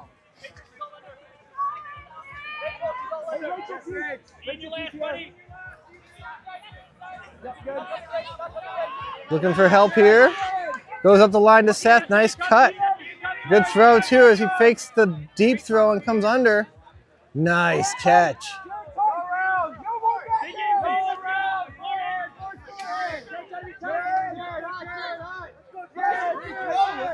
Oh, unforced error from Riggs. Threw it too far for Seth. Jared Jandrew looking for Paul again. Decides against it. He goes to Ian McClellan. Good cut by Paul. He's open. Oh, but the throw is short, but it made it to Paul Reese. And that's all for this one. 13-10, the Bouoy Association seals the victory. Well, that was entertaining. What a great game. So, 13-10. The end of that one, we have 2 more rounds for you. Both of them will be shifting gears once again back to the open division for the last 2 rounds of the day. The next game is going to be a treat, I'm pretty sure, as all of them have been so far, but we've got Colt versus Shade coming up next. So we're looking forward to that one. I'm Tom, videographer Max. We hope to see you back here for that next game coming up soon. See you later, everyone. Greatness. We think of it as the big moments. The glory that defines a lifetime. But true greatness isn't built overnight. It starts small. Choosing what's best for your body. Hydrating better. Recovering better. Bouncing back stronger. Greatness is resilience. It's in the recovery. The small, consistent choices that prepare you for what's next. Hydrate better, recover better, and keep striving for your best. Your greatness is within reach.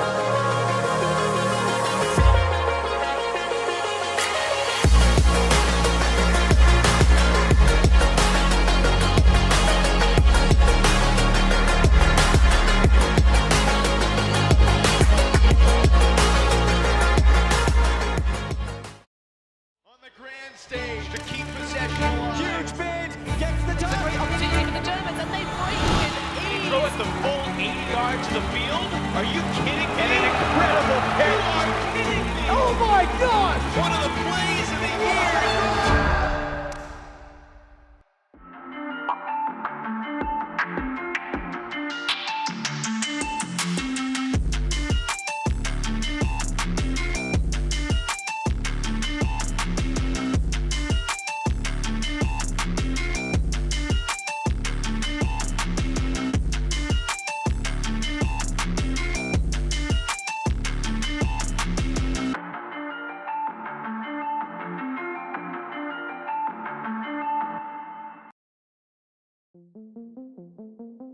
Clearly, our mission is to reduce the risk of skin cancer and melanoma. The best way not to have to deal with melanoma is not to get it. And the majority of melanomas are avoidable. And that's what we need to focus on. There will always be doctors and research doing those wonderful things to find better treatments for people that have it. My goal is to reduce it so far that we won't have to worry so much about that. We need to make it easy for people to take care of themselves when they're outside, because clearly we don't want couch potatoes, right? We want people out and active and healthy. And I think that's also going to be a bigger part of our approach, is how do we keep people healthy? One of the things that we've tried to do is build Practice Safe Skin as a place that organizations, Park and Rec, anybody that's interested in protecting the people that come to them in the sun, and looking at creative ways to do that. So they might be interested in sunscreen dispensers. They might be interested in training their outdoor workers to protect themselves. Now they might be interested in our No Sun for Babies program. They might be interested in our Skinny on Skin program, training beauty professionals and estheticians and all sorts of people that look at your skin more than you do. They might be interested in a middle school, high school, college program. They might be interested in looking towards the future to look at the impact of shade. We started to think about what's the intersection between UV, heat, and shade. One of the things that we do a lot in our training is talk to people about how do you protect yourself in the sun. Well, we talk about hats and protective clothing and wearing their sunscreen and using it regularly. But one of the things we also talk about is seeking shade. So what happens when you can't find shade? What happens when you live on a heat island where there's concrete or asphalt around and there is no shade? And it's difficult to be outside. We understand that there are inequities here. We need to talk to the people who don't have shade about what they need. And when we do that, we find out that there are places close to home that don't have a place for their neighbors to meet, that they have playgrounds with no shade whatsoever. And all the time we're out talking about seek some shade in order to protect yourself from the sun. So for impact melanoma, looking at shade means opening our arms a little bit wider so that we're able to look at what are other health risks. what are some temporary things that we can do while we're looking at more permanent issues? Because honestly, we don't have the kinds of funds that would allow us to bring shade everywhere. What we work with communities around is putting in temporary shade, whether it's 10 by 10 tents or zinnias sunshades or something else. We're really working right now and for the foreseeable future on temporary shade that people can bring personally or have in their neighborhoods. I think these are going to be the things that we need to do to improve the overall health of our community and to reduce the risk of skin cancer and melanoma. The call to action that I'm challenging you with is go out and find a group of people that are interested in supporting their community in a way that will potentially save lives. We can help you do that.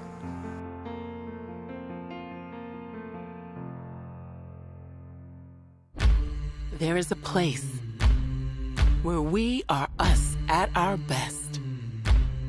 A place where everyone is welcome. Regardless of age, shape, skin color, or anything else that tries to box people in. A place where we defy the odds, defy the naysayers, and even defy gravity. A place where it's accepted that success doesn't belong to the faint-hearted. It belongs to the brave, to the determined. A place that knows grit, knows grace, knows bright lights, and knows empty bleachers. a place where we remember to laugh, where we learn to trust, learn to high-five strangers, and eventually even learn to fly. a place where character, community, and competition are all as balanced as a disc in flight. That place isn't in a stadium or on a field. That place is in the spirit of our players. Because we don't just play ultimate, we live ultimate.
And welcome to the Wainwright Sports Complex in South Portland, Maine. It's Vacation Land, brought to you by Maine Ultimate. It's a club-level ultimate frisbee tournament. We are back here in the men's division for Colt versus Shade. My name is Tom, and I'm here with videographer Max, and we are joined for this game by Tux, who is a member of Colt. That's me. How's it going, everybody? Excited for a great game. I'm a member of Colt, so I might have a little bit of bias, but yeah, should be a really good game. It's my job to attempt to keep Tux in check. His teammates have no faith in me, but I think I can do it. I think I can keep Tux in line, but I'm excited to have someone else up here so that y'all don't have to hear my voice for another game by myself. It's going to be tough, Tom, because I've been screaming all day, so I don't know. It's like your voice is actually in worse shape than mine. Totally. But yeah, so we're looking forward to your insight about these players, about like how your season's gone, team aspirations. I mean, you guys. I mean, so I'm from Connecticut originally. Oh, nice. I never have played down in Connecticut, but I've always been like, man, like if I ever moved back there, back when I was in shape, I'd try out for Colt and get cut. But I would try, you guys have been, a mainstay in the ultimate community for quite a while. Mm-hmm. So looking at that, and I had a couple questions for you earlier too, including we'll get to how you got your name, which is I'm sure is hilarious. But for now, we've got Colt and we've got Shade. Both of the teams are coming in here with a loss on their chart here to start, both losing to Quake from Montreal, or Quebec City, I apologize, from Quebec City, but this is promising to be a really good game. This is one that when they asked for live stream games, I circled this one. I'm like, I want Colt Shade. So this is that tri-state area rivalry. I mean, we on Colt try to not have narratives, but we've seen Shade a few times, and so we know them. We like playing them. I bet you're very familiar with each other and strengths and weaknesses and adjustments you like to make and stuff. Is Shade wearing the black pulls, a big pull here coming down, Colt receiving, and I will let Tux take over as Colt has the disc. We got Hillel with the ball. Looking maybe a little side-ish stack to start, kind of melting into a horizontal. That's deep. Oh, he got up though. Yep. The gentleman in the red hat. That's Bobby. He's got ups for days, clearly. Yep. Shade takes over a stall on the huck attempt. Contested stall down there, so I think it's going to stay downfield with Shade. Yeah, and it'll stay at that first throw because these guys down to our left stop play. We're at the call, so it can't continue to 27 on Shade. Shade taking over after that. Let's see. Eamon with some nice D. Oh, nice. Staying with it. Oh, beautifully. Double. Nicely done by 11. Who's that, Tux? That is Eamon Keneally. Kid's got legs. Kid's got legs, clearly. Yeah. And Nathan Getz with the score. There you go. We like to call him Gertz. And Goats? Gertz. Nathan Getz. Nathan Getz? Okay. I mean, it's close, I guess. Yeah. Frisbee names don't make sense. They never really do, yeah. In college, we assigned one name we ran out of ideas for names, and we assigned one based on a pirate name generator. We we just used one of those. Totally. So Colt with the first point of the game here. We're looking for some high-level athletic play here from these two teams. We've been alternating throughout the day so far. We started in the mixed division, came over for an open game, back to mixed, and now we're back here for the last two games here in the open game. We're going to have the crossover, one of the crossovers after this. But so these two teams, really good. Shade's always a really talented team. And you guys, Colt, Tux, you guys have nationals aspirations? Is that what you guys are thinking of? Or is that too tall of an order this year? I'll keep it kind of vague for fear of our coach, Brian Jones, getting mad at me. Fair. But, we want to play as good as we can with the best teams we can. Absolutely. So, makes sense. We want to win every game. Yeah, want to win every game. And, these are good. Vacation Land is a good measuring stick. Like sectionals isn't until, end of September? Yeah, a little while. So you still got some time, some tournaments in between, but this is, good competition. It's at the end of the summer, so you kind of do get a good idea of like where you're at in your development and where you're implementing different different things. See where you need to improve on, because even though these teams, Shade really well, it's like you don't always get to play these guys. Totally. So as Colt pulls. Megawatt with the pull. Megawatt. Oh, it's coming down. That's a tough one to catch. Oh, It bounces nice. off his foot. Beautiful roll. Got to play it from there. Get there, boys. Shade taking over halfway in the end zone. Up the field, that's 21. That's oh, wow. That's coming to us. Tom, if I can be real, that's not the throw I would have taken. But no, I was looking at my name chart here. Was that a forehand? That was a backhand. Sort of turned over. There might be a little headwind going on. There's a little headwind, but that's probably a little bit of just like, halfway through you realize this isn't the best choice and you kind of grip lock a little bit. That's what it looked like. It happens. I've been there. Oh, yeah. Colts setting up their offense here. Going to take the disc from where it went out of bounds. We got Alex Manos with the disc. Pucks it. Yeah, high stall count. No one there. And Shade looked like they were doing some like switchiness right in here in the lane, making that a little bit challenging as Shade goes to take over. Yeah, this is already kind of back and forth. Yeah. I think especially in these long tournaments, high heat, long days, it's tough in these last games to really keep poise. Yeah. 5 games in a day is ambitious. I was a little surprised to see that on the schedule. Yeah. Although did you guys have a bye? We had a bye in the morning, okay, which so is you guys really get nice. 4. 5 rounds, 4 games, that makes sense.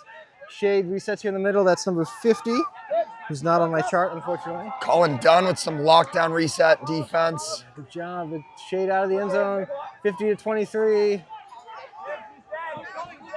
Looking high stall count to 14. That's Jacob Price, assuming my number chart's accurate from USAU. We've got a pick call downfield. Yeah. Did not affect though, so we're gonna just stay where it is. And Shade looking to get organized on offense. 14 wants someone to come to him, and nobody is. This gentleman is also 14, so I'm a little confused. Whoops. Well, I'm 14. Okay, everybody's 14. All right, swing over to 14. Colt doing a good job downfield too, though. Up. That's floaty. Oh.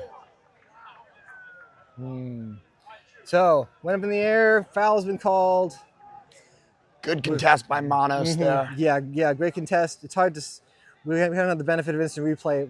I'd love it in this case, but hard to tell if it was stopped by the Shade player and then knocked out as the Colt player came through or not. But it's so hard to tell. My perspective on the situation: Manos had a good read on the disc. And 77, stop rotation, but on the way down, just let go a little bit. Yeah. But again, as you're saying, this is the beauty of Ultimate. It's hard to make those calls, but we have a nuanced sport where we can have conversations. Yeah, we don't have officials, and in this tournament, we don't have observers. And it looks like what they're doing here, you don't see very often, is they're going to the sideline for some observation from the sideline, which is a choice the players can take. If they both agree to do so and they both pick the same person they want to talk to, they can do that for a third perspective. Don't see it a lot, though. What you also don't see is Ben Chamberg doing handstands like that on the field. I mean, that is just pretty He's impressive. doing the handstand. Oh, and Max is going to catch that on camera as we discuss. And now, is 77 calling an injury? I believe we have an injury call. We have an injury call, yep. And it seems that the call is being contested, so it's going back to 14 downfield. So we do the good old-fashioned do-over. If we can't agree, we do the do-over. And which, again, it's one of the things I love about Ultimate too. Because as soon as you put officials into it, then it's who can get away with the most cheating. And that just is not sport to me. Some teams love to cheat. But Colt, we've got integrity. Here we go, Shade. Ooh, that's tight, and down it goes. That was a tough one. Disc don't lie. Luke Smith with the pickup. Finds Bobby. Looking for Ben Chamberg. Good work here by Colt. Gets it to James Tabola. He's a dog. Uh-oh. That's a non-contact leg injury. Oh, no. I hope he's okay.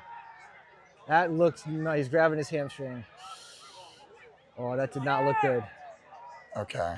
Oh, no. We got Brick Chaw carrying him off the field. Don't carry him that way. Carry him the other way. The trainer's over there. Carry him the other way. And just on cue, he turns around. James Tebow is really tough. I think he's going to be okay, but you hate to see that. Non-contact are the worst because that usually means something bad happened. Totally. Oh. Yeah. I'll never forget, like, one of the first tournaments I went to as a college tournament was an indoor tournament in Maine up in Orono.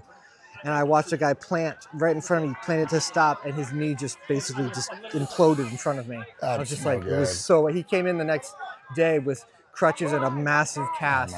He tore every ligament in his knee. Bobby Elston with the ups. Look at that. Oh, bummer. Tight throw on that one. That tough window to find, those inside That flicks. window is a shrinking window. Shade picks up. And sadly, you can't do that. If I had my way, it'd be our ball. Basketball, it is not. Here we go. We got Colin on the mark. Good job by Colt here. No options for Shade. Oof. Jeremy Bernier with the disc. It's an awkward Gets catch it to by Mike the forward. Levy, the SUNY Cortland standout with the kick spike. Kick spike. And the creative Selly. You'll love to see it. Absolutely. Sweater over the head maneuver. Hockey. I've tried it before, Tom. It doesn't always work for me. But I don't think anyone wants to see me try that at this point. So, no. Makes it 2-0 Colt. Shade looks a little out of sorts. Like some, like, drops. Questionable decisions. Like, they just look like they've gotten up from a nap and they're not quite woken up yet, if that makes sense. yeah, I don't know what their game was just before this, but they had a game against Quake from Quebec City, who has gone on a pretty good tear today. Yes. They have won some games. They've sort of flashed a nice small ball offense that we haven't really seen at this tournament. So, yeah, I think Shade might be feeling those nerves a little bit. Absolutely. Yeah, I'm looking at our Maine Ultimate app here, developed by our volunteer Esther. It's a great app. If you don't have it, definitely download it. It's fantastic. Yeah, Shade lost to Quake 11-9 in the previous round, so that's a close one. And that means it went to cap time as well if they didn't get to 13. So, yeah, so quick rules breakdown here for pool play. Games are to 13 today. The time cap is at 90 minutes from the start time of the game, and each team has one timeout per half and a floating timeout they can use in either half. And in this tournament, the time cap is not affected. Let me try that the other way. That makes more sense. Timeouts are not affected by the cap, so you can use them during cap time. Colt ready to pull Tux. What do you think about this D-line that Colt's putting out on the field? This D-line's a bunch of dogs. We got Mike Levisa, a.k.a. Gronk. And I think it's kind of obvious why he's Gronk. He the one who pulled, number 88? He's the puller, yep. He's absolutely Gronk. Finding the mark right now. Mm-hmm. Gronk is very fitting. As Shade looks deep down the field for 27. He's got enough. He's got it. It's a good shot. Mm-hmm. There's not a whole lot the Colt defender can do there. That's Eric Born Moore. To be honest, Tom, I didn't hear the name. No. I don't really care. But we'll give him the dignity. That's a great cut. That was a good cut, and that throw was paced perfectly. Like, the Colt defender was not in a bad position, but the throw was just where only his player was going to get it. Yep. That's just a good throw. Yeah. So tip your hat, move on. It's 2-1. We got a game. We got ourselves a game. We've been lucky on the live stream. I don't have any wood to knock on, but like every game's been really good so far today, which is fantastic. It's what we like to see for our tens and tens of viewers. Well, I texted a bunch of people. Hopefully they're watching. That's why I keep checking my phone. Yeah. Maybe we got Mom on the stream. We might have Mom on the stream. Hi, Mom. Love you. We got, we have 8 people. 44. 44. Holy cow. 44. We gotta up our game talks. Well, let's shout out, Wesley and Niche Factor while we're at it. Let's shout out Brooklyn Book Club if you're watching. Yeah, maybe. Let's shout out Newton South High School, if you've been there, it's a good place. And real quick before this point starts, Nicole Welch of the Maine Ultimate is out at YCC's with our high school boys and mixed teams. Currently, the U20 mixed team is up 11-6 against LA Sky, and the U20 boys are trailing 10-7 against Colorado Cutthroat. So really good games out there. The high school kids are pumped to be out in Colorado at altitude, and Shade back here in present time in front of us pulls to Colt. Little spin pull. Getz grabs it, passes it to Hillel. Oh, Shade is just sitting in these lanes here. Well, it keeps bouncing. Oh my gosh! Well done. That throw makes you feel things you can't say on air. Absolutely. Hillel to Jeremy Bernier. That was phenomenal. It just kept bouncing. Every time it was going to come down, it kept going. So I think based on the flags I'm seeing and also just the trajectory of that throw, we got a little upwind, downwind situation. So Hillel really had some great feel on that and put it with a nice IO edge just so Jeremy could get it. Absolutely. Because even though you're throwing with the wind, you still need to have the right amount of touch to it so that it doesn't just sail out the back of the end zone. So that was measured really well. Excellent. One thing we'll say sometimes is everybody's a hero downwind, but meaning, if you've got the wind at your back, you can throw it far. But it's not easy. No. And Hillel, he's a dog. He makes it look easy. That was a great throw. We're going to take a second while they get lined up for one of our sponsors here. Bang! I'm going to do Revision Energy is Maine Ultimate's clean energy partner and was co-founded by Ultimate World Champion Fortunat Muller. Revision Energy loves supporting Ultimate as a friendly, inclusive sport for everyone, with a mission to make life better by building our just and equitable electric future. Revision Energy is a 100% employee-owned solar company and certified B Corp, serving clients in Maine, New Hampshire, and Massachusetts.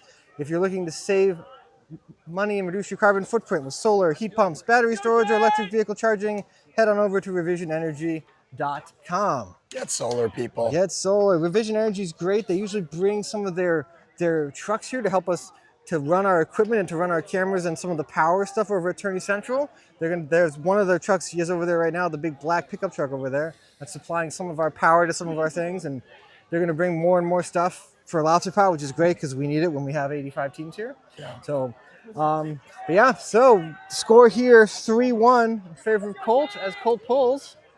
Big Ben with the pull. Is it coming back, Tux? Seems like no. There's a chance it could come back, but it came. Oh, yeah, it came back because they threw it to us. Maybe not in the air. Maybe not in the air. Yeah. I just want to really quickly shout out because I got a text from him, Ethan King, aka Bender. He's a dog, and I would be remiss if I didn't give him the love he deserves. Awesome. So Ethan King, thanks for watching. Absolutely. Thank you for tuning in on this amazing, gorgeous day here in South Portland. You cannot ask for better weather, in my opinion, for Ultimate. It's great. It is a little hot, but not too hot. And it's not raining for the first time in like 3 years. Oh my God. We were here last year, and it was just it was a fun tournament, but oh my God. Miserable. Shade goes up the line here. 23 with the disc, that's Otto Gomez. To one of the number 14s. Far side of the field now. Thinking about a scuba. I'd love an upside down throw at some point in this game. Ooh. Some good defense by these Colt handlers back here. Colt handler defenders as Shade works it around, get up the field for the point. Still though, Shade had to work once they got close. 3-2 in favor of Colt. Nothing easy, but that's good end zone offense there. Yeah. Nice patience. Good patience. And, there was a little nervousness over there with the Colt defender was really doing a good job. So yeah, nice layout bid from one of the 14s. Not sure on the name, but yeah. Great focus and concentration. You have to maintain control throughout contact with the ground. So this is not the NFL where they have the weird catch rule where you may or may not have to come up with it after you hit the ground. Like whatever, you have to show control the whole way. So, and as you have probably guessed, if you've seen other games or if you're familiar with Ultimate, all the lines are out in Ultimate as opposed to football where the end zone line is in. So everything's out. Touches the line, it's out. It's kind of great because there are a lot of fields without lines, and it leads to some interesting calls. Did I tow it in? Mm-hmm. Is it on the line? It's kind of hard to tell. And my favorite debate, which set of cones am I supposed to look at? Because everyone interprets the rule the way it favors the play they just made. One of the best. The other one is the stall call, stall 10 or stall 9, 10. Right. And I've literally never seen a stall that was uncontested. Yeah. Never happened. And it is so human nature to you get to where you're going to get them and you just speed up because you get excited, but it's illegal. Yeah, it happens. That's life. So Shade getting ready to pull here. Down by 1, Colt going to receive. The O-line ready to do work, and the sideline telling us what they think of the O-line.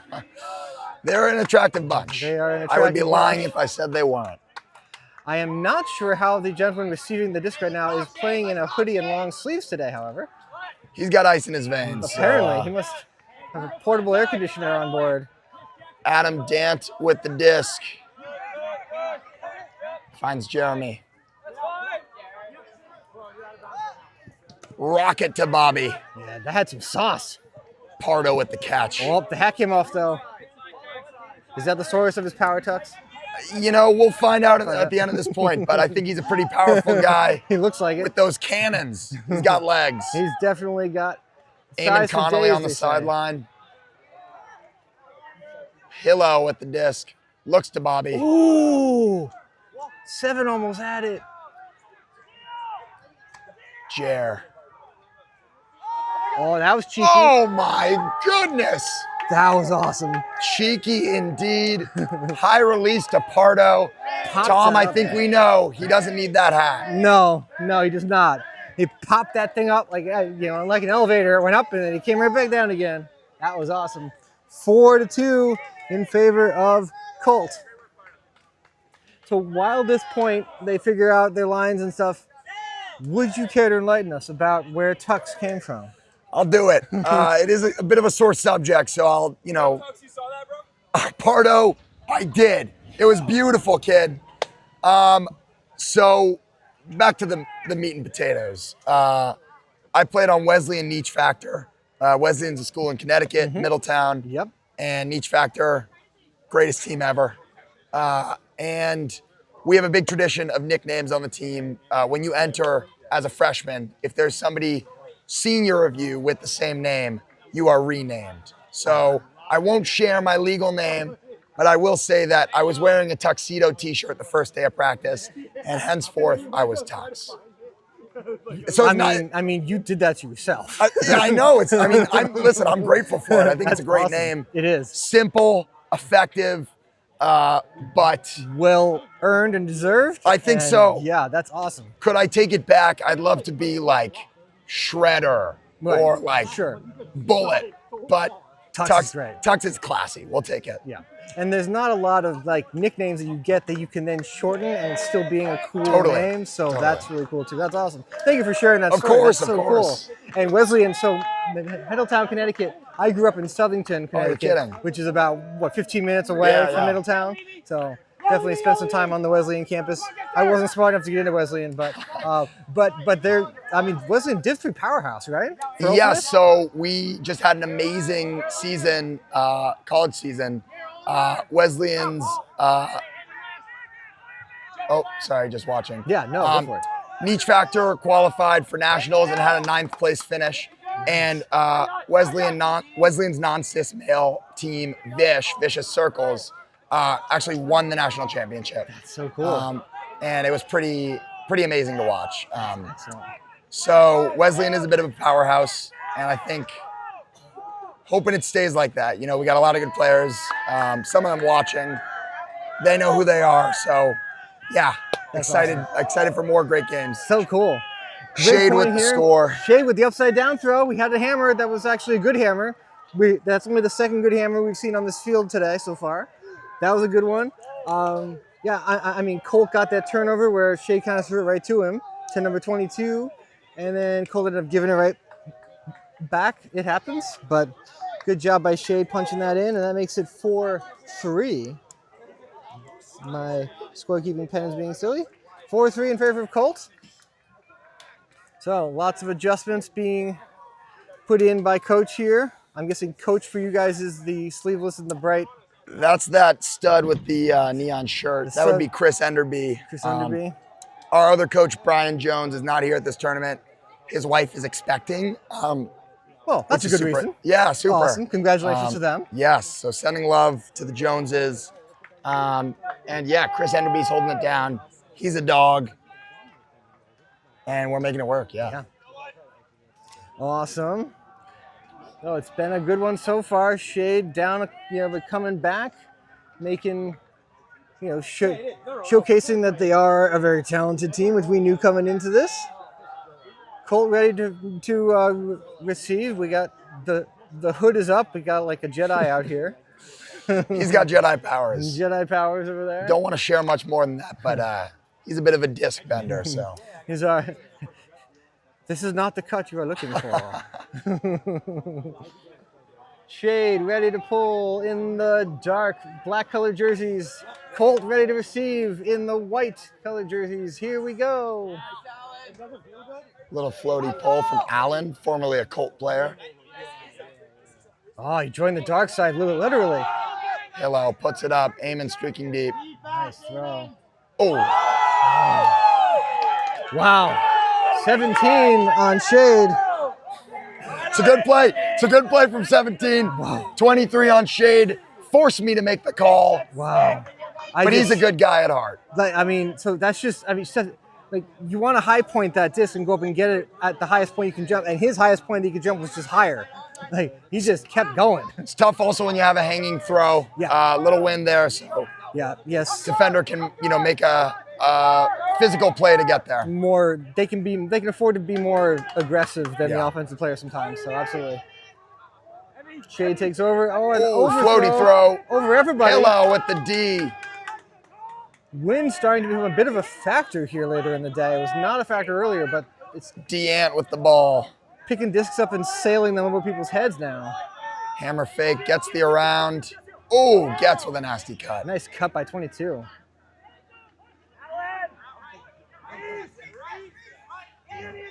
Jeremy has the ball on the goal line. Hammer, crossfield. Nice throw. Adam DeAnt.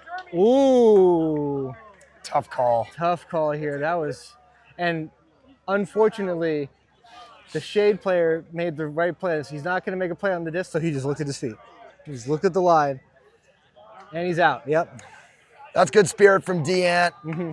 He's a classy player. Yeah. Like I wouldn't be surprised or even offended as the Shade player if he said contest and send it back again. Yeah. Because like that was really close. That is where I love having observers because they'll give you the definitive ruling. They're supposed to be right. Yeah. They're not always. They're human too, but.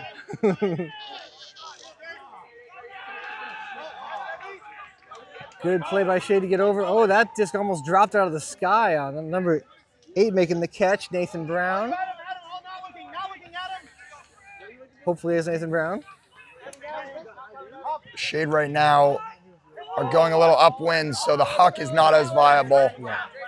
As we saw in that last possession they had, disc will float up a little bit. Yeah, float up a little bit. You still got to make those cuts to keep the defense honest, or else you're playing in a box. But behind him. Hillel with the second D of the point. Good D there. Rosenhan knows how to ball. Yeah, that throw was behind the Shade player, but still had to make a good play on it to the Colt player there as they take over from their own goal line. Gatz with the upline cut, finds Amen. Keneally with the ball. Needs options. Upline to Hillel. That's a tough throw right there, too. That is not easy. Basically blind. Hillel again. Oh, DeAnt almost with the score. He almost had it, and I feel like he didn't. Oh, it looks like he's down. It looked like he didn't find it for a while, too. That's one of those layouts that, like, you're at the limit of, like, your speed, and then you kind of lay out, but you don't really fully lay out, so you land awkwardly, like. Yeah. Yeah, that can be. Yeah, and Ben Chamberg holding that space for Adam D'Antonio. Yeah, making sure that that it comes in exactly accurate as to where we were, although he's oriented the wrong way. There it is. Good catch, Tom. Aiming, sprinting downfield, 77 with the disc. Yeah. A little content to let some of the unders happen. Oh, nice footwork there. He's in. Nice job. 27 with some nice toes. Looks like this floaty throw. He's tall. 77 is tall. If the names are to be believed, it's Pendleton with a nice throw. It's tied, Tux. It's 4s. It is tied, but you know what, Tom? I've got a good feeling. I will say, we're back to even, right? We got that break. Colt got that break early in the game. They broke us back. This is what we love to see, a bit of a dogfight. Absolutely. And I do think, even though that the score is tied, I think especially on offense, I feel like Colt has not had to work as hard as Shade has had to work. It's like I feel like Shade's points have been battles, and Colt's O-line generally just kind of goes. No comment, no so comment. far. But I will say, you know, as a member of the O-line, I'm a little bit injured this tournament, but yeah, the O-line, they can ball. They can make it work. Yeah. As we have a little bit of a timeout, I just want to call attention to some of the members of Colt on the field. We got Alex Manos, wave to the camera, buddy. We got Brick Chaw. Brick, say hi. Anybody you guys want to shout out at home? The troops. Okay. The troops. The troops. Okay. All right, lock in, Colt. Lock in, boys. Hi to families. Say hi to the families. Thank you all for watching. If you're at home, cheer on the boys here as they huddle up to amp themselves up. So yeah, it's gonna be good. We're back to, I mean, it's 4-4, so we're basically starting over again. If I may shout out another viewer at home, I just got a text. Jack Grobel watching from Seattle. Oh, hello, a Seattle viewer. We have got a all across the nation viewership right We've now. got following, excellent. We got 55. Ah, yeah, we're up there. Tom, Excellent. this is the Moving big up in the leagues. world. This is the big This leagues. is great. And I'm sure that it's mostly because you're here. No. Now everybody's texting each other like, Tux is on the street. Listen, You I've been gotta making a tune fool of in." myself all game, Tom. It's your sultry tones that get the viewers going. And I appreciate you making a fool out of yourself because that means I don't have to do it. Tom, any time. Dry donuts. If I can let the viewers in on a little bit of Colt lore. You can let me in too. I have no idea what this is. I must know. We like to, you know, keep the compliments a little sparing. So one phrase we like to say is dry donuts. You got to earn your compliments. Okay. So dry donuts just sort of keeps us humble. Gotcha. That's all I'll say. I say. All right, I got it. That makes sense. I like it. It's not to the extreme of who is it that boos all the time? It's not Chain. Is it Chain Lightning who boos all the time? They boo themselves? I think it is. Maybe. I thought it was probably Chain back in the day where they'd score and they go boo. Sure. Like, yeah, okay, like, okay, guys. Like, really feeding on that negative Let's energy. keep it positive. You need the right type of people to be able to do that. There are people who are like that. Yeah. Getting a team of them together, though, that's not always the case. Positive is the way to go. I like dry donuts. It's like, you're awesome and we're humble. Okay? Absolutely. Yeah. I'll say for both of these teams, you know, I don't know Shade too well, but they have a really positive energy. And Colt, of course, a lot of smiling faces. While we keep the compliments to ourselves, we lift each other up. Yeah. So. And that's great, too, because especially more so in the open division than in the mixed division, you can get tempers and people get amped and feelings get hurt, and it's like it can get really tense, and it's good to see that playing at a high level and not having the game turn out that way is really, really great to see. Colt taking over. Oh, Halo with an incredible grab. That was finds Bobby on the under. He is tall. My goodness. Something's in the water in Connecticut. Yes. Heavy with the fake. Oh. Jared with oh my goo-goo. That is just nutty. That's just insane. Jeremy Bernier, I cannot put that into words. He What was a in the play. air forever. Oh yeah, give him the rock. Come on. Oh.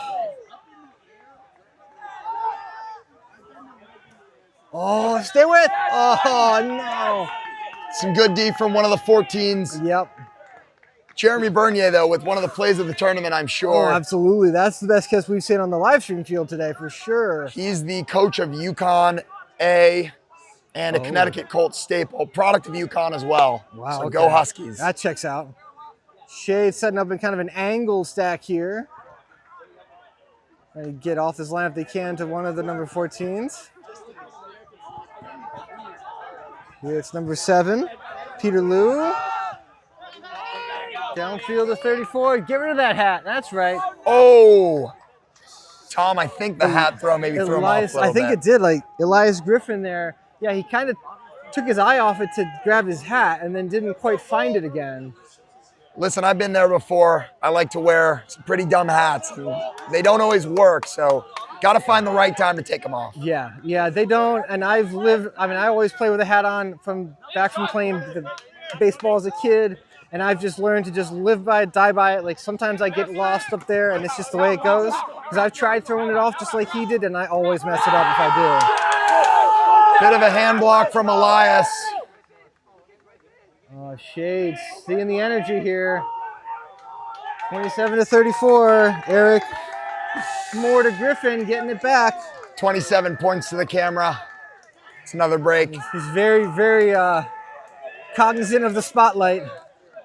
Elevating his game appropriately as Shade takes the lead, 5-4. Is that 2 or 3 in a row by Shade Tux? I forget. 2 breaks in a row. Yeah. 2 breaks in a row. And you know what? That's the spot we like to be in. A little adversity keeps us fresh. And it is like 2 breaks in a row you never want to happen. However, silver lining, 2 breaks in a row and you're only down by 1. So you're by no means out of anything yet. So you just got to get organized, get your O-line sorted out, and get back to the smooth operating of before. It's been a long game for both teams, some long points. So I think we're sort of luxuriating in this space in between pulls. Yeah, definitely. Without observers, you can stretch the... How long is it you get? 60 seconds or 30 seconds? Something like that. Something like not really a lot of time, but when they're not here, you can dilly-dally and take your time and delay putting the hand up. And yeah, exactly. Not nearly as egregious as like the University of Florida shenanigans they pulled way back in the day, but like not quite like that. But you know, I've been watching some Brody Smith highlights recently. There's some tough calls, but he can huck it. I mean, the talent of that team was undeniable for the first 7 players, and afterwards, less so. Here they go, Colt taking over. Elston with the ball. Looking for the reset. Gets it back from Hillel. Eamon with a free under. Yeah. Good patience here. Gets it back to Hillel. Scanning.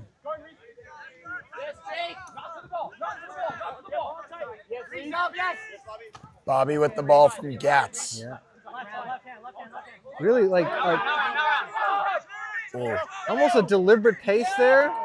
As 43 kind of checked over your shoulder to see who's that to, and then, oh, it's to me. Uh-oh. Happens sometimes. Almost caught it anyway. Shade takes over. Number 6, that's Harper Stanfield. To 85. Jacob Coonan.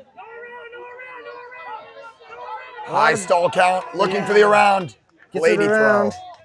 I don't have a 99 on my chart, so. But he's there with the disc. The call's been made of some kind. USAU, take note, 99 was not rostered. Just a joke, of course. If that's the case, though, man, some of these teams, oh boy. Yeah, it's tough. It's hard. Just want to shout out real quick, Red Tide, great team, a lot of smiling faces. Yeah, Red Tide walking past us underneath here. Psych. No, they're a good team. Brunch is a common sight up here in the broadcast booth as well. He loves to talk, that gentleman. Oh, there's multiple 99s here on Shade as well. 23 with the disc now. It's Otto Gomez. to 17. Back to Gomez again. On the goal line to number 6. It's Harper Stanfield. 6-4. 3 breaks. 3 breaks in a row. 3 breaks in a row. Our O-line is jogging back. They're we ready got the for legs. We're ready. They're ready. But Shade has got some momentum.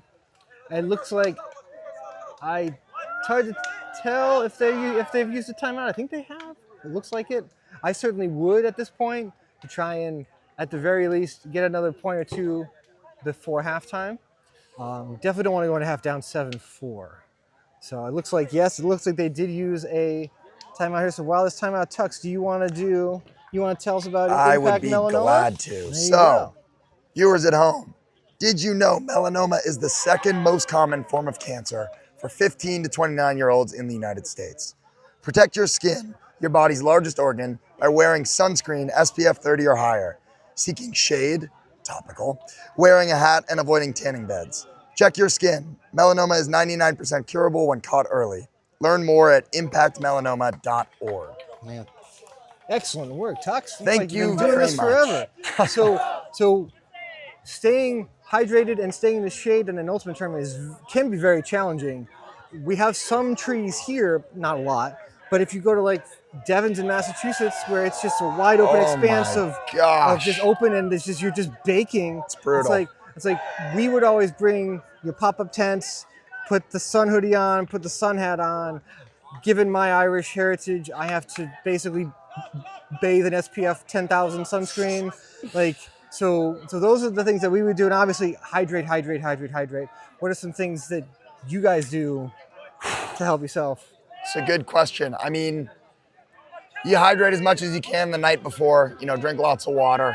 And then during the day, you're burning so many calories, losing so much sweat. Truly, any fluids, any salt you can get in you, get them while you can.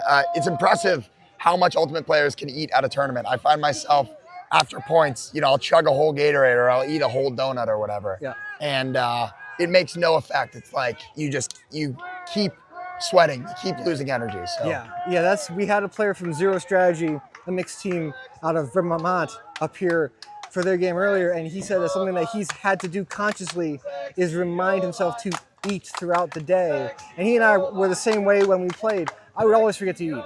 It's like I'd be drinking water, but I'd forget to eat stuff. Yeah. And then I'm so hungry that I then eat too much. Yeah. And it's like, it's so hard to balance that out, but constantly grazing throughout the day, salty things, fruit, bananas, those things are really great. Keep your calorie level and keep your energy level even so that you don't have these spikes and crashes also throughout the day. Absolutely. It's hard. I mean, if you're lucky, you get a little, $5 meal deal from Dunkin' Donuts in the morning. And then it's nice at this tournament, you guys have some great food trucks. There's PB and Me. I got the Lumberjack. Pretty good sandwich, gotta say. Yeah, they're a staple here at Ultimate Tournaments. As back to the action, Shade pulls, Colt receives, a rolly thing, and here we go. Tux, take us through the O point. We have got Jer with the ball, finding Eamon. He's a killer. Go Syracuse. Ooh, an Orangeman. Gets with the upline. Oh. So that's why, A, we have these lines here, and B, keep your water bottles off the field. And well away from the field. I don't know whose neon green water bottle that was, but don't hurt Nathan Getz, please. Yeah, no. Oh, little contact from the Shade players. Adam D'Antonio seemed to be in front of the ball. And Getz is walking away from the play. Yeah, Getz is realizing he's not involved and his voice is not needed. It is hard when you are an observer. When you're observing the play, you feel like you have a great look at it. But I will say, from up here in this ivory tower, that did not look like a foul. If anything, maybe a foul on the Shade players. But we are entitled to converse. Absolutely. And we will. And we will converse. And this is my favorite part. And it was always my favorite part on the field, too, is we converse and then we reenact. Absolutely. And we act. And we get extra brownie points for acting correctly or incorrectly or stretching the truth as much as possible. So, which is always hilarious. And here we go. No foul was called, so it is a turn. Yep. O-line has the ball again. Bit of a two-person cup. Yeah, just kind of recentering to Getz. Just making sure to just like pushing them backwards, taking that throwing lane away as much as they can for a throw or two. Shade doing well downfield as looks to huck it. Wow. It's in there. Oh my. Yeah. That's tough. We see some Colt players putting their hands on their face. That was almost an incredible play. That was great effort by 11. Eamon Keneally. I almost feel like if he had reached out with his left hand instead of his right, I think he catches it. Oh, it's great effort. Good D by the Shade player as well. Make that initial play. I love the mark here by 11 too. He almost got that. Little high release flick. But like coming off the mark and taking space away. 7 with the disc, Peter Lou. Oh, 12, that was number 12, Griffin Cow with the catch. The question here is whether his left foot hit first or whether he straddled the line, both feet hit at the same time. Looks like Colt questioned and is satisfied with the explanation. 27, Eric Moore. Backhand, Blady Huck, and it connects. Another 20. There's too many 27s on this team. That's the 27 to a 27. Potentially Eric Moore. Potentially Eric Moore to potentially Eric Moore. Either way, it's a point for Shade, and that means it's halftime. It's 7-4. So, we'll be back for the second half. I'm Tom. Tux, you may be here, you may not be here. I think I might not be here Tux anymore. is going to go cheer his team on from the sideline and lend his voice to his team. So, Tux, I appreciate you being here for the first half. It's been a pleasure, Tom. Thanks so much me. for coming up and giving us your knowledge, and good luck to your boys, and go ahead and change the mojo down there on the sideline for your team. Let's ride, Colt. All right, thank you, Tux. See you we'll later, be back for the second half soon.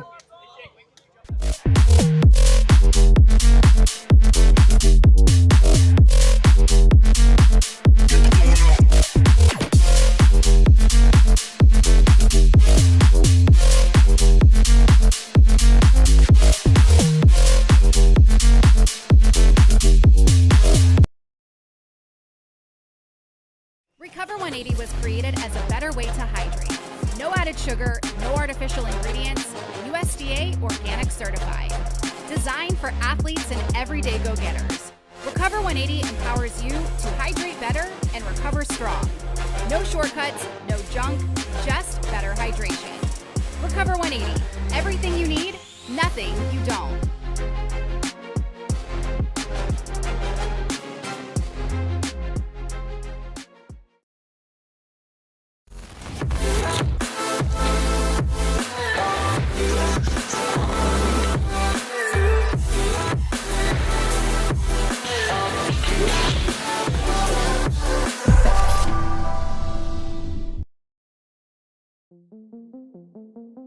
Clearly, our mission is to reduce the risk of skin cancer and melanoma. The best way not to have to deal with melanoma is not to get it. And the majority of melanomas are avoidable. And that's what we need to focus on. There will always be doctors and research doing those wonderful things to find better treatments for people that have it. My goal is to reduce it so far that we won't have to worry so much about that. We need to make it easy for people to take care of themselves when they're outside, because clearly we don't want couch potatoes, right? We want people out and active and healthy. And I think that's also going to be a bigger part of our approach, is how do we keep people healthy? One of the things that we've tried to do is build Practice Safe Skin as a place that organizations, Park and Rec, anybody that's interested in protecting the people that come to them in the sun, and looking at creative ways to do that. So they might be interested in sunscreen dispensers. They might be interested in training their outdoor workers to protect themselves. Now they might be interested in our No Sun for Babies program. They might be interested in our Skinny on Skin program, training beauty professionals and estheticians and all sorts of people that look at your skin more than you do. They might be interested in a middle school, high school, college program. They might be interested in looking towards the future to look at the impact of shade. We started to think about what's the intersection between UV, heat, and shade. One of the things that we do a lot in our training is talk to people about how do you protect yourself in the sun? Well, we talk about hats and protective clothing and wearing their sunscreen and using it regularly. But one of the things we also talk about is seeking shade. So what happens when you can't find shade? What happens when you live on a heat island where there's concrete or asphalt around and there is no shade and it's difficult to be outside? We understand that there are inequities here. We need to talk to the people who don't have shade about what they need, and when we do that, we find out that there are places close to home that don't have a place for their neighbors to meet, that they have playgrounds with no shade whatsoever. And all the time we're out talking about seek some shade in order to protect yourself from the sun. So for impact melanoma, looking at shade means opening our arms a little bit wider so that we're able to look at what are other health risks. What are some temporary things that we can do while we're looking at more permanent issues? Because honestly, we don't have the kinds of funds that would allow us to bring shade everywhere. What we work with communities around is putting in temporary shade, whether it's 10 by 10 tents or zinnias sunshades or something else.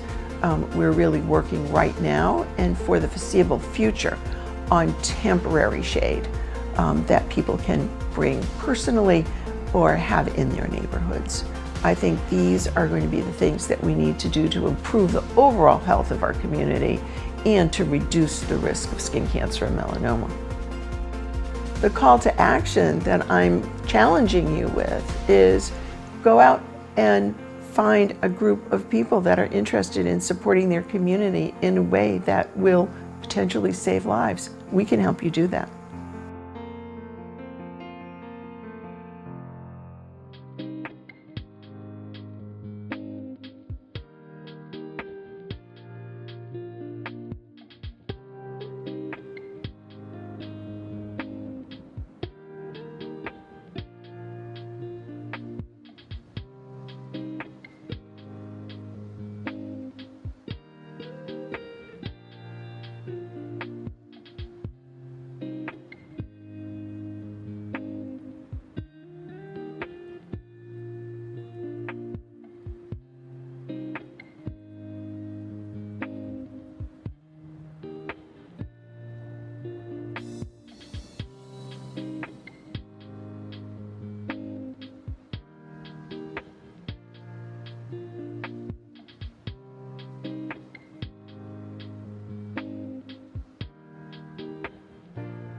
And welcome back to the second half of Vacation Land.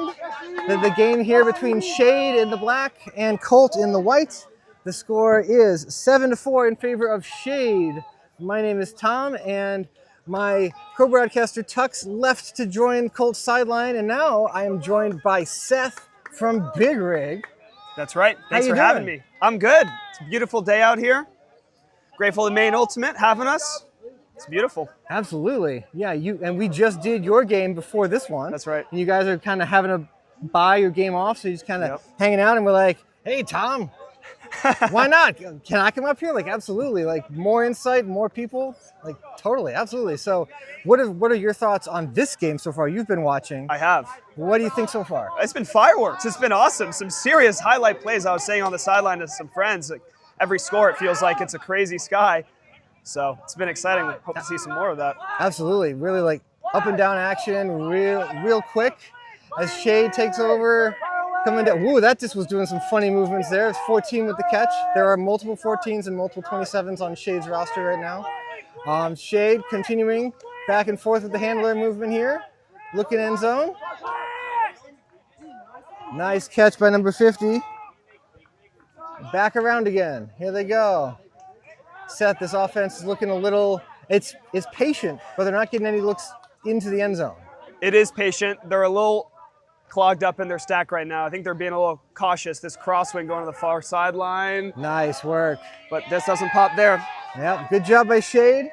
The Colt player immediately looking to the sideline for some help about maybe an up call or positioning. Shade coming out, guns blazing just like they went into the halftime, coming out, and it's 8-4. They've doubled up Colt.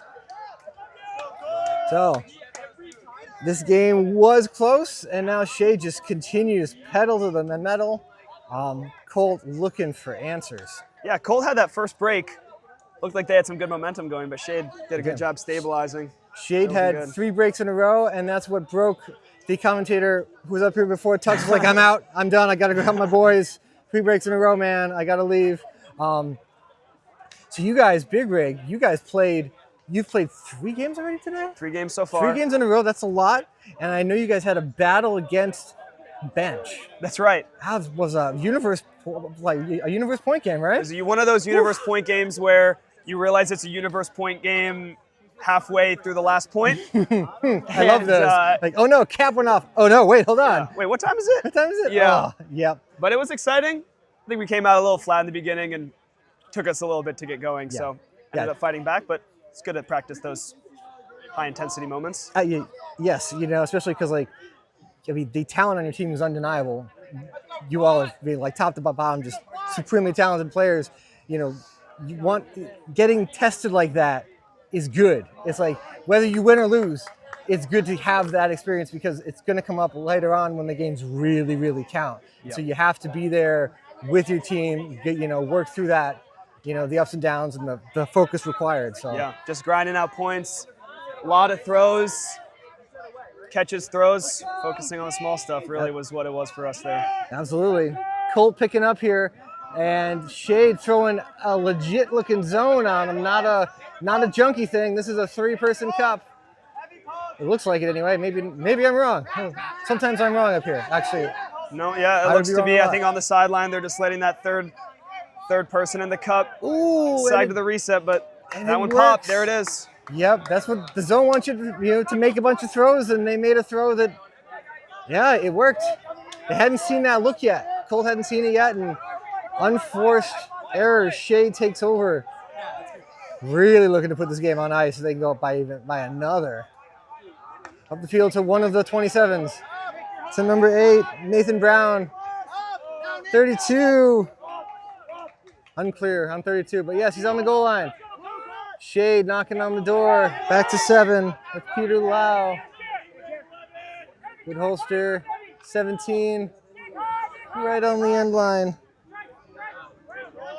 Good switching from Colt there to keep the front cone protected. Yep. That's hard to do. That takes practice. You can't be light on that. You've got to be right on it. That's good chemistry right there. Good job here. Colt really, Shade's trying, but man, there's nothing. Yep, they need to get the disc swung to the break side. Yep, there it is. There it is. Yep, you're right. Seth right on it. Needed here. Now they got to go back and get some room that way. There it is. There it is. And Shade scored, but I know, like, that was good defense by Colt. That took Shade a lot. That took them a while to get that to work. So 8-4. Yeah, this is a big point here. Sorry, 9-4. Yep, up big by point 5. here. Colt really needs to get one in. Yeah, their roll line has been out of sorts for a while now. Just seems like they're like one throw away, and then Shea makes them pay right after. So for your team, Seth, for Big Rig, what's the rest of the tournament look like for you now? You played 3 games. Are you done for the day, or you have a crossover? Got one more. Got one more after this. You got a crossover? Yep. Okay. And then, so your eyes are not on Sunday yet because you want to win that crossover? Yeah, that's right. I think it's a pool play game. But yeah, we're taking it one game at a time. Yep. Trying to have the best game we can have. And then whatever the next game is after that, then that's where our focus is. That game against the Bouoy Association was a really good game.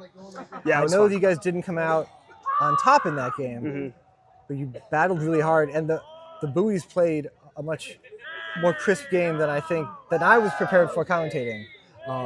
They were more gelled as a unit than I thought they would be.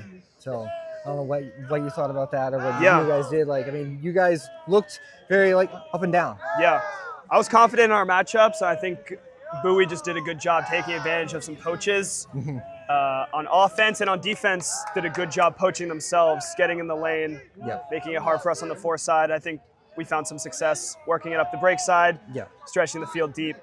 And but yeah, I think that's a team that we've played before. We'll probably play again. It's a good matchup. Absolutely. Yeah, they're good work. Yeah, like, and they're a very, Big Rig tends to be a little on the younger side. Bouoy tends to be on the older side. You get those wily, experienced players. Yep. They do some things that are a bit unorthodox. Yeah, we are a very young team. I'm 22. I think I'm the 4th oldest person on our team. That checks out, yeah. That's wild.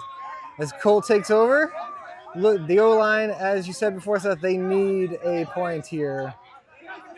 The breaks have to stop, and it stops here. But their cutting action downfield is almost non-existent. No one's really moving. Looked like he got hand blocked, got the disc back. That's wild. Big deep look. Look at this. Nice. Nice throw. A casual wave to the crowd. Yay! Just flat, floaty, out to space. 11 did a good job keeping his body, keeping his defender away from the disc. They're just looking a little bit disconnected. Their handler motion is just not getting connected with their cutters. They need to keep focusing on some handler motion, I think, try to generate some motion there and then allow their cutters to find some rhythm downfield. Yeah, you're right. That's a really good way of saying it too. It almost at times feels like they're playing almost 2 separate games, and like either the handlers move or the cutters move, but they're not really working together as a unit as well as they need to be. And I think the kind of poachy cup look that Shade is throwing is really well designed to take advantage of that. If they're not able to move the disc as quick up line, it can be more challenging. So yeah, sometimes you have such a routine or a way that you set your offense up to that, like when you have a different defensive look, it throws off the initial, like how your offense starts, and it can be hard to then go to plan B or plan C if you're not either used to having to do that or just, it can be really challenging to do sometimes. That's why we have all these phenomenal coaches and team captains and stuff constantly introducing all these wrinkles and stuff. So like to try and throw the other team off their rhythm. So there's something I was talking about earlier with a member of Zero Strategy who was up here that like, I feel like the ultimate of 10, 15 years ago where you see like in the open division, you see like Ironside comes out with their vert stack and they run their vert stack and that's all that they do. And it's like now you see side stacks, split stacks, horizontal stacks, like constantly there's your side changing stack right things there. up. Yeah, side stack right here from Shade, constantly changing it up on offense and defense to add new wrinkles and to make the players on the field think. As Shade with the disc here, back to number 50. Downfield, I definitely don't have a 202 on my chart. As he looks up to 14. Ooh, a high release. That was a little cheeky throw there, but it works to space as Shade goes up 10. Looks like I missed a score, so it looks like it's 10-5. And it just feels like Shade has so much more space out there on offense. And it's just, they're structured in their stack. They transitioned well from the side into the vert in the middle of the field, and just decisive cutting on the fore side. Just feels like there's so much more space for them on offense. Yeah, like it feels like Shade's playing on the entire field, whereas Colt is playing in a box. And a box with 14 people in it, really hard to play Ultimate. Not a lot of space there. Not a lot of room at all, so that's awesome. Yeah. So, and we're super happy to have you guys here from Vermont. Yeah, I know they have a really strong like connection with the Maine community as well. It seems like a pipeline for like we have so many our top high players on our schoolers team. just go to Vermont, Big and it's time, like which is awesome because I mean Vermont is a great program. I mean I went to school up in Orono and we would get destroyed by Vermont all the time. But you know like, it's really cool that you guys make the trip out here. Yeah. You know, like, and for your college players, they've already played a college season. Now they're playing club. Like, it's a lot of Ultimate, playing basically year-round at that point. Like, but super happy to have you guys come out here, and yeah, it's you know, it's good to see you. And like, there's all the fans and the family and the friends and everything. Like, you know, super cool to see. So it is a great environment. Yeah, we're super lucky to have some amazing players remain on Big Rig. Bunch of youth players. Yeah, Rising Tide and. It is a pipeline. We're fortunate in Vermont as well. Yeah, you know. Yeah. A rising tide, you know, lifts all boats. Absolutely. There you go. Are you a Vermont? I am. You're from Vermont. Yeah. From Vermont. Okay. I mean the youth programs in Vermont are phenomenal as well. My goodness. Yeah. Yep. Yeah. We've been lucky with some great coaches. Nolan has really held that program down. Equinox for years now. That's so cool. And you can just see these Colt cutters taking 2 steps. Is that my space? Is it not? Yep. And then nobody ends up being decisive. Yeah, just really like hesitant offense as opposed to confident offense. There's some motion. Can they capitalize? Throws a tight little angle. Yeah. Too short. Need that throw on the back cone, not the front one. Yep. He threw the defender back into the picture as opposed to keeping him out of it. Yep, and with the wind going to that far sideline, that disc is not wanting to float on that edge. Nope. Not at all. Shade takes over, firmly in control here. That, however, is too much. Colt gonna steal one. If they can be chilly with it, good defense here. That one Shade player back that was taking away 2 Colt cutters. As the disc was on the field, we didn't even notice for how long that thing's been there. Colt nice and chilly here now as they go wide, the wide side. 27 continue to play really great defense, and there's a great hammer. Nice hammer. Space. Colt steals one. Yeah. That's the 3rd hammer that we've seen that's actually been a good one. We've seen a couple of iffy ones, but that one was a nice one as Colt steals a point. Maybe kind of gift wrapped that one by Shade, like here you go, a turnover on the goal line. But hey, take them and run with it, right? So what's, you've played a lot of Ultimate, college, club. It's like a favorite tournament that you've been to. It's a great question. Well, those West Coast tournaments in Santa Barbara, hard to beat. I mean, that would be awesome. I've never gone to on one, the beach. I've got some great memories from Santa Barbara. That's awesome. Yeah. Is that what would that be? College tournament? Would that be club? Santa Barbara invite. Santa Barbara invite. Okay. Yeah, it's the first tournament basically of the year, every year in the college division. Awesome. That sounds like a lot of fun. So is it a beach tournament? Nope. No. It's grass. But you're right there. Yep, on Santa Barbara's campus. Okay. Yeah, that sounds gorgeous. Sounds really good. Yeah, Seth is being poked fun at by his teammates down here who are trying to keep him in line. I'm only saying nice things, don't worry. He's only saying nice things. Seth is doing a phenomenal job, given that he's...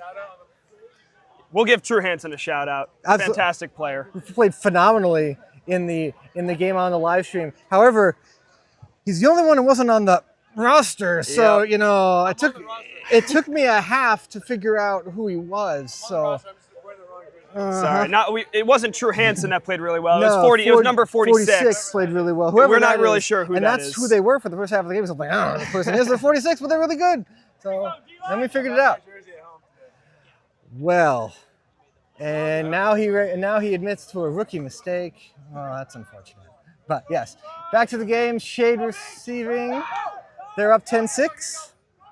Kind of a jumbley kind of stack to start here. Like everyone just kind of like being like an amoeba. 23 looking deep for one of the 4 teams. It's going to be too much. Too much.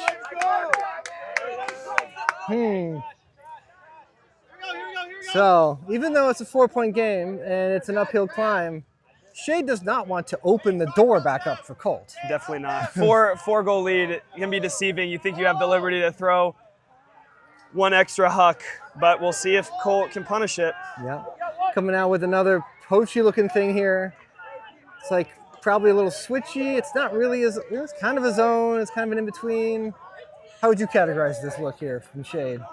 Poachy. Poachy? I would categorize it as poachy.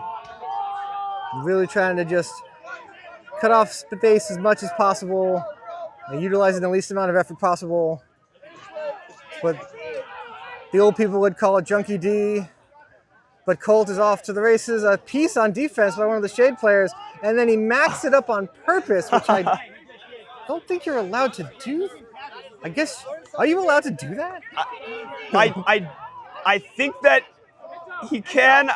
I know he threw the throw, so he knew he wasn't allowed to catch it. He was trying to get it to a teammate. Okay. Right, because he can't catch it, but I guess he can catch mack it. I do think his teammate probably had a better shot at getting it if he had just left it alone. But absolutely. All right. You gotta go? Seth, time to go warm up. Seth has to go warm up for his last game. Thank you for joining us. I really appreciate pleasure. it. Thank you so much for having me. You did fantastic. Good luck in your last game of the day, and we might see you on Livestream tomorrow too. Hope so. We'll see. Awesome. Thank you so much, Seth. As it looks like Shade scored again while Seth was taking his microphone off. Seth from Big Rig joining us and giving us some awesome insight to Big Rig and just Ultimate in general. We always appreciate having players and coaches coming up here to join us and talking about Ultimate. It's always a really great time. We appreciate Seth volunteering to come up here and be tortured by, getting to talk about Ultimate with me. That was really cool. Shade going up 11-6 over Colt. This game is firmly in the hands of Shade.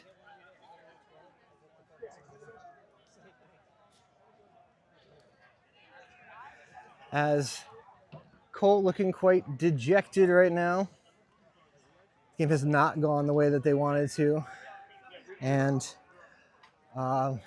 despite Tux's great effort at rejoining his club after halftime, it has not solved Colt's woes, particularly on the offensive end. They just have been unable to generate any flow, and I think Seth's insight is really accurate in that they just seem like the cutters and the handlers are just not working together. It seems like one is working while the other is standing still, and they're not really cutting with any confidence. And as a thrower, if your cutter's not cutting with any confidence, you are really feel nervous about throwing it to them if they're not cutting with a confident edge. As Colt takes over.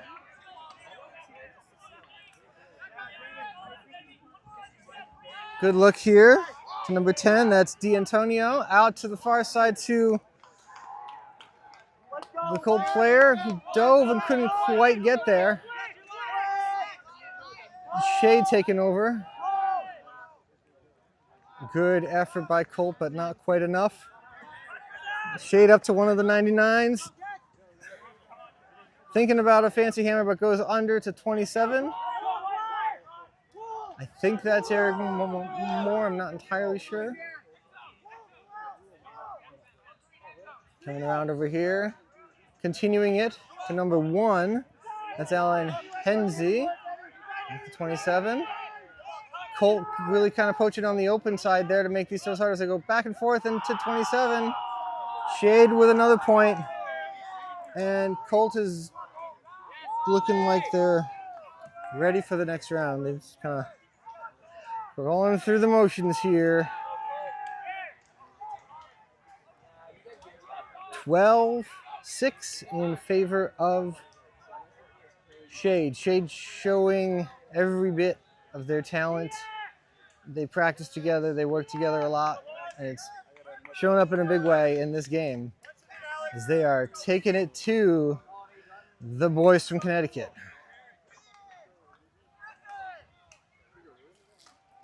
We've all, those, you know, if you've played Ultimate or played competitive sports at all, like we've all been there. You finish the game and you move on. You move on to the next one, you erase it, move to the next game, because sometimes it just isn't yours. So Shade from New York up 12-6. I'll take this time. I have not let our viewers know about Lobster Pot. We will be hosting Lobster Pot here at the Wainwright Field Complex in conjunction with the city of South Portland, Visit Portland, and the Maine Sports Commission, October 18th and 19th. If you are a team captain and team organizer who's looking to submit your team to come to play Lobster Pot, it's college ultimate, multiple competition levels. The cost is $600. You get 2 days of ultimate with lined fields, tourney food, trainers, and discounted hotels as well for staying over. Food trucks, merchandise. We'll have the live stream crew. We'll be back again. If you're interested, send an email to rich@maineultimate.org. As Colt looking deep down the field. Nice read by 13. Could not come up with it. Ben Chamberg tried and could not come up with it. He definitely read it correctly. The Shade player was too ambitious.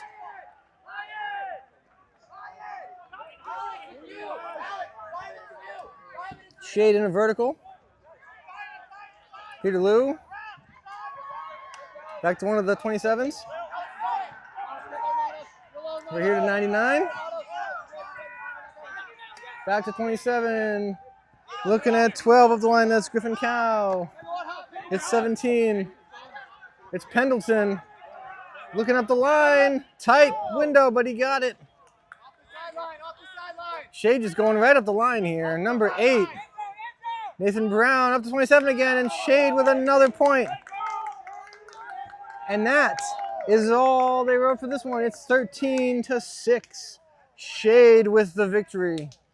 This was a great game. A great game to commentate. Shout out to Seth from Big Rig and Tux from Colt for joining me up here in the broadcast tower. My name is Tom. Max, our videographer. We've got one more game for you. It's a crossover game in this division. We don't know who the teams will be yet. I'm going to go find out as soon as we're done here. So we look back to see you in a little while for the last game of the day. Have a good one. There is a place where we are us at our best. A place where everyone is welcome. Regardless of age, shape, skin color, or anything else that tries to box people in. A place where we defy the odds, defy the naysayers, and even defy gravity.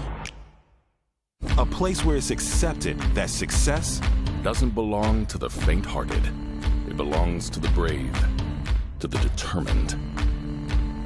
A place that knows grit, knows grace, knows bright lights, and knows empty bleachers. A place where we remember to laugh. Where we learn to trust. Learn to high-five strangers. And eventually, even learn to fly. A place where character, community, and competition are all as balanced as a disc in flight. That place isn't in a stadium or on a field. That place is in the spirit of our players. Because we don't just play Ultimate, we live Ultimate.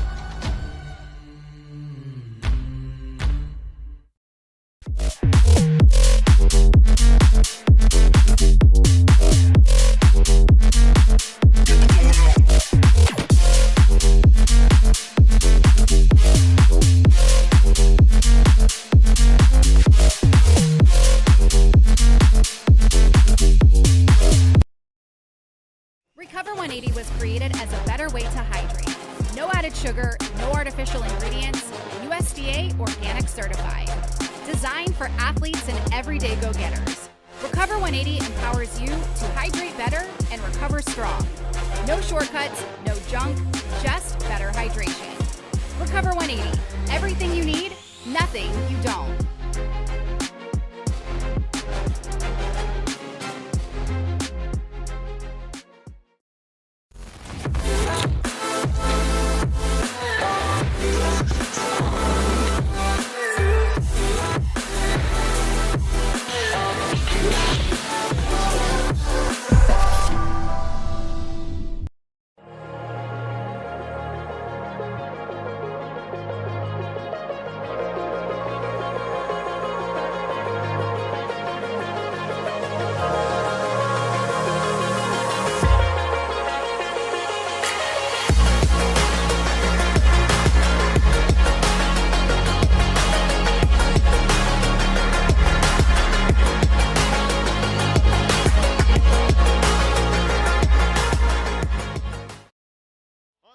Stage to keep possession alive. Huge bid, gets the touch. Great opportunity for the Germans, and they break it. Did he throw it the full 80 yards to the field? Are you kidding me? And an incredible catch. You are kidding me. Oh my gosh! One of the plays of the year.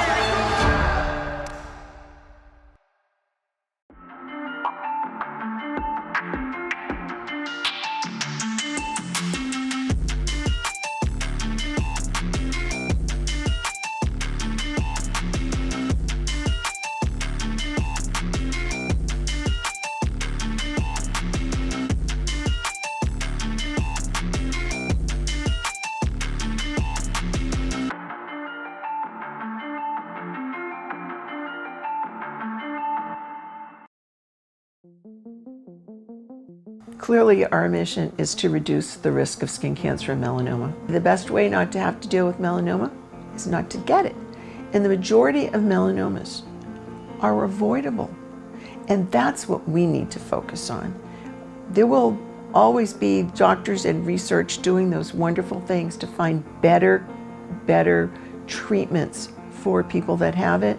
My goal is to reduce it so far that we won't have to worry so much about that. We need to make it easy for people to take care of themselves when they're outside, because clearly we don't want couch potatoes, right? We want people out and active and healthy. And I think that's also going to be a bigger part of our approach, is how do we keep people healthy?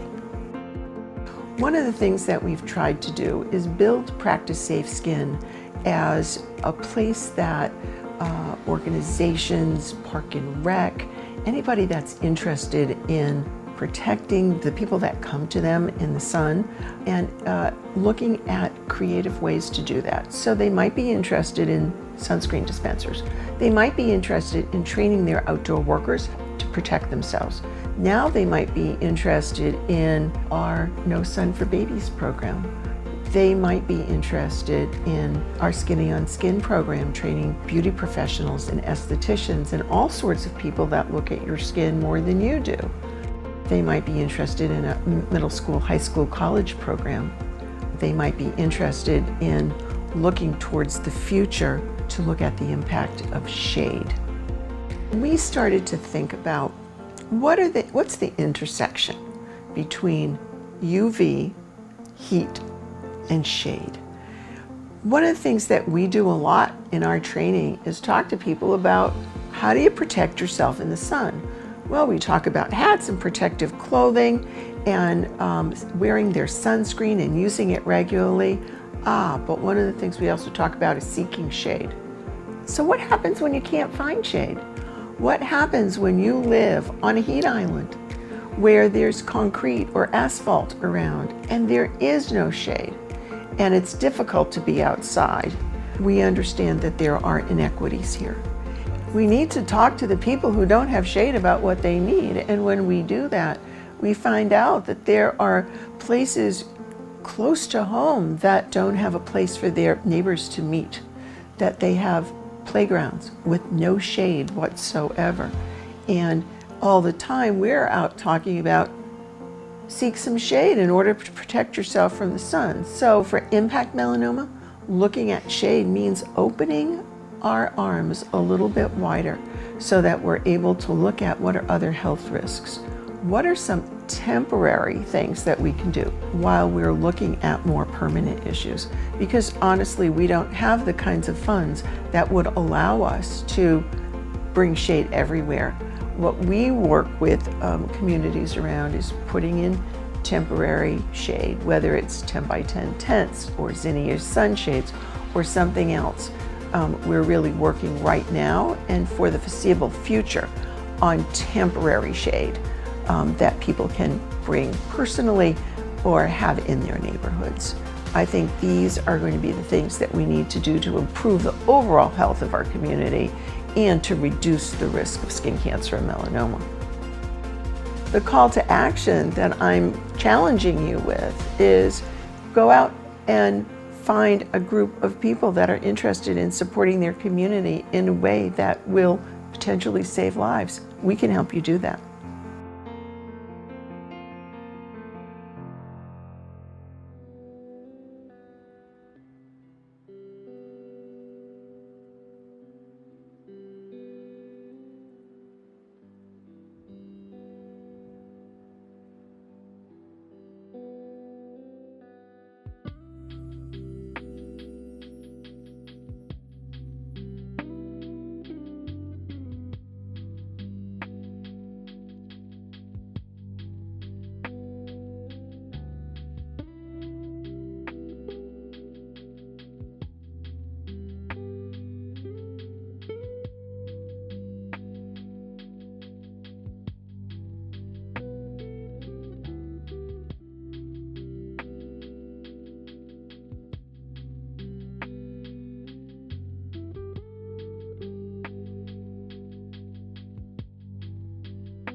Hello and welcome back to the final round of the day here on Saturday at the Wainwright Field Complex in South Portland, Maine. I'm Tom, here with videographer Max. It's the open division crossovers here at Vacation Land Club Level Ultimate Frisbee Tournament. We've got a two Canadian team matchup here. We've got Magnitude from Quebec, Canada in the black jerseys against Phoenix from Ottawa, Canada in the red jerseys. Magnitude really good today. Came in as a 4 seed as they look deep down the field for number 13 with the grab. Magnitude sweeping their pool play games and Phoenix continuing to hold as the 1 seed on their side of things. As Magnitude scores the first point of the day, number 13, Bartenstein with the reception. Magnitude up 1-0. So these are crossovers. This is really, both of these teams are going to be in the championship bracket tomorrow. This game is just to fine tune the seeding. Who's going to be the 1 seed, who's going to be the 2 seed, etc. for the tournament, for the bracket play, for the bracket play starting tomorrow.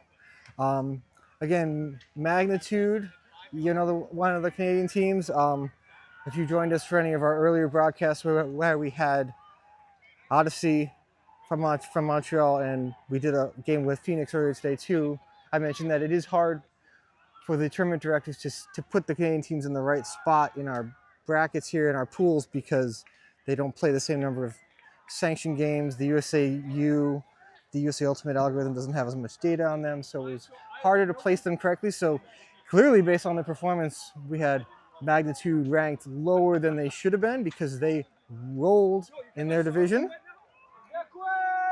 They played extremely well today, and as has Phoenix, but that was expected. As Magnitude pulls, Phoenix takes over. It is mooring with the disc over here to the near side. It's Keller to Hill. Hill looking downfield. That's Map with the reception right on the line here. Keller again with the disc. Looking hammer. Decides not to. Coming Map with a dump cut. Looking for Hill up line. Not there. Keller takes the swing and goes around. Just kidding. Doesn't go around. Waits for Tremblay La Rochelle to come back under as he goes to Berube and upline to Tremblay La Rochelle and Phoenix. There's a call in the field. Just kidding. Take the point out of the board. That frisbee coming in. Woof. That looked like it was going to hit Berube in the head, but it did not. The call by the Magnitude player is a travel on Berube. Berube disagrees, but it goes back to the thrower. Stalls in on 0. Disc is in. Berube goes around to Keller, who goes around further to Hill on the far sideline. We're looking to reset to Keller here. Going to go back to Hill on the handler movement. Back to Keller. Keller and Hill playing catch. Keller, a great cut. Good throw by Hill too. Toes the line and he's in.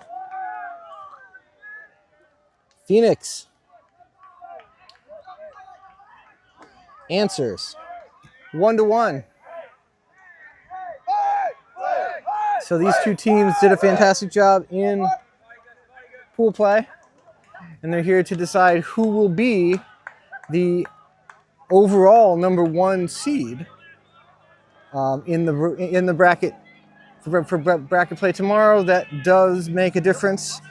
Yes, both teams are in for tomorrow, but you want to be the number 1 overall seed. You get to then play the worst team on your first game of the day in quarterfinal action, so you get, theoretically at least, a more favorable matchup. You know, it's always possible that a team just doesn't have it on Saturday and they end up kind of sneaking into the championship bracket and then they come back roaring like a lion to start, you know, on Sunday. So anything can happen, but you prefer to be the 1 as opposed to the 2. As Mike Lee updates our scoreboard on the far side of the field accurately, so it is 1-1. Again, both these teams from Canada.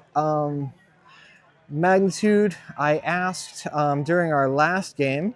Didn't want to give too many secrets out, but we had Tux from Colt joining us here in the broadcast tower, and he said that Magnitude was really young and really fast with a lot of handler movement that they had not yet seen in this tournament. So we'll see if he was correct as that pull comes down from Phoenix. Magnitude takes over. Oh, he lost his footing, but still caught it. Excellent focus there. As La Rochelle here on the sideline with the disc. Miscommunication with 3, Berube. And it's a turn. Good effort by the Magnitude player.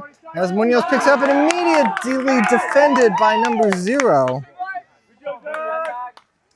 Magnitude with the defensive play there. Excellent work. Same cut here by Magnitude players, but one comes down with it. Number 11, Shabbat. Back to Berube. A little switchy here from Phoenix, trying to take away some of these unders. Magnitude number 30, 33. Cross to number 11, that was Curdo. With the throw there, coming back here, number 5, Limario. Hey, Bear with the disc here, 0 throw. Oh, I think it just slipped maybe? Phoenix with the defensive play here, generating a turn. Munoz picks up. Far side of the field is number 19. Felix Leonard. Campbell with the layout. Nice catch. Bear with the mark. Oh, he's going across field to Adibi, who it just bonked off his hands. He gets up slowly. Is he okay?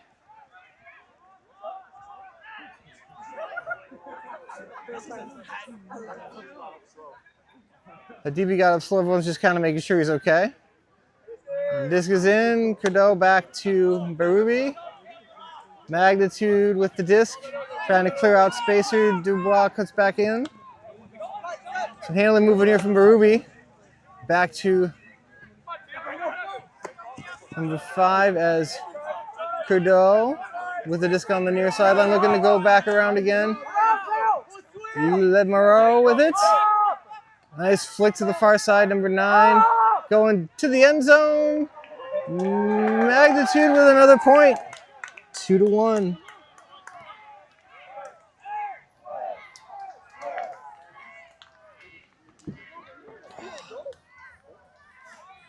Yeah, for this being the 4th game of the day, Magnitude is really fast. They are quick.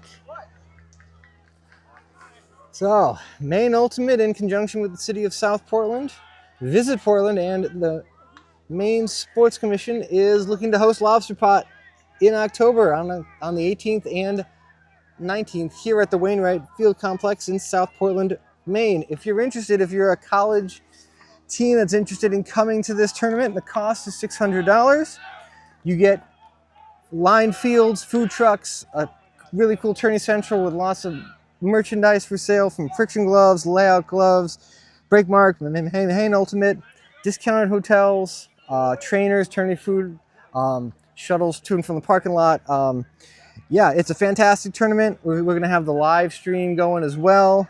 And we're going to have golf carts to get you to and from the parking lots to the fields. If you'd like to send a team, email rich@maineultimate.org. Magnitude pulls to Phoenix. It's mooring out here to the side to my map. Marked by Leonard from Magnitude. Good defense here by 91 from Magnitude, who takes it away.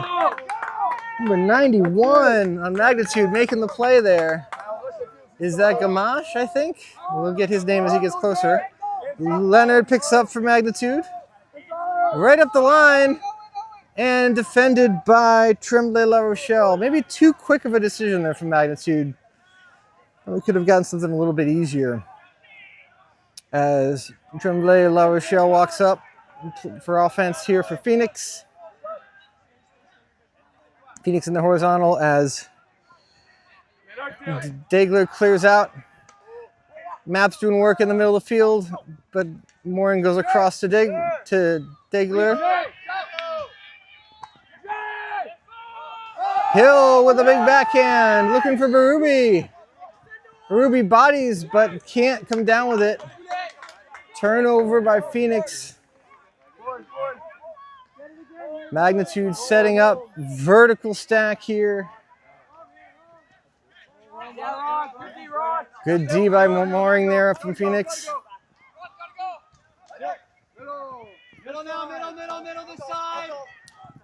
To number 2 here, Magnitude up to cutter back to number 2. To Goulet looking for some help from his handler. Over to 37. 20, that's Leonard. So back here again. Bolio with the disc going to the middle of the field, and Leonard continues to swing to 15. Nice catch by Gamache, number 91, looking for the end zone, and he's got it. Magnitude, another point. It's 3-1. Magnitude with a flag and celebrations as Phoenix looks a little shell-shocked to start here.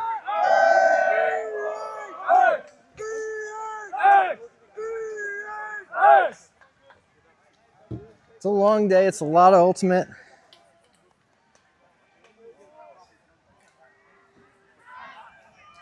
But certainly Magnitude now with some energy and some fire. They are quick. They're making quick decisions. They are moving the disc side to side and getting lots of good looks down the field.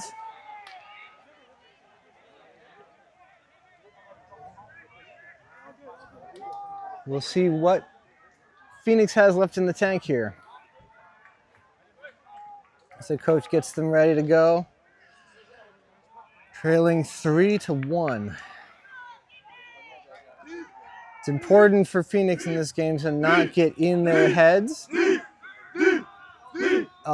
they did in our first live stream game a little bit. They got frustrated and had to kind of pull themselves back. They ended up losing that game to Scoop, but they had to battle to get back in it as Magnitude with the pull going to the far side and out of bounds, incoming to the cart.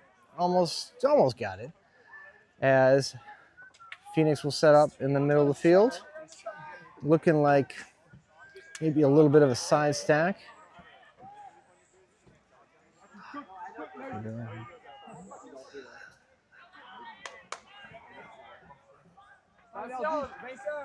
Number 10 for Phoenix. Jeff Bevan setting up with it as they go out here to number 83. Maximayad going deep for a DB. He got the sun to battle with, but he's got it. Excellent throw. That's offense. Easy offense for Phoenix. 3-2. Phoenix's O-line continues to look very, very sharp. Can they slow down Magnitude's O-line? No, that is the question. And a super fun day of Ultimate here. We'll give a quick update also from Nicole Welch out in Colorado with Maine's YCC teams. Both teams won their games. We had them before. The U20 mixed team was up 11-6 against LA Sky. They won that game. And the U20 boys were down 10-7 versus Colorado, but they came back and won that game. They won on Universe. They had to score 4 in a row to win. So the U20 boys digging deep and going down 10 from down 10-7 to winning 11-10. That must have been an epic game to watch. So great job by our youth players out in Colorado, and big thanks to all the coaches and chaperones who go out with them to make that possible for them to get that experience. Back here, Phoenix with the pull. Ayad with the spinning pull. Comes down eventually, and Magnitude is ready. Number 3, Berube. A side stack here from Magnitude. Up to number 5. Looking deep here for number 9. It's Dubois with the hat. To Berube. Taking his time. Good choices. He's got options. Back to number 5. He hops his way in. And he's in. Magnitude answers with a hole by their own O-line. 4-2. Excellent use of the whole field there by Magnitude. Yeah, I can see why Magnitude ran the table in their pool today. They are extremely talented. They're very young, but they are extremely quick. So there's a lot of talent on this field from our neighbors to the north. 4-2. We've seen lots of great games today from the mixed division and here in the open division. And again, another shout out for our friends who joined us up here in the broadcast tower. We had Seth from Big Rig for about a half an hour before he had to go play his crossover game, which is in progress now, all the way down on field 1 down here. We had Tux from Colt, and we had our friend from Zero Strategy right off the bat who broadcasted the game with us too. So big shout out to everybody who came and volunteered their time to come up here and hang out with us in the tower. Magnitude with a big flick pole that keeps on going and bonks off the trainer cart. It just kind of just took a left turn and just kept on turning left. Now they're checking the Frisbee here to make sure it's still play-withable. Maureen will take over at the brick mark. And split stack from Phoenix. Where is the action going to start? My guess is with Mike Lee on the top. No, Hill's going to clear. Looking to Mike Lee on the far side. Hill's going. Lee with the holster to Dagler. Back to Hill to Mike Lee. Some quick action to the end zone to Map. And he's got it. The offense of both teams is just like a knife through butter. Just like cutting right down the field. 4-3 in favor of Magnitude still. These holds are vital for Phoenix to stay in this game. When you check the weather on your phone, do you check the UV index? If the UV index is 4 or higher, wear sunscreen SPF 30 or higher. Seek shade, wear a hat and sunglasses to protect your skin from the sun's harmful rays. Impact Melanoma is committed to increasing awareness, providing prevention education, promoting early detection, and saving lives. Protect your skin and learn more at impactmelanoma.org. Be sun safe 365. They're a great sponsor with Maine Ultimate. You can see their white sunshade across the way. There's also free sunscreen available to players and volunteers here at the tournament at Tourney Central. We really appreciate everything that Impact Melanoma does to help us stay safe in the sun. It's hard to find shade at Ultimate tournaments. We have some here, especially at the end of the day. The sun's setting behind us here at the field, so the shadows are starting to creep up a little bit. Max and I have a sunshade. The angle of the sun's made that basically irrelevant at this point, but it was helpful in the beginning of the day. And I know I felt better since I put my sun hat on. So, yeah. These players have been playing a lot of Ultimate, and staying safe in the sun is important. As Phoenix pulls to Magnitude, they let it come down. A little bit of a miscommunication as who's going to pick up, but Magnitude does so. A big throw to kind of reset where they're going to start from. It goes up to La Rochelle, to Berube, number 3. Everybody going downfield here for Magnitude, number 5 with the catch. A DB with a kind of a layout defense there as Berube pulls that out of the sky. On the far side here, nothing happened downfield by Magnitude. They need a reset, and they get one. To the sideline, he is inbounds. Hebert with the fancy footwork. A DB questioned and immediately was like, my teammate right on top of the call didn't make any call, so I probably should not say anything. Took his call back, and we move on as Giroux with the disc now for Magnitude. Look at a high release forehand to number 17 as Jordan Dawes with the play on defense. for Phoenix. Haven't said his name very much today at all. And a great play by number 1 to take away a point from Magnitude. Campbell, number 77, picking up for Phoenix. A horizontal stack here from Phoenix as they get set to go. Disc is in play. The DB coming under, looking for something downfield. Good throw, nice cut by Dawes as he's looking deep for 37. Oh, off his fingertips.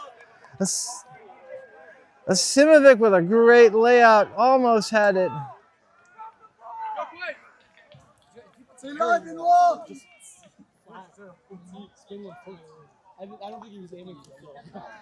Is now Magnitude will pick up.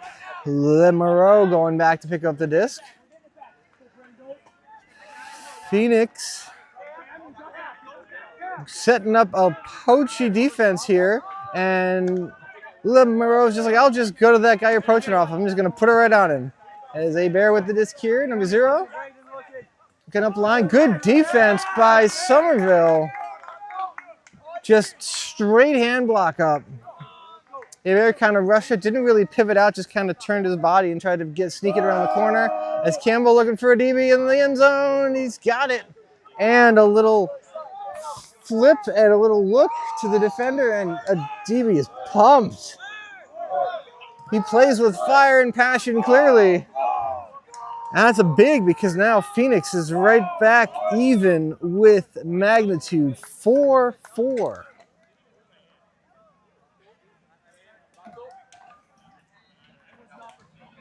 Great job by Phoenix.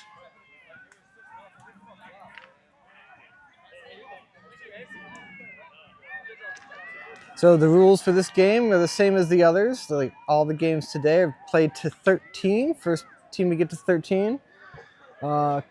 Time cap at 90 minutes, and each team has 1 timeout per half to use and 1 floater to use in either half as they choose.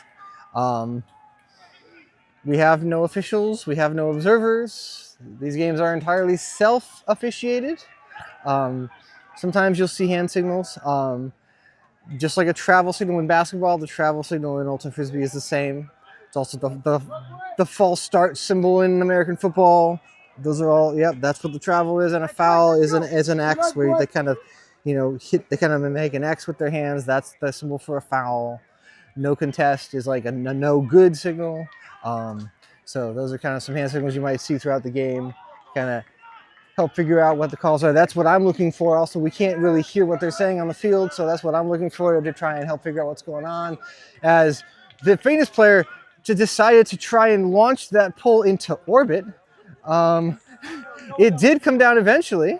That was one of the highest pulls I've ever seen here, and that was wild. Somehow it still didn't get into the irrigation ditch over there, which is great. Nobody wants anything to go in there. So Magnitude takes over. Looks like vertical stack, and Phoenix really trying to take away the unders here with multiple poaches. Gamache with the disc. Playing a little give and go action with number 39, Bouoy. Back to Gamache and around. Magnitude being, that's Goulet, I believe, number 2. Hard time seeing their names. But Bouoy here, 39. Back with Lemoreau. Oh, and a defensive play by 15. Goebel with the play for Phoenix. He's going to pick up. They're going to get organized as number 10, Jeff Bevan, comes to pick up. Looks for Keller to start. Keller to Leonard. Back to Keller. Leonard looking for it back again.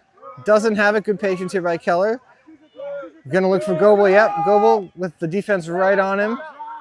Bouoy with a piece. Good Mike chases it down. Oh, well done by.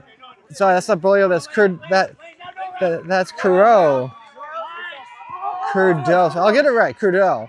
Over for Gamache. Curdo with a great play. Gamache up to number 20. Magnitude, another point. 5-4 now in favor of Magnitude. My apologies. We have a very incomplete roster for Magnitude, so I'm running off of the names on the backs of their jerseys, which I can see if I can see the back of them. So it'll be a process in this game. We do the best that we can here. That puts it at 5-4. This is a real good back and forth game. But I mean, potentially even at the very least, could be a semifinal preview. Could even be a final preview. I mean, so far these two teams, at least on the men's, the open side here, are the two most impressive teams that I've seen so far. Shade looked really good too, but I think these two teams are a step up from Shade, from Colt, from Red Tide. So these two teams are looking really, really sharp, firing on all cylinders. What does Phoenix's O-line have to say about that? Saw one of the players kind of checking the wind. That was a habit of mine when I played too. I would always, every time I'm on the field, I step out on the field, get ready to play, I grab a fistful of grass and just see what the wind is doing. Is it accurate? Not always, but it's just something to give myself kind of like center my focus. As throw goes over to Barubi here. That was from Mowing as he looks deep for Keller. Does he have the wheels? He does, but he didn't haul it in off his hands. Good run, good look, just not quite able to bring in the reception. Magnitude sets up in a vertical stack. Number 2 is picking up. Walking up here as they get ready. A-Bear looks like he's going to be active to start. Number 0 clears out. Lower shell 17 coming down. Back to a handler. Up to number 12. This looks like maybe a piece of defense there by the Phoenix player. It was that 95 Hill, I think, might have gotten a hand on it.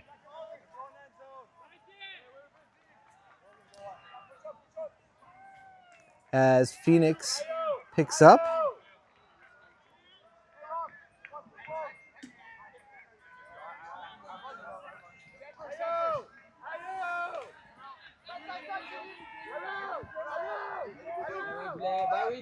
Looking up for Hill.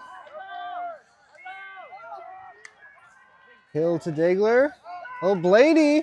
Mike Lee goes over and gets it. Is it a catch or no?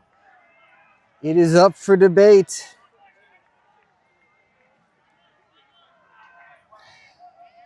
Degler kind of put a lot of blade on that. Lee really went down to get it. I mean, I was so far away, it's so hard to say. As we're going to get another reenactment here from the Magnitude player getting down on his knees and showing them exactly what they think happened.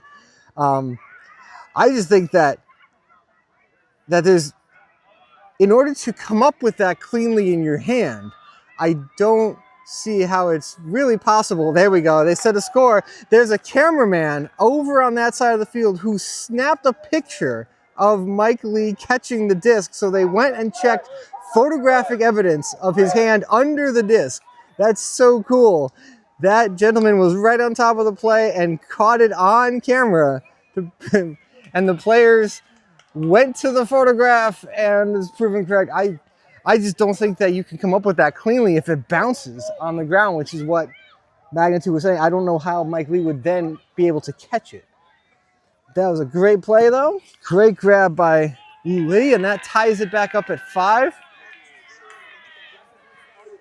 And as some of the other guys who were here, like Tux said at one point during the Colt game, that the disc doesn't lie. Well, a photograph definitely doesn't lie. So cool that they were able to catch that on camera. Thank you to camera guy for being there. I think he's a fan of or a parent of one of the players. I don't believe he's a Maine Ultimate affiliated cameraman, but always cool to have them here snapping photos. He could also be from Multi-World possibly too. I'm not too sure, but anyway, it is 5-5 now, despite what the scoreboard on the far side of the field says. It is tied, and Phoenix ready to pull, wearing the red jerseys, Magnitude wearing the black, ready to receive. There we go. Another skyscraper of a pull. This one's going to land inbounds, though, and have fun catching that thing. Actually, it's not landing inbounds. Ooh! And Maxime is attempting to destroy one of our sponsors. Revision Energy takes a hit, but is still there. That's amazing accuracy. He'll definitely claim that he was aiming for that sign from the pull. As Magnitude picks up, this is Lemoreau, marked by Munoz of Phoenix. Resets right away to Bouoy. They play catch. Comes over the top to Trudeau here. Good adjustment. Up the line. That's Bartenstein trying to go offline if he can. Goes to the fancy hat Dubois. Around. Oh, good bid there. Bartenstein with the grab despite Adibi's aggressive defense. Bouoy going right to that cutter. Oh, he's in. Nice catch by 33. Good bid there by Campbell on Phoenix, but nice grab and excellent footwork by that Magnitude player. That puts them up 6-5. This game is humming along. These points are not taking very long at all. We get the number of the receiver as they come off the field. I believe that was 33 on the reception for Magnitude. So as he passes, we'll get his number. We'll get his name for the commentator. But that was a really excellent catch, keeping that foot in bounds.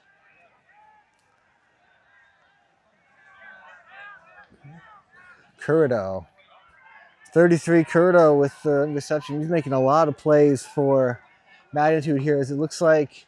I don't know if Magnitude's called a timeout or if they're just kind of all, nope, they're all just kind of gathering. Teams do that like almost like a pseudo timeout kind of thing. They all kind of gather. They just don't hang out for too long because you're supposed to, the rules say, start the next point within 60 seconds of the previous point finishing. But without observers here, you really can't, there's no way to really enforce that.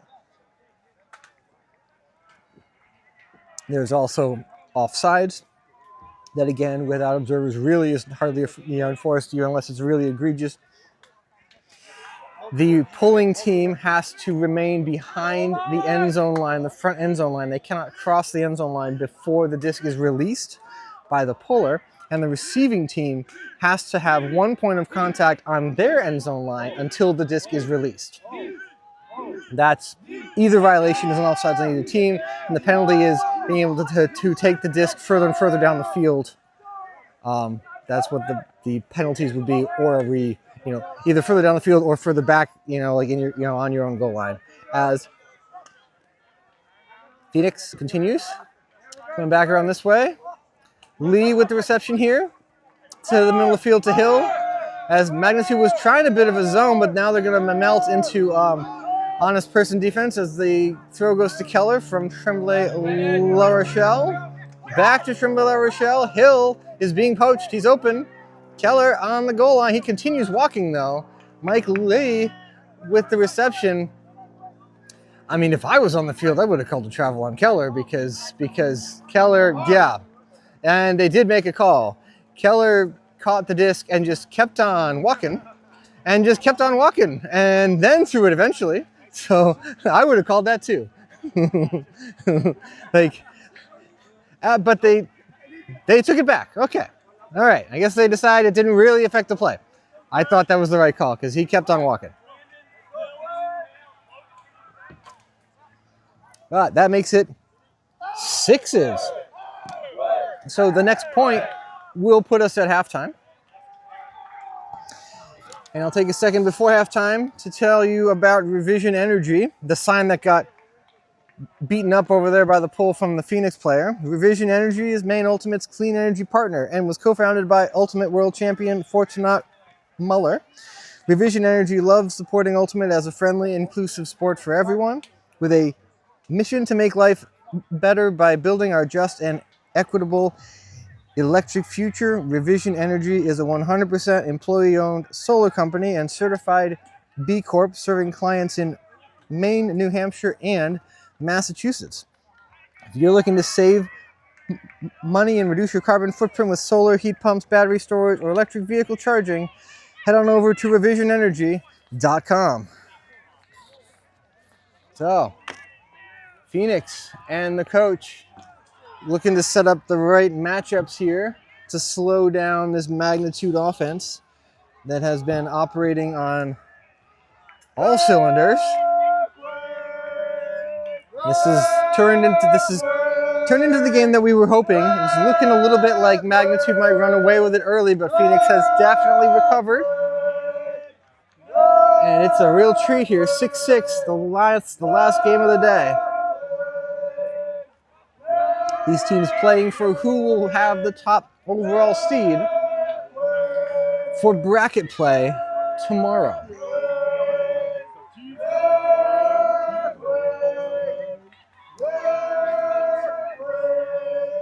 So we're getting ready to go here. It's been a super fun day. The wind is a little gusty as the pull happens, which is good. It'll keep this one inbounds here.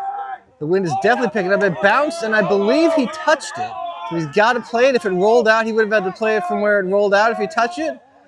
As Berube to Lemoreau.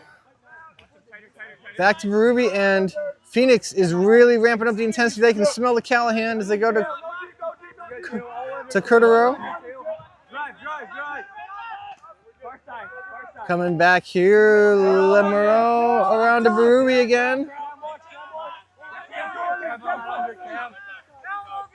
Curtero cleared out, and now he's looking for Lemoreau. Nope, coming back down here, it's a bear with the grab, marked by Asimovich. 17 with the catch. La Rochelle looking to go around. Good bid. That's Campbell again. He's going to have to wash his jersey after this. He's been all over the place. Berube, as Campbell corrected him on his pivot position, to Lemoreau to Curtero. Lemoreau, good bid here. That was Keller, and he landed, and that looks like it hurt. I think that's Keller, and he landed directly on his shoulder. Yep. Yeah, that is Keller. That was, yeah, he's not moving that left shoulder at all. Ow. Oh, to be young again, to be able to do that and actually get up. I think you'd have to just roll me off the field and into the ambulance if I did that. Max is just laughing at me, but it's absolutely true. Max agrees, yeah. As we get some injury substitutions here. Taps in the disc. Tremblay La Rochelle takes over for Keller. And going to Curtero here on the goal line. Oh, he's running out of time. Goes to the back to the end zone to 13 for the score. Magnitude takes half, 7-6. Well, that was an entertaining first half and a quick first half too. 40 minutes long. Wow, that was super fast. So, 7-6. This is a great game. I'm sure the second half will be just as entertaining as the first. We will be back after halftime, about 10 minutes or so. We hope to see you then. There is a place where we are us at our best. A place where everyone is welcome. Regardless of age, shape, skin color, or anything else that tries to box people in. A place where we defy the odds, defy the naysayers, and even defy gravity. A place where it's accepted that success doesn't belong to the faint-hearted. It belongs to the brave, to the determined. A place that knows grit, knows grace, knows bright lights, and knows empty bleachers. A place where we remember to laugh, where we learn to trust, learn to high-five strangers, and eventually even learn to fly. A place where character, community, and competition are all as balanced as a disc in flight. That place isn't in a stadium or on a field. That place is in the spirit of our players. Because we don't just play ultimate, We live ultimate.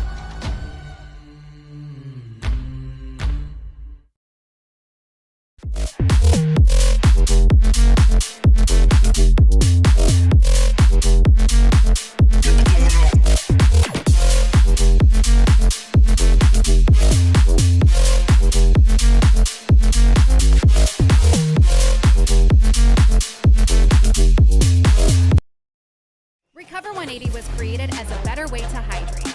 No added sugar, no artificial ingredients, USDA organic certified. Designed for athletes and everyday go-getters. Recover 180 empowers you to hydrate better and recover strong. No shortcuts, no junk, just better hydration. Recover 180, everything you need, nothing you don't.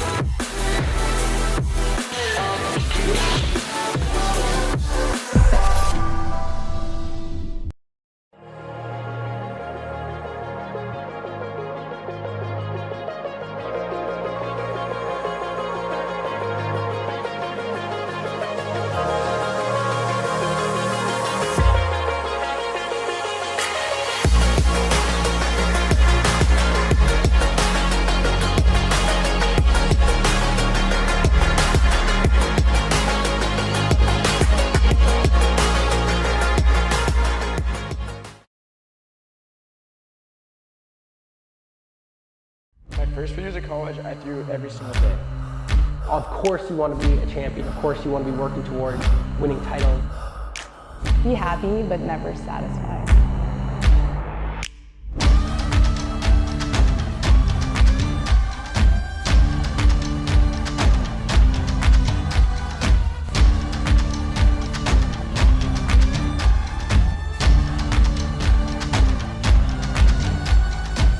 Better than ever.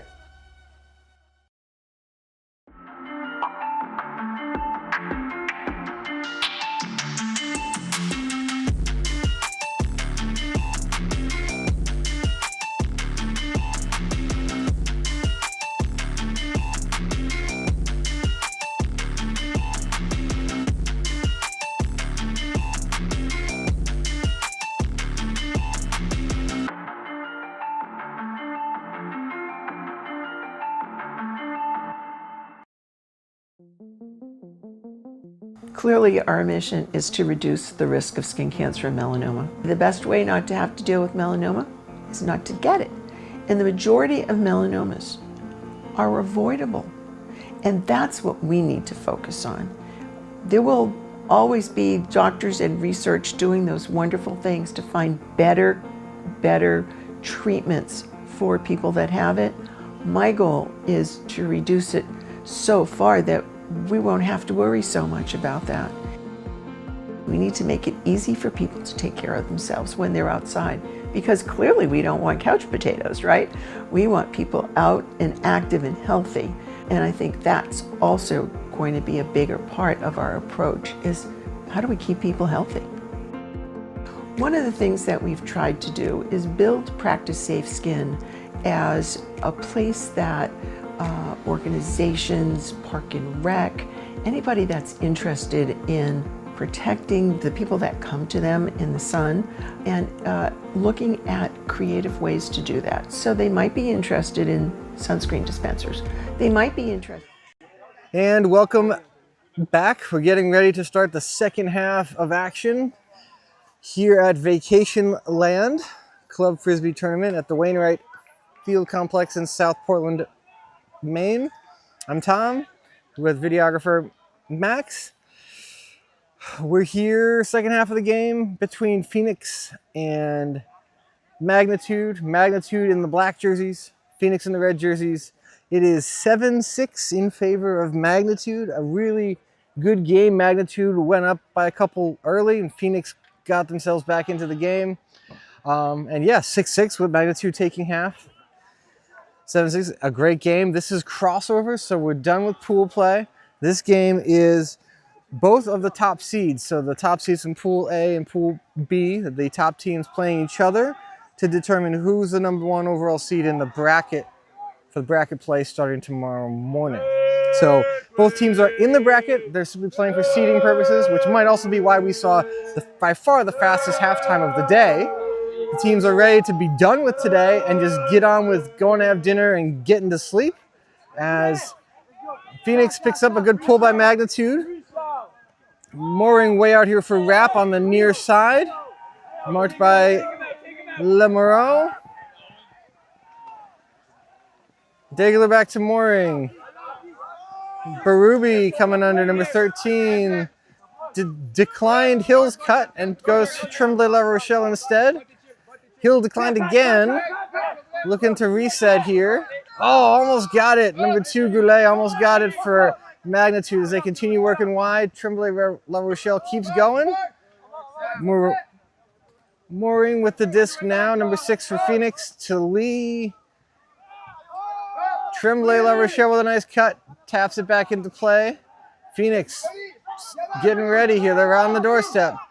Good D by Magnitude. Eventually wrap coming to save the thrower to Degler to Tremblay La Rochelle, and a call has been made by number 37 saying that Degler traveled.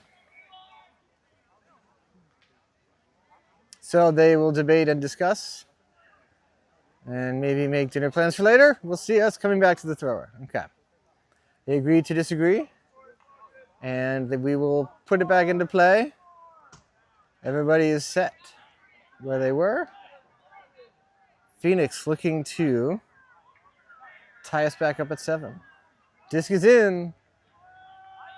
Degler looking, Tremblay La Rochelle with some contact. Tight window throw to Mooring for the score. 7-7.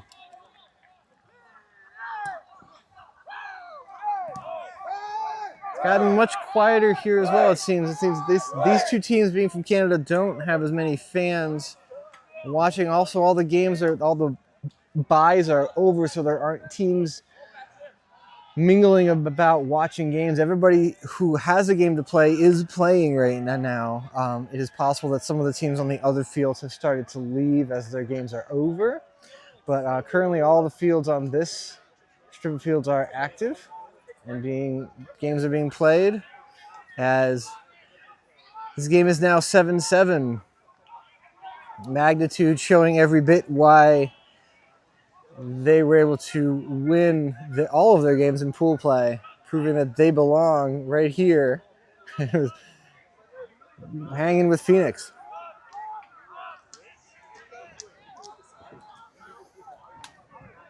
Phoenix had a tough loss here on the live stream earlier to Scoop. Played really, really well though. I'm looking to see on our Maine Ultimate app, designed by our volunteer Esther. Fantastic resource for everyone who's here. You can also keep up at home with up-to-date schedules and standings and things. I'm looking to see how some of these other games went. Let's see. Yeah, as Magnitude beat Alibi, they beat Colt 13-9, they beat Shade 12-9. They did not play Red Tide though. As Magnitude goes over the top, far side of the field to number 11, back to Berube. Lemoreau coming under as number 11 goes deep. Cutting and filling, doing a good job here. That's La Rochelle, 17 for Magnitude. Looking for awesome hat. Dubois is in the deep space. A pick has been called. Corrido might have to give that disc back, potentially. He has a DB saying that he got in his way and got body checked. If that's what happened, it's absolutely a foul. We're going to send it back to La Rochelle here. Corrido goes back to where he was when the pick happened. There we go.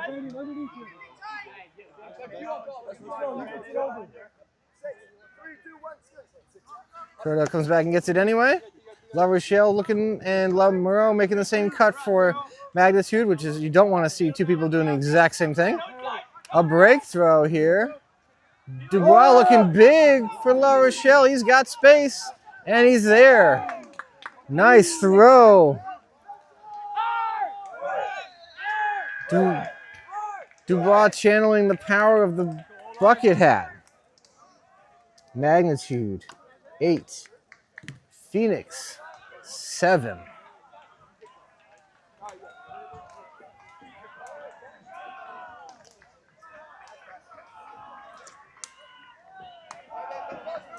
We had a bit of a, conditions-wise here, obviously it's been fantastic, sunny, not super hot, low humidity, which is vital for not having any sort of issues with the heat.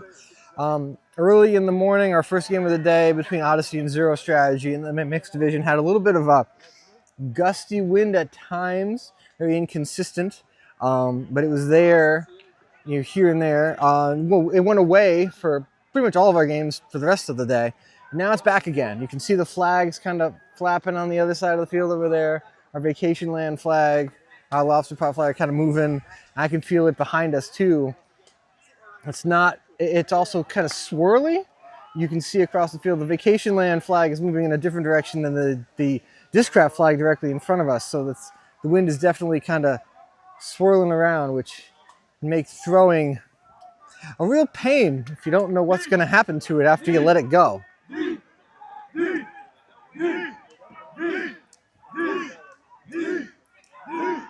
Magnitude ready to pull. Phoenix ready to receive. It's 8-7 in favor of Magnitude. Here we go. Tremblay La Rochelle catches and throws it to Mooring. Lee coming under. Lots of space. Looks like a mismatch. Looks like they got confused off the pull. Magnitude did. They had two people marking the same person and nobody marking 95 Hill there for Phoenix. Manap with the full extension going up for Lee. Lee with a fake coming under. Tremblay La Rochelle.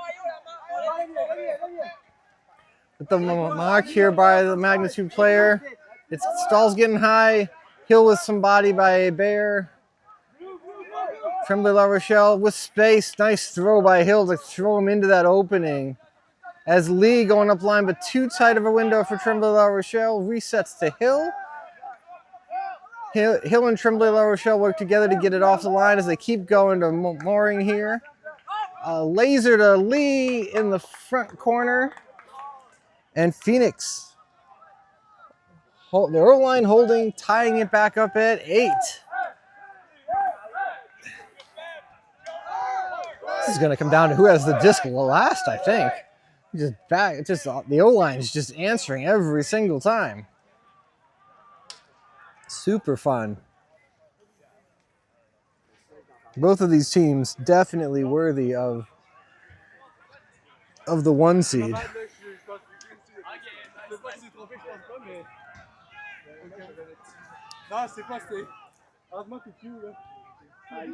I'm going to see if there is an update from our YCC teams out in Colorado.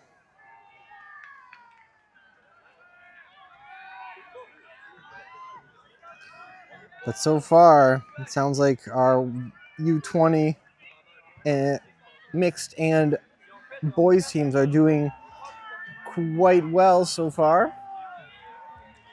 I have not had the privilege or the I'm not sure what else to say about playing the sport at altitude. Playing in Denver, where you are a mile high, can really change. Your body just takes some time to get adjusted to the air being different that high up. As Phoenix, we had the nice pull here, Magnitude catches. Yeah, it's got to be a difference. It takes some getting used to. I know friends who played at the Masters level out there and said that they flew out a couple days early to let their body acclimate before asking it to put up with the rigors of playing an Ultimate Frisbee tournament. So it makes a lot of sense. As Barubi with the nice throw here from Cordero. Shabbat. Waiting for Cordero to come in closer. Why lose yards if you don't have to? as Phoenix kind of a little poachiness. Not really his own, but kind of his own. Hybrid zone. Lemoreau far side. Give and go. Going up the line. That's Bartenstein to Lemoreau. Back to Bartenstein again. Leonard faked that one. Good decision not to. Needs some help though. High stall count lefty and a DB took that away. Said nope. No thank you to that throw. High stall count there for Magnitude. So that was definitely a rush decision, but as Phoenix gets set up here, 15 standing over the disc. Goebel going big right away to a DB. Does he have the legs? Oh, it took a bounce for him. Oh, the wind. Taketh in the wind. Giveth and taketh away. It gave him that one. A kick spike from a DB. Phoenix now up by 1. That throw was looking like it wasn't going to have enough juice to get there. And then the wind just popped it up in the air and kept it sailing. 9-8 in favor of Phoenix.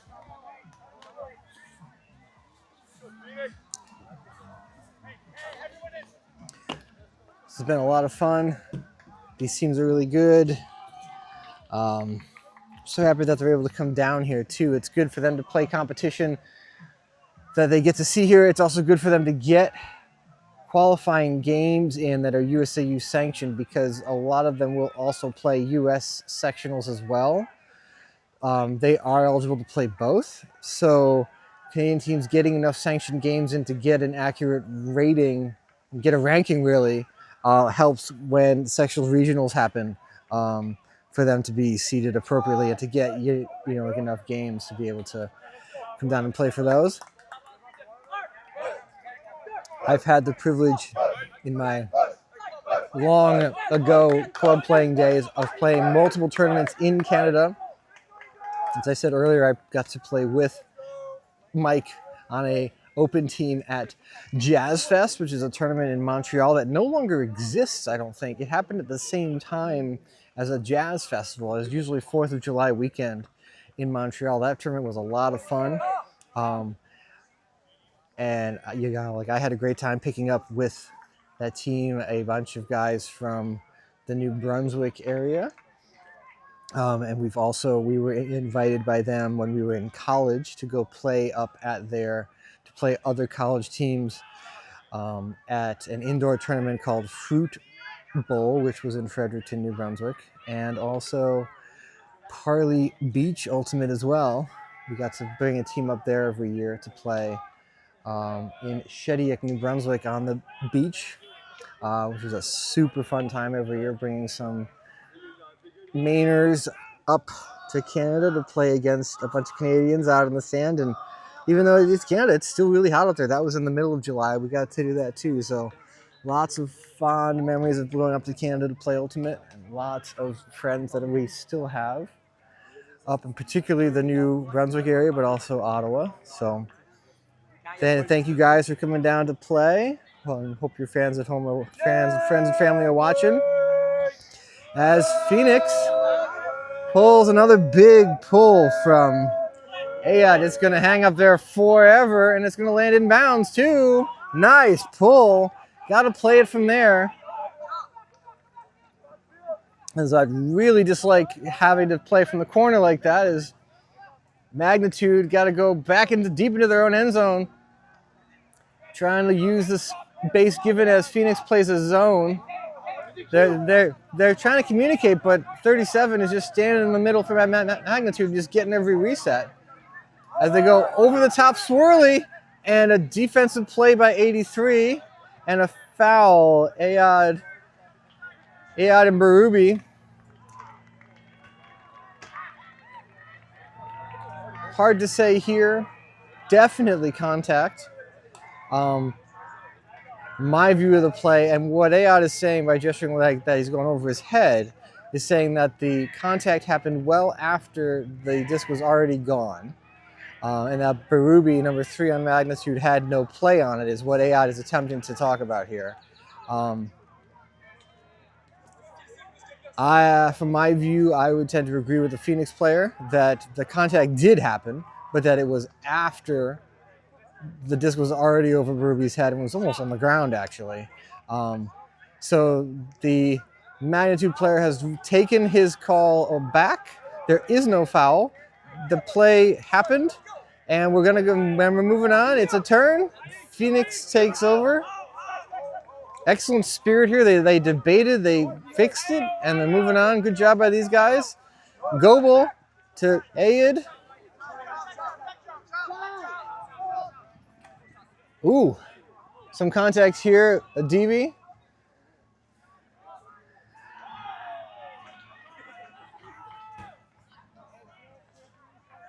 It's just a question of Adibi caught it and stopped real quick, and 39 didn't stop as fast and ran up the back of him. It happens. Some of us don't have brakes like others do, as Ayed and more contact here. It's getting a little chippy. High release flick to Goebel. A pick has been called down the field. It did not affect that play, but it affected other people moving. Everybody stops. This is how you can tell it's the end of the day. We've played, this is game 4. Getting a little chippy, a little ticky-tack. Game 5, round 5 for us, 4th game for these guys. I think these guys had a bye in there somewhere. As Goebel goes over the top, that did not work. Good bid by Adibi, but that was a decision that Goebel would want to have back. As Magnitude takes over. Around here, Berube. Going back to the middle as Phoenix was kind of in a zone, but they're going to melt back to person defense as it goes way out. Whoop, a defense here and some contacts. Goebel with the D. Things are getting a little frantic as we get a cross-field hammer to Adibi, and he's got it.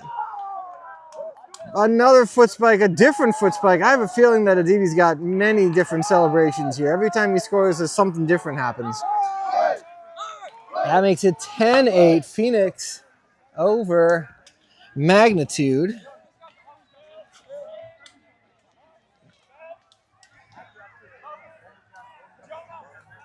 We'll see what Magnitude has left in the tank here.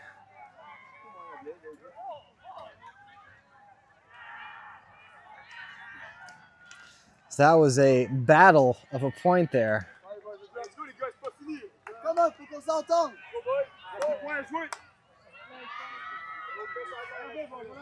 Sideline here for Magnitude trying to pump up their teammates, get them back up and going. You don't want to get down here. This is the last half of your day. So I have an update from Nicole Welch for our viewers here, the Maine viewers, about our U20 mixed and boys teams out in Denver, Colorado. Mixed just lost to Wisconsin 15-11. Big plays by Zora De Silva, Alex Wall, Sully McFarland, and Owen Blades. Zora was hitting the ground all over the place. Layouts galore. They are currently in a thunderstorm delay. The boys have one more matchup at 3:45 their time, so that would be 5:45 our time. Back here, Phoenix with a pull. It goes up in the air forever and comes back down and goes backwards. And Magnitude will take the extra yardage. Thank you very much. They come to the middle. Horizontal stack look to begin the point from Magnitude. Phoenix, there get going with a alternating and under-over defense here, trying to poach and shut things down, but the turning your back makes it hard to tell when the disc is being thrown, so Magnitude took advantage right away. Lemoreau with the disc. Play and catch with Gamache, as then he goes up to Bartenstein. Bartenstein across, nice look. This Gamache, number 91, with a high release forehand to the corner for La Rochelle. He's out, says number 37,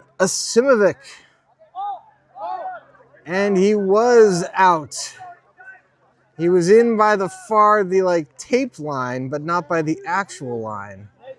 The taped lines are where the players should stand behind. He was not in by the regular field line. So good eye by Asimovic, no argument from the magnitude player, and here we go. Munoz picking up.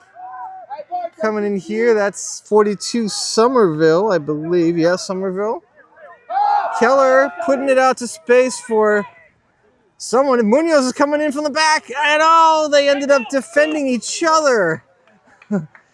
There's a foul being called by number 10.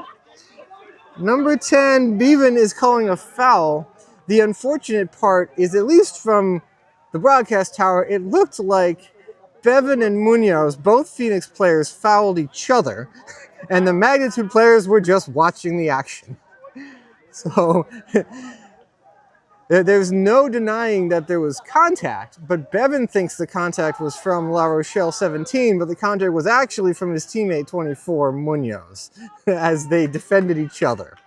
So we'll see how this one gets sorted out.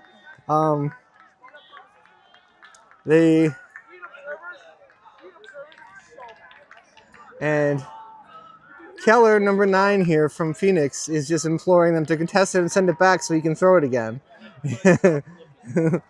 But yeah, it was an interesting play. They're going to keep debating, but what's going to end up happening is we're going to end up with a contest, and it's going to come back, and we're probably going to have Keller do something else with the disc here. So, as they debate, we don't have the benefit of video replay, but I am 95% certain that I am correct.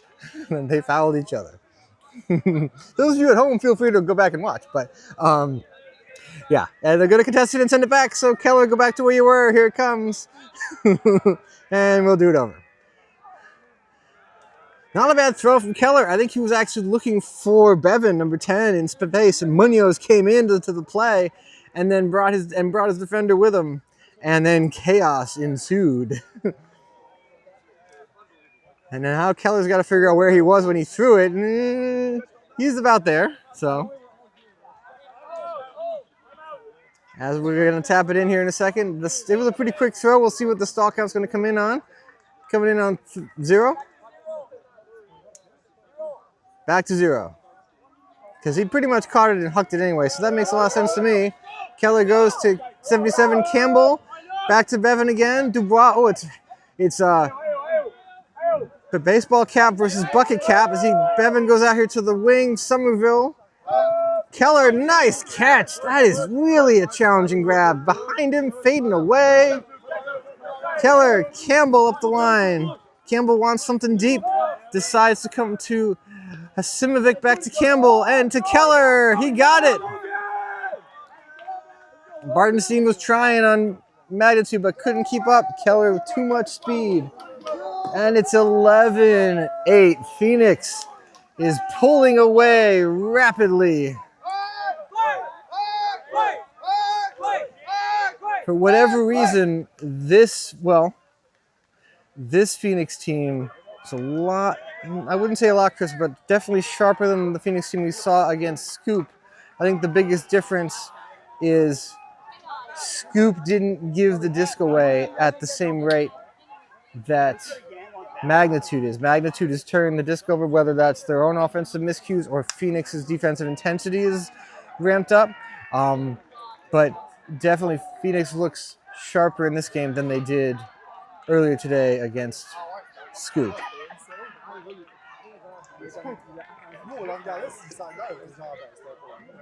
So it is 11-8.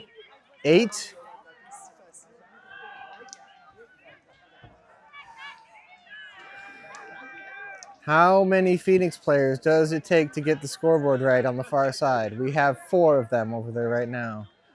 They continue to fix it even though it's correct. It is still correct, and they are continuing to play with it. Yeah, they got it right. 4 players. That is the count. Phoenix will pull. Magnitude will receive. Another big pull from Ayed.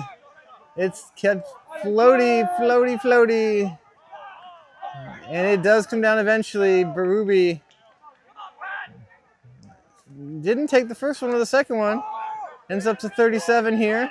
It's going big, but it's short and floaty, and multiple defenders are there. And a DB with the defense and a call by the magnitude player. I think. A call by someone. Oh, yes, it must be the magnitude player. That is, I believe that's Cordero. I believe that's 33 with the call. The DB is not checking his hair. Well, he is checking his hair, but he's also subtly saying that this was over your head. So he is communicating via sign language his viewpoint on what happened. As Leonard, number 19, and Cordero are discussing. Cordero saying that he was prevented from jumping by someone. So invoking our verticality principle here, as Cordero takes the foul back. There is no foul call. It is a turn. Phoenix will take over. Again, another call that is resolved with excellent spirit and knowledge of the rules by these two teams. I'm very impressed. Leonard picks up to Campbell. The Leonard, he dropped it. Moving a little too fast, it seems. And immediately, Berube right down the line to the cutter. I think that's Goulet. I think that's 0 magnitude Goulet, but we'll check when they get closer. Regardless, that is 9 now for magnitude, 11-9. And pull 1 point closer. That's just for Phoenix, that's just moving a little too fast up the line. Like you want to make those plays, but sometimes you just gotta slow down a little bit. Leonard, number 19, is kicking himself. He knows that that's a catch they make 99 out of 100 times. This was just that one. So, another really good game. 11-9 in favor of Phoenix. See what Phoenix's O-line can do. They have been pretty much unstoppable in this game so far.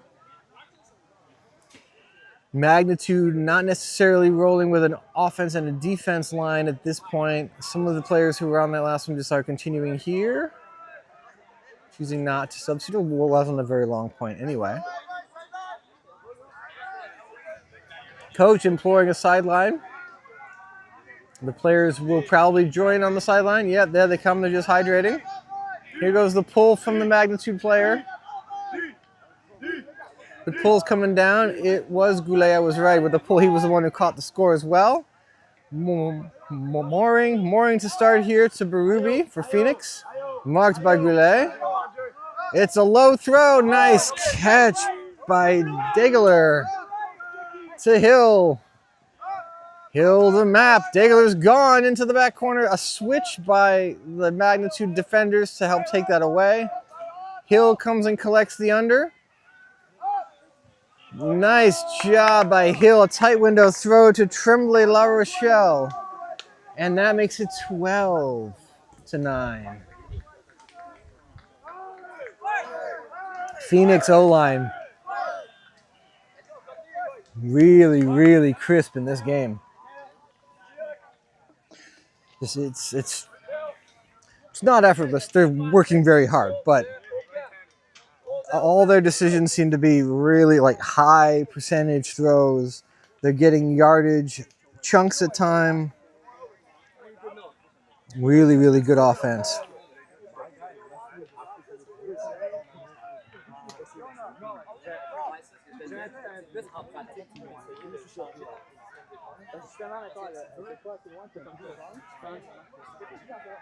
So, as we get closer to the end here, you see the Phoenix players kneeling down. That's to that is, I mean, they might be tired too, but that is really to help the opposing team, the magnitude here, figure out who's playing on the field and who's simply on the field for strategy discussion.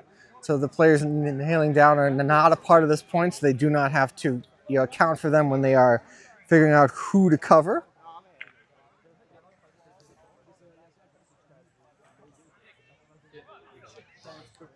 So Phoenix ready to pull, 12-9.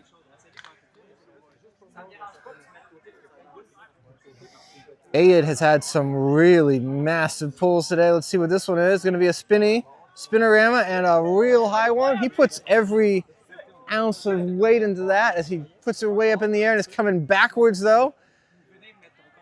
I'm pretty sure he was aiming for our Impact Melanoma tent that time. He's already hit the revision sign. I guess he just is trying to just call out every one of our sponsors and just hit them with Frisbees. It came backwards, but they have to take it from where it left the field of play, so they don't get to walk it directly in bounds. Berube takes it in the middle, and here we go, marked by number 23. Mark Fisher, who we haven't seen much at all. It says Staples on the back of their shirt. So Staples, haven't seen Staples much at all today, but they're in the game right now with Campbell as they were zony to begin with, and now they're melting to person. And a drop by Berube from magnitude. Leonard picks up to Campbell. Some fresh legs out there as Leonard makes a nice cut. Marshall here with the disc number 1 for Phoenix. A little bit behind the throw, a little bit behind Ayed there. Marshall wants that to be a little further out in front so that the defender can't make an impact. As magnitude picks up, Lemoreau going big for La Rochelle. Does he have enough in the tank to get it? Oh, nice bid. Almost. Ayed picks up.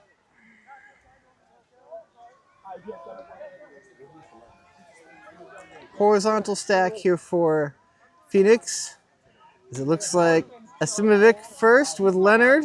Staples a good cut here as well. Going up, nope. Doesn't take the Campbell cut up line and then instead waits for Goebel. Goebel to Campbell quickly to Ayed. Looking big. We know he can throw. He's going for Staples for the win. Staples brings it in, and that is it for this one. 13-9 in favor of Phoenix.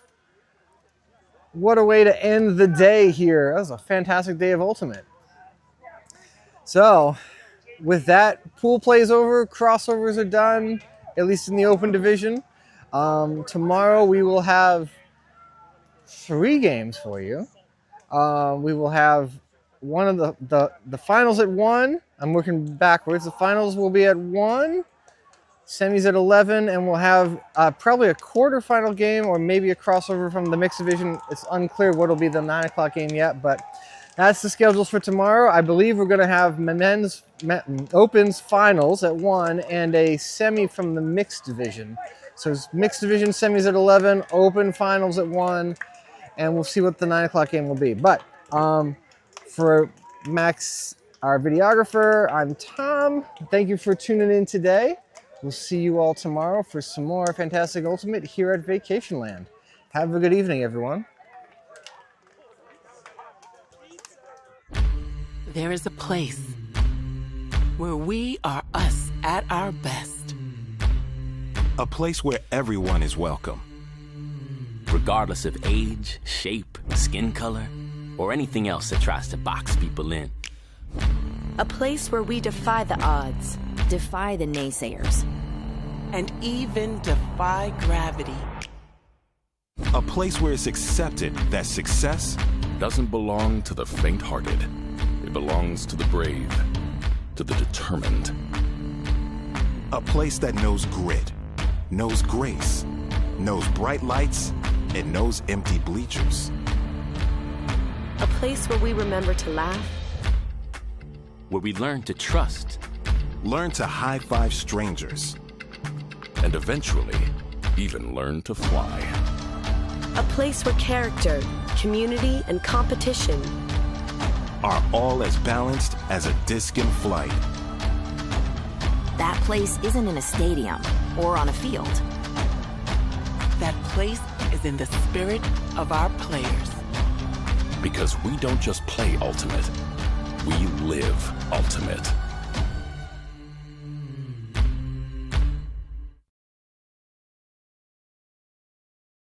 Recover 180 was created as a better way to hydrate. No added sugar, no artificial ingredients, USDA organic certified. Designed for athletes and everyday go-getters. Recover 180 empowers you to hydrate better and recover strong. No shortcuts, no junk, just better hydration. Recover 180. Everything you need, nothing you don't.